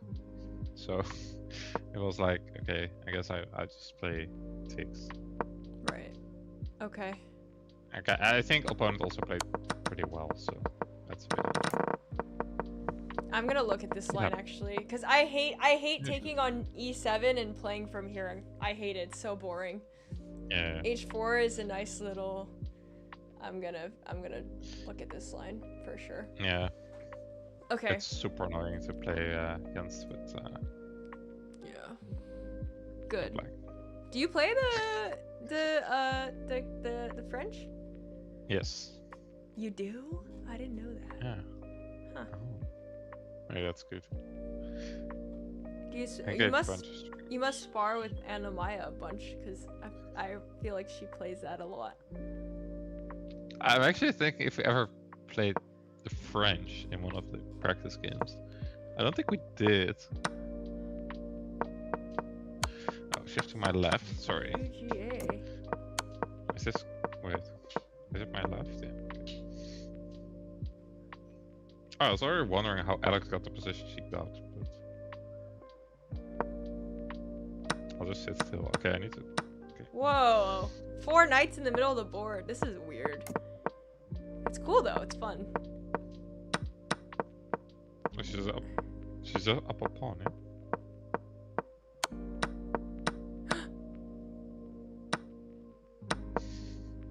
Oh, Rachel is. No! It's hard to see. That's some shit I would blunder. I blunder that kind of stuff all the time. Yeah. That's a bit painful. I've been sitting too long as well. It's so subtle yet devastating.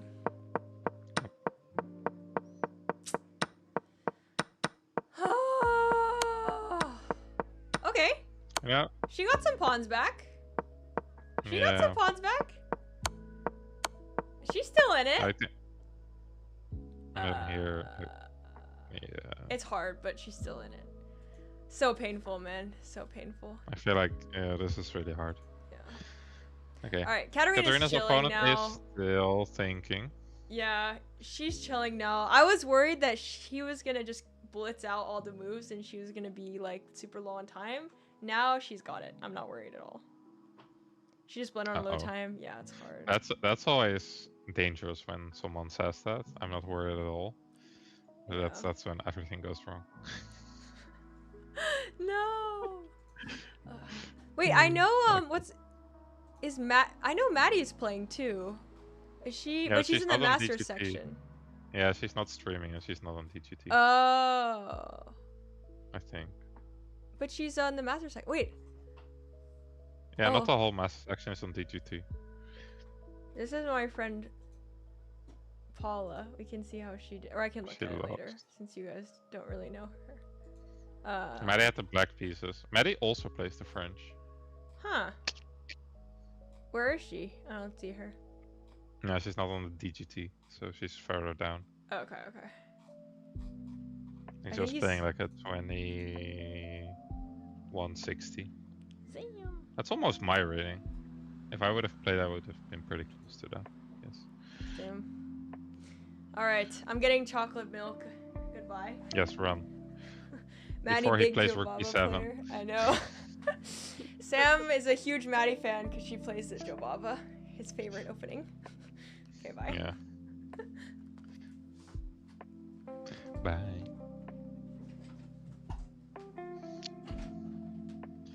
Is this one of the last games going, actually? Okay, in the master section there's quite some games going. And Alex is also still playing. Okay, there's a couple of games in the under 2000s as well. But this could be one of the... it's not the first game to finish, let's just say that. Yeah. Wait, now I have double Katarina. That was not the plan. Let me grab Alex's game, how painful it is.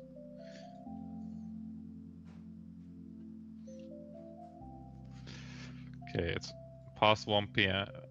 1 a.m. I guess now. So I hope there's still people awake in chat. For everyone from the German community, sorry that's so late, but I blame Katarina. Actually, we should blame the organizers. Such a late round on day 1 is a bit criminal. Hi. You know the worst part I just realized? I can you commentate here? Tell the organizers. Yeah, that's what I said. The worst part I just realized is that after all of this, after she plays bishop f6, the whole saga goes down, she takes on e6. There's still the entire endgame to be played out. Oh, I really hope it just resigns at some point, bro. It's past his bedtime. He's 13. Yeah. It's past midnight there as well. It is? Yeah, it's now past midnight there. Why did they start so late today? I don't know. Alright, I think play it's a bullet game. Hell no. We're waiting for this guy to play rook b7. Rook b7 or rook... He's really trying to find a way out, which is fair. I would be doing the same. It's Friday in a work week. I think why they start so late is that it gives maybe people from the area the chance to work during the day. Okay. So they don't have to take the Friday off. But they used to do that a lot in the next week off, no? Yeah, but one extra day off is sometimes a bit annoying. So that's why they do it, I think. And we did it in the Netherlands for weekend tournaments. We also had it a lot. So that the first round starts Friday evening at like 8. Okay. But then the time control is shorter, so then it makes more sense. And then we would have 3 rounds on a Saturday, and but then the long rounds, like the 90 plus 30 rounds on Saturday. But those are killing. So I like the 2-2-2 more, and then you might have to take a bye or a day off extra. That's what they do in the US. There's no tournament like Maia in the US, where it's 9 rounds every single day. Nobody can take that many days off. Yeah, no. In Europe it's quite common, but I guess for Europeans are weird. Yeah, y'all are much better at the work-life balance than Americans, I feel like. Yeah, I feel like in America you have so... Oh, he played King H7. Guys, we have a new move! So exciting! I'll expect that one. Alright, she's gonna blitz out bishop f6. Let's go. No, it's gonna think because it's a different move. No, I'm sure she knows. She's like, no matter what this guy does, I'm playing bishop f6. Surely. That's not the mindset she should have. She should be very careful here, no? No, I mean, she's probably spent this whole time while he was thinking, calculating, and she came to the conclusion.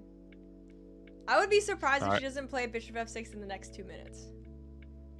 No, I think within the next 2 minutes, but she shouldn't blitz it out. She should still think a little bit. Yeah. Like check why King H7 and not his favorite move, Rook B7, you know? Yeah, fair enough. Rachel does not care about his move.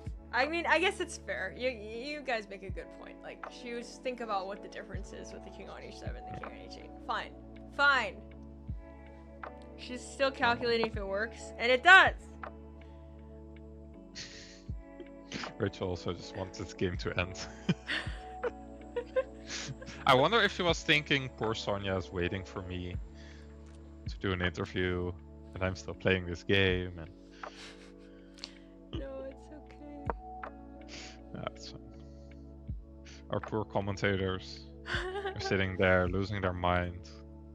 No, it's like, it makes you appreciate, because people commentate for us, you know? Like, we all do it for each other because we really appreciate it when I really appreciate when people commentate for me. So you need to give back, you know. No, I think she has not been. No, she's not been here. Yeah. And there it is, Bishop F6. Yay! Queen F8 coming. Surely. I've never streamed Sam. That's your problem. Never Queen streamed F8. Bishop takes G7. Rook takes G7. Rook takes E6. Wait, what happened? And then the game begins. He played King H7. Can he now play Knight takes F6, E takes F6, Bishop F8? Is that the difference?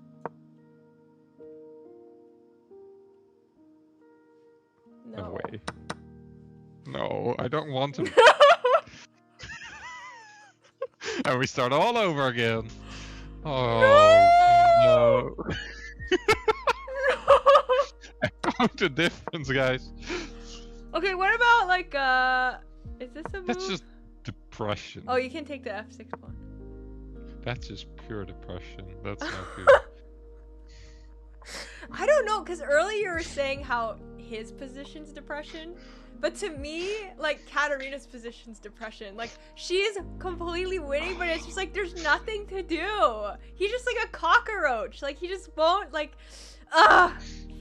It just won't die, you know? Literally. Oh, I really hope he doesn't play it, but I feel like he played King H7 to play this, so... Oh. Okay, I'm gonna look for Okay, what does she do after Bishop F8? I don't know.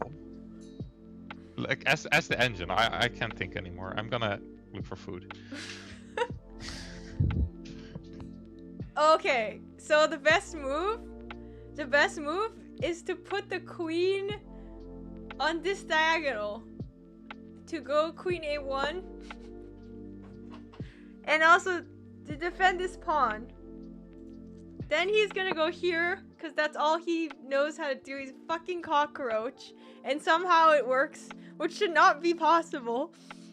Not him. We love the kid, but you know what I mean. Just the fact that he can go back and forth, and it's fine. There's no, like, direct kill is so frustrating. So frustrating. Okay. So then... Rachel, maybe we chose the wrong hobby. Maybe chess is just not it, you know? Like, Looking at this game. Her position, Katarina's position is depression to me. Like, how? You're so winning and there's nothing and he's just a cockroach. He just goes Rook A7, Rook B7 and there's nothing. Like, oh my god. Could you please explain commentator with engine? How is it +5? Okay, I'm trying to figure out the same thing currently, okay? I'm really trying to figure out the same thing. I think this is what's gonna happen, and I don't know what to do after that. It's opposite colored bishops. All these fucking pawns, sorry. All these pawns are just, oh no, he played it. No. We're gonna be here till tomorrow morning, bro. That's not good. Okay, this is what's gonna happen, and it's like, what to do? There's nothing to do over here. And then here, there's nothing to do here either. The opposite colored bishops, there's no way to get this light scored bishop into the game. He could just play Rook B7, Rook A7 forever. What to do? I feel like we're painting a very positive picture about how it is. If I was Katarina, I would be so frustrated. But she's just trying to find the win. That's good. Okay, but surely you play E takes F6 and then think, right? Yeah, I think she's just trying. Okay, I think she's just making sure. I'm gonna try to figure out why something is winning and why not. Okay.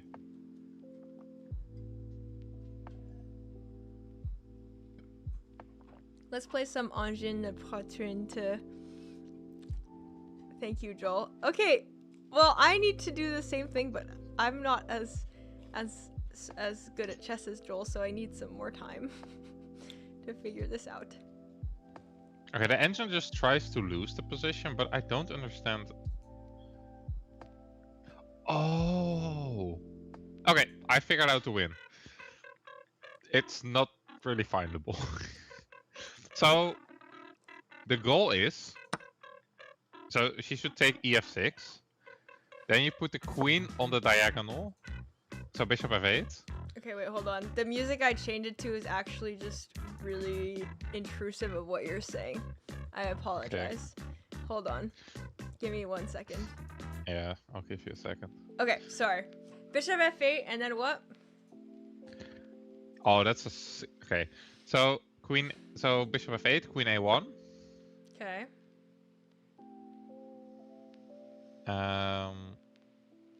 Let's say shuffle. Okay. Something. Like the rook b7 or something, you know? Yeah. Like, let's shuffle Rook those. b7. Queen b2. Rook a7. Rook g1. Rook b7. Rook g8. It's actually insane that works. And the idea is that on queen d8, you have queen g2. And I think. What if you go rook a7? Oh, queen g2. Queen g2, queen g6. Yeah.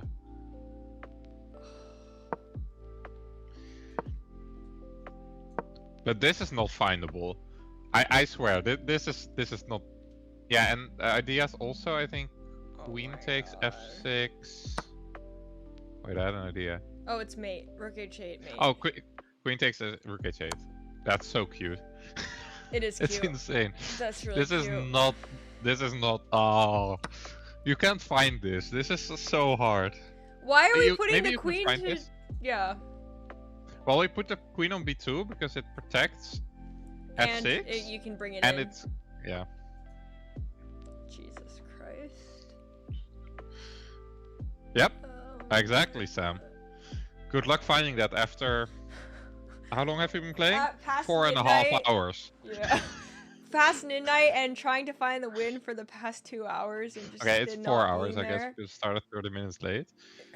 You played 4 hours, it has been winning all the way, and then this kid throws this annoying defense, and then you have to find the win all over again. This is peak I must say, the kid has been defending very well. Yeah. Wait, actually, there's also bishop f6. Why does bishop f6 lose to rook g8, right?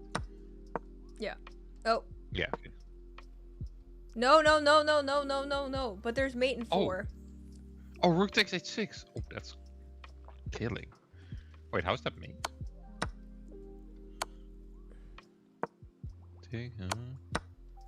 Sack both rook rooks. G6? Oh, we sack both. Oh, that's also disgusting. Alright. Now we're all gonna cheer for him to play bishop a8 takes f6. Please. Come on, bishop takes f6. Channel it all, please. Play bishop takes f6. Please. This would be perfect. Katarina sacks both rooks for checkmate. Yeah, it's a pawn. Take it.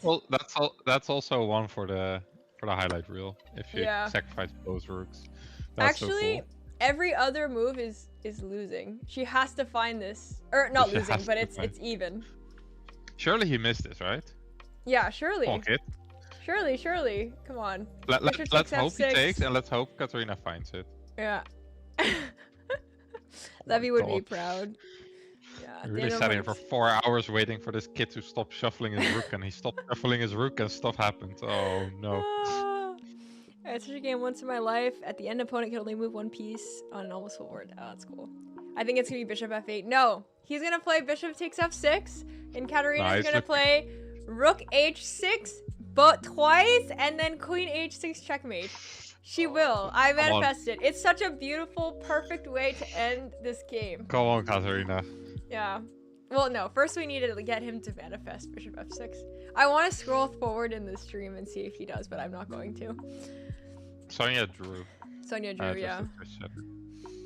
Okay, so for those of you guys who didn't see, we're going to show it again. If bishop takes f6, there's this beautiful double rook sack. Rook takes h6, king takes, rook g6, king back, only move, Rook h6 only move takes, and queen g6 checkmate, sacrificing both rooks. That would be so nice. So nice. He has to see it. He's thinking. He's thinking for a long time, which means that he doesn't see it. Because if he saw it, he would play bishop f8 right now. He would have played bishop f8 by now. He's trying to figure it out. Oh my god, he's touching. He has his hand. He's oh.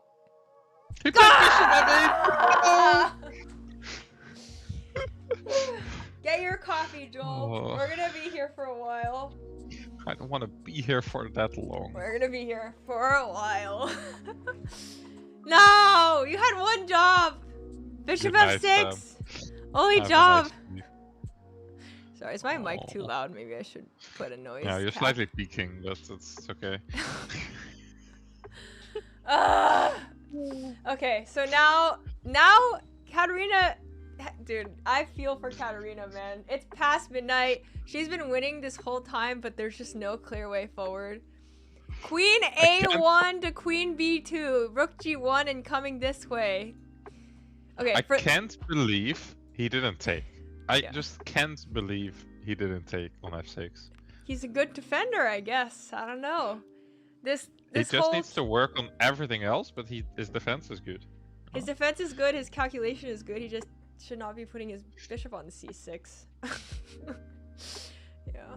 Yeah, that's probably indeed. Okay. Not great.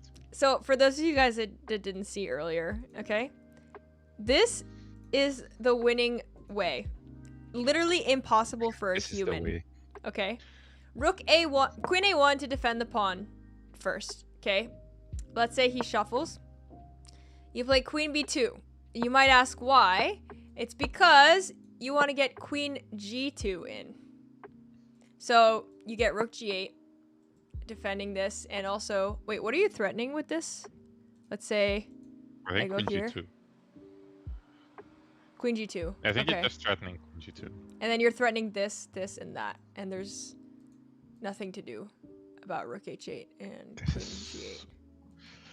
And if takes, we still have this.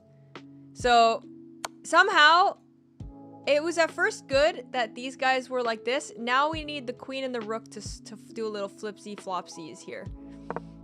Oh, she played it. Okay, no okay. way. Queen a1, queen a1. All right, we got it. Dude, if she finds this, like, that's actually crazy. That's deep respect if she finds this. If she finds this, I don't know. That's insane. She also has 7 minutes too. Like, queen a. Okay, queen a1 makes sense though. To me, queen a1 makes sense. Like, naturally, you want to defend the f6 pawn. You know that like it's gonna be attacked again. Queen a1 makes sense. It would be crazy if she finds rook g1, queen b2, queen g2. Well, she could. I think it's possible. I think it's possible. She could find it. I thought, like, before she played queen a1, I wasn't sure. I guess the way to find it is, what else do you do? Yeah. Because you sort of have to keep that pawn protected. Maybe that's the way. It's still super impressive. Yeah. I mean, she's been playing for so long. It's really impressive, yeah. Queen a1, beautiful. And yeah, I mean, this bishop can't move at all. This rook has one really nice square. This one can forever still go a7, b7. But like, what does he do here? That's what he likes to do. Okay. I don't know. What do you think he's gonna play? Rook a7 or rook b7? Last time he played rook a7, so this time he will play rook b7. I think. Yeah, this is. Well, actually, what he probably should play is d4, but I don't know if he will.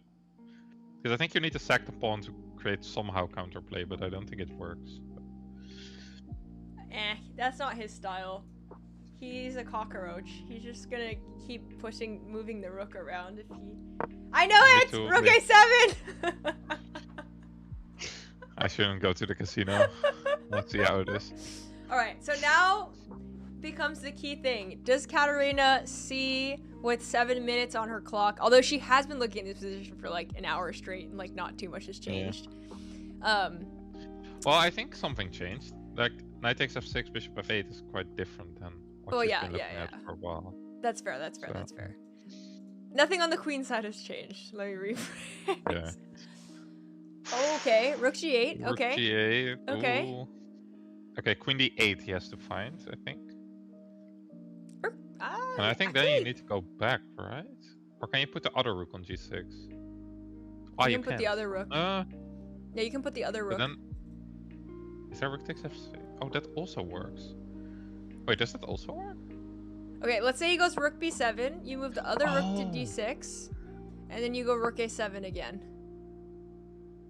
Oh, this works. Oh, you have queen e5 and stuff. Oh, I thought queen e5. Oh, in this position? Yeah, I thought black would play queen d8 to attack f6, but then you have queen e5. Wait. No, then f6 was hanging just a choice shadow. So, queen d8 to attack the pawn. Rook 8 to g6. Okay. Yeah. And now you're basically threatening to win e6. There is tactics rook takes f6 though. Rook takes f6, rook takes f6, king takes g8, but I guess you win e6 in the position? Damn. Dude, this game is... What the fuck is This game going is on insane. in this I game? don't know anymore. Oh my god. Tushar's viewers infiltrating in here. If Tushar was playing here, he would sack the rookie to get the cookie. Thank you. I think she will, actually. Was rook g8 not winning instead of queen a1? Well, now we have rook g8. I think it's also winning, yeah. No, I think before, it was... The f6 pawn was hanging. So yeah, she had to defend it first. Yeah. Wait, why is rook h8? Oh yeah, the queen is on g1. She found all the best plans though. Like this whole like bishop c3 to h4 maneuver I feel like is really instructive. It's like yeah, it was nice. It's like a perfect example. I can put it on the board. A perfect example of the three questions that you ask. It's like, fuck, do I even remember the three questions? Your worst place piece, your opponent's plan, and what's the third one? Weaknesses. The weaknesses on the board, yeah, okay. Because here, like, it's hard to do any... Okay, so here, it's like hard to figure out what to do, for those of you guys who didn't see. Almost all the other streamers finished their game now. Yeah. So, like, it's really hard to figure out what to do. See, in those situations, you ask yourself, weaknesses, opponent's planned, worst placed piece. And this is a perfect example of how to improve your worst placed piece. Worst placed piece, the only piece that's not really in the attack, is this bishop on c3. And she does a whole bunch of maneuvering because she has the time to do it to get this bishop into the attack. And now she plays bishop f6. Like, such a perfect, like, someone put that in a textbook, you know? Like, if I was writing a book for club players on, like, improving the worst placed piece, this would be a game, like, in the example. It'd be like this position, and it'd be like, find the plan, and it would be Katarina's plan. Yeah. Really, really nice technique. Brought oh, this... you can also... Yeah, oh, go yeah, ahead. go on. No, I would say it brought this bishop from this, like, you know, bad location on c3 doing nothing. Oh, did he blunder? No, he played rook a7. No, he's just shuffling. Well, he is blundering. She has queen g1 now, which wins on the spot. She'll find that. She 100% will find that. But queen e5 is also very natural and should also win. She's gonna play queen g1. Wins on the I know it with my soul. I just feel it. She's gonna play queen g1. It's very thematic to everything else in this game.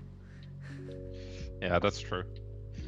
Now I was gonna say, also her maneuver shows some attacking things because I was reading attacking manual, and it says you should bring all your pieces to the attack, which she did. Oh, queen g1. Oh, she did it. Oh, she's doing it. Oh. Sorry, what were you saying? Yeah, so in attacking manual they say you need to bring all your pieces to the attack. You need to attack the weak spots, which was clearly that g file, and then like you have to remove the defender, the bishop on g7 with bishop f6. So I think she did everything very nicely. Yeah. And queen g1 is a very cold killer. Let's hope he shuffles and rook takes h6 can be played. Then, Yeah. Then I think we're done. It's curtains. Yeah,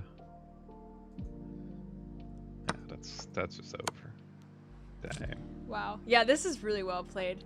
I think we were frustrated because we spent like 2 hours trying to find the win, but like the way that she just brought the bishop all the way to f6, like, yeah, is beautiful. Nice. Like this should go in a book. I think it's very instructive attack. Yeah. Yeah, super instructive attack. What's the book? The middle game positional book that's really popular. Hold on. Oh my god, why am I blanking? Fuck, hold on. I actually really want to find the name of this book. Do I have it? It's called like no. I can find it. Give me I have to log in. Oh my god. It's reassess your chess? Yes. It should be like in a reassess your chess Beautiful. book. Like it should be in that book. Find the attack and it's reassess your chess. Yes. That's the second book I don't have, I guess, but that's okay. When's your birthday? November 20th? 20th, yeah. Send me your address. Rachel, I made a list last week of all the chess books I still want to read. Oh my Do you want to guess how many there 500. No. I don't know. 50? 44. That's crazy. How many have you read?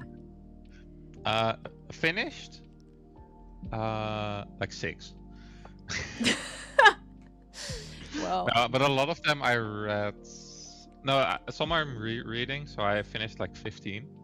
But Okay. some I read, and then basically now I'm reading and taking notes to like keep it in mind better. And I think I know more about chess, so some books are more interesting now. Yeah. So I'm rereading some of them. So Fair that's enough. also nice. Well, you have your whole life to read chess books, so no rush. Okay, this guy. I'm sort of getting new ones every year, so I sort of want to make some progress at some point. Yeah, me too. I'm almost done with my first chess book, 700 Practical Tactics. Yeah, the very non-practical practical tactics. Okay, rook takes h6, surely. Yeah, We'll and now it's just winning. I mean, it's not mate, but like it's I can done. resign. Yeah. Yeah. Beautiful from Katarina. So impressive, this game. I like how the top engine move is rook takes h6. And then the second move is bishop takes d5, c takes d5, rook takes h6.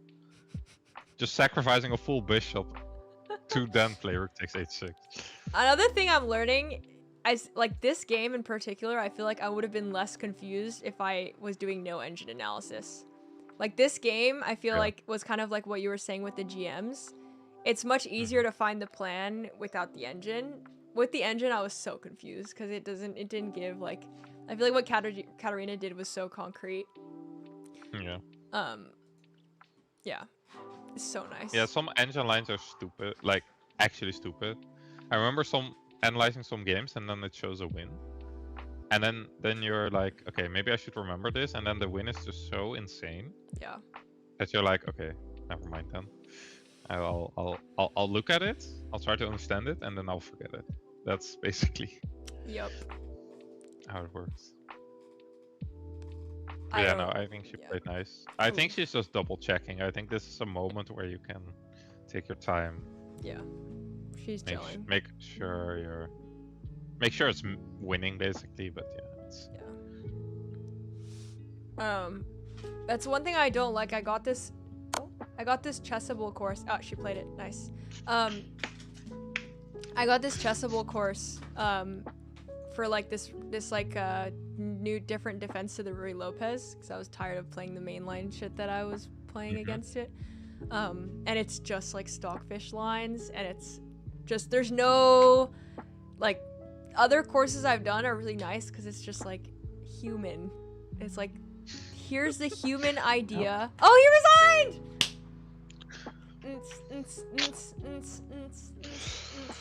Oh, it only took 6 business days. But...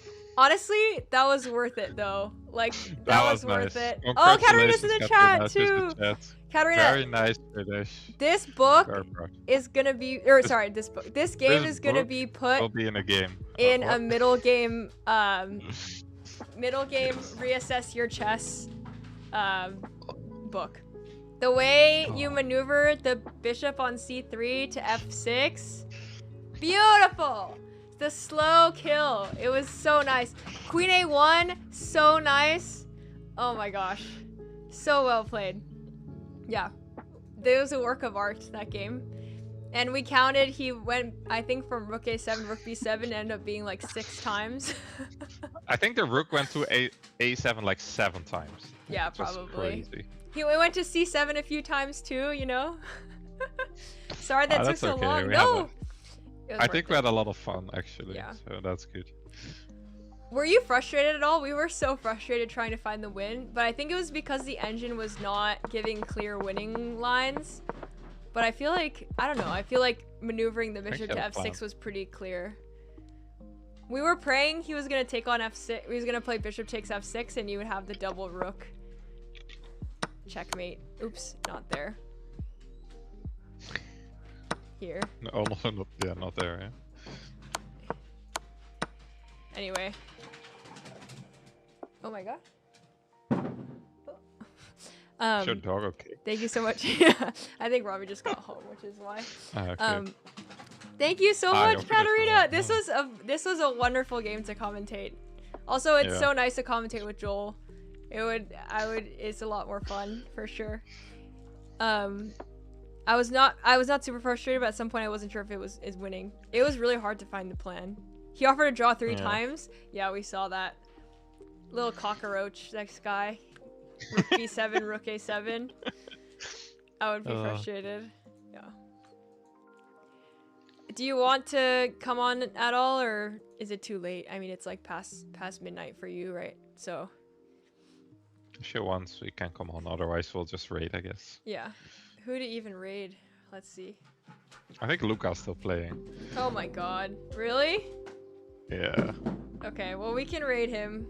Show some support in there. I would be down. No, we can. Yeah. Do a little. I mean, it was such a nice game. Anyways. Yeah. Yes, raid him. Okay. It's up to you. We're down for a little recap, but only if you're the one who played. So. Yeah. Where is that? Not Europe. It's not bright outside. Well, where Rachel is bright outside, I guess. Yeah. Okay, then Discord. Yeah. Let's do Discord. Yeah. Okay. Wait, should we? But oh wait, no. Maybe stream together would be better. I can do the Discord, I guess. Can you fix that or? Oh, hold on. Just call him on Discord. I'm calling her on the group chat right now. Oh. Wait, hello? is she still there? Oh, I cannot hear her for some reason. Maybe it's on my side. Hold on. Hold on. Maybe it's me. Because hello? Okay, I can hear you. Perfect. Yay! Should I also join? I can also join. Oh my. Okay, wait. Sorry. Give me 1 second. Make sure Joel's on. Are you on, Joel? Can you mute Yes, I am here. Okay. Mute yourself on the stream together, por favor. Okay. Okay. All right. Katarina, no, it was so long, but it was so worth it. Like, just the slow kill. It was so nice.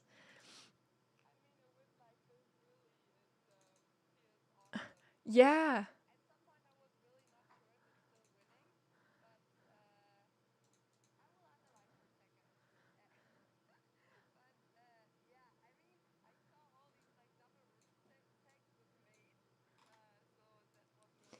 Yeah.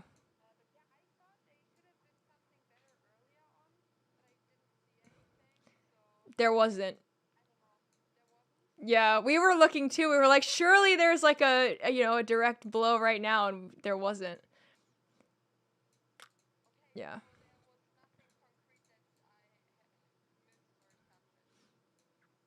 Nope.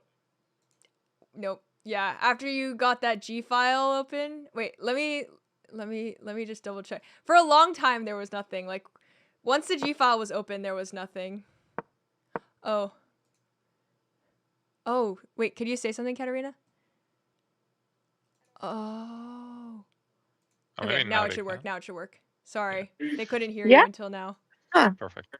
Hello. Okay, now it works. Yeah, no, was it ever equal the position, or was it the whole time better for me?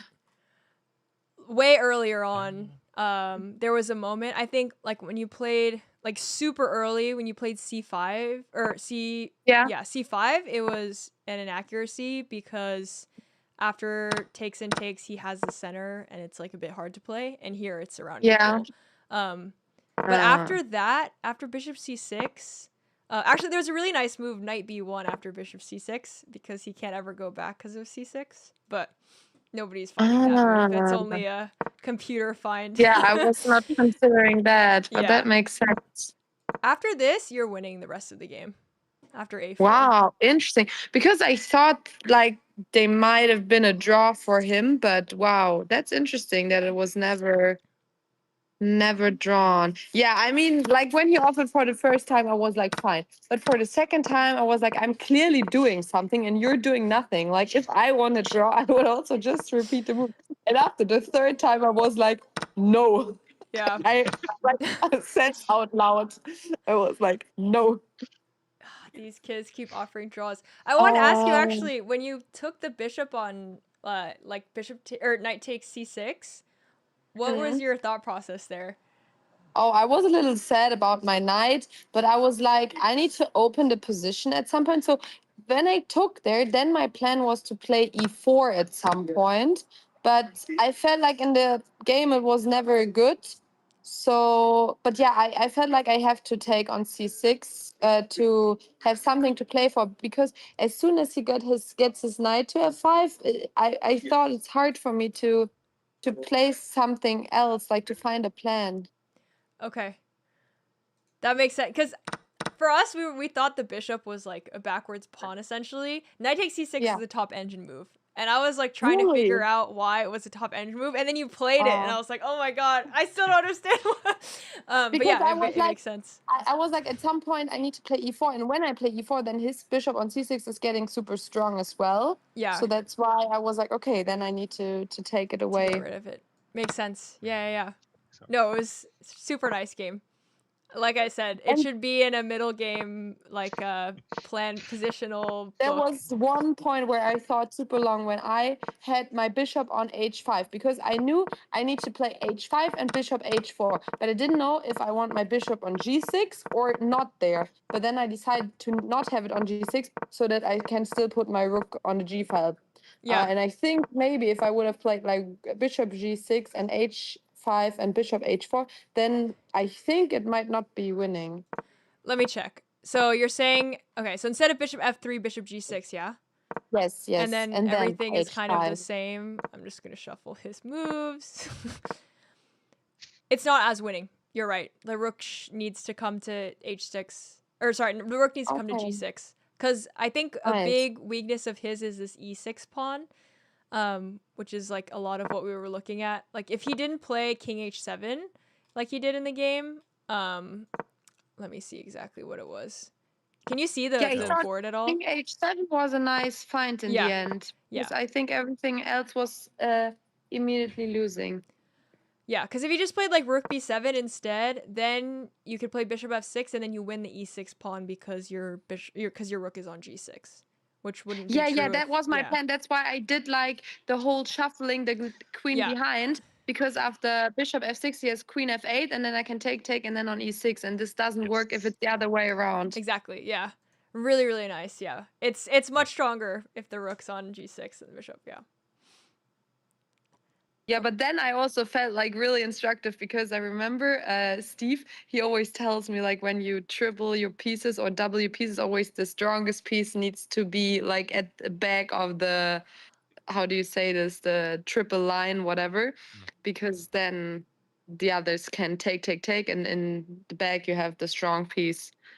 That's something I learned from this game too. Because we were trying to figure out, like, does the queen go in the middle or in the back? And it was a big difference, the queen being in the back than in the middle. So, and the way that you, like, switched it again after, like, the whole bishop f8 was so nice. Oh, thank you. Yeah. I was a little sad that he didn't play bishop takes f6 because then I had a double rook sack with a mate. We were manifesting that. We were like, please, bishop f6! And he played bishop 8, and we're like, oh, god damn it. I was a little sad. That would have been so cool. Yeah, But no, he saw it. He saw, yeah, he was like, he saw a lot of these tactics. So, yeah. Someone in the chat Oh. is asking, can you ask her if she has studied similar attacks before the tournament? Not really. I mean, I didn't really study anything specifically, to be honest. But yeah, I just did like a lot of tactics to prepare for this tournament, and I can already feel this really helped to like calculate stuff. Yeah. So yeah. It was awesome. Super Oh, positional. thank you guys so much. I was listening for the last 10 minutes, and you guys were saying all the time, "Oh my god, such a nice game!" And I was like, "Thank you." Yeah. No, it was really nice. Okay, who do you guys want to rate? We can raid Luca. I think if he's still playing, we can check. Yeah, that makes sense. Is he still playing? Yeah, he I is. think he's still playing. How is it? Shiva ITV, right? SHIVA. Yeah, Shiva Ita. Yeah. Ita. Like this? I can put it in the chat. Yeah, I got it. I think I got it. Okay, cool. I will raid. Yeah, I don't know about Zonia. She already went to the room, so that's my raid is active. Yeah, guys. Again, thank you so much for commentating. I also heard Rachel is gonna commentate more rounds for other people in the tournament, so you'll see her around if you follow the tournament. Also, Joel, thank you so much. I will now rewatch the stream and everything you analyze. I'm so excited. Oh no! But yeah, everyone check out Rachel and Joel's Twitch and Insta and everything. And yeah, I'm gonna go sleep now. It's for you guys. It's even later, right? I mean, not for Rachel, Not but for me. I mean for Joel. It's almost 2, right? It's almost 2. I'm gonna go sleep. Oh my god. Okay, guys, have a great night and thank you so much. Thank you so. Good luck in the rest of the tournament. Good luck. Thank you so much. Bye. Bye. Masterclass. Literally masterclass. Okay. Let's raid, shall we? Oh, Joel left. Okay. I'm raiding. Bye.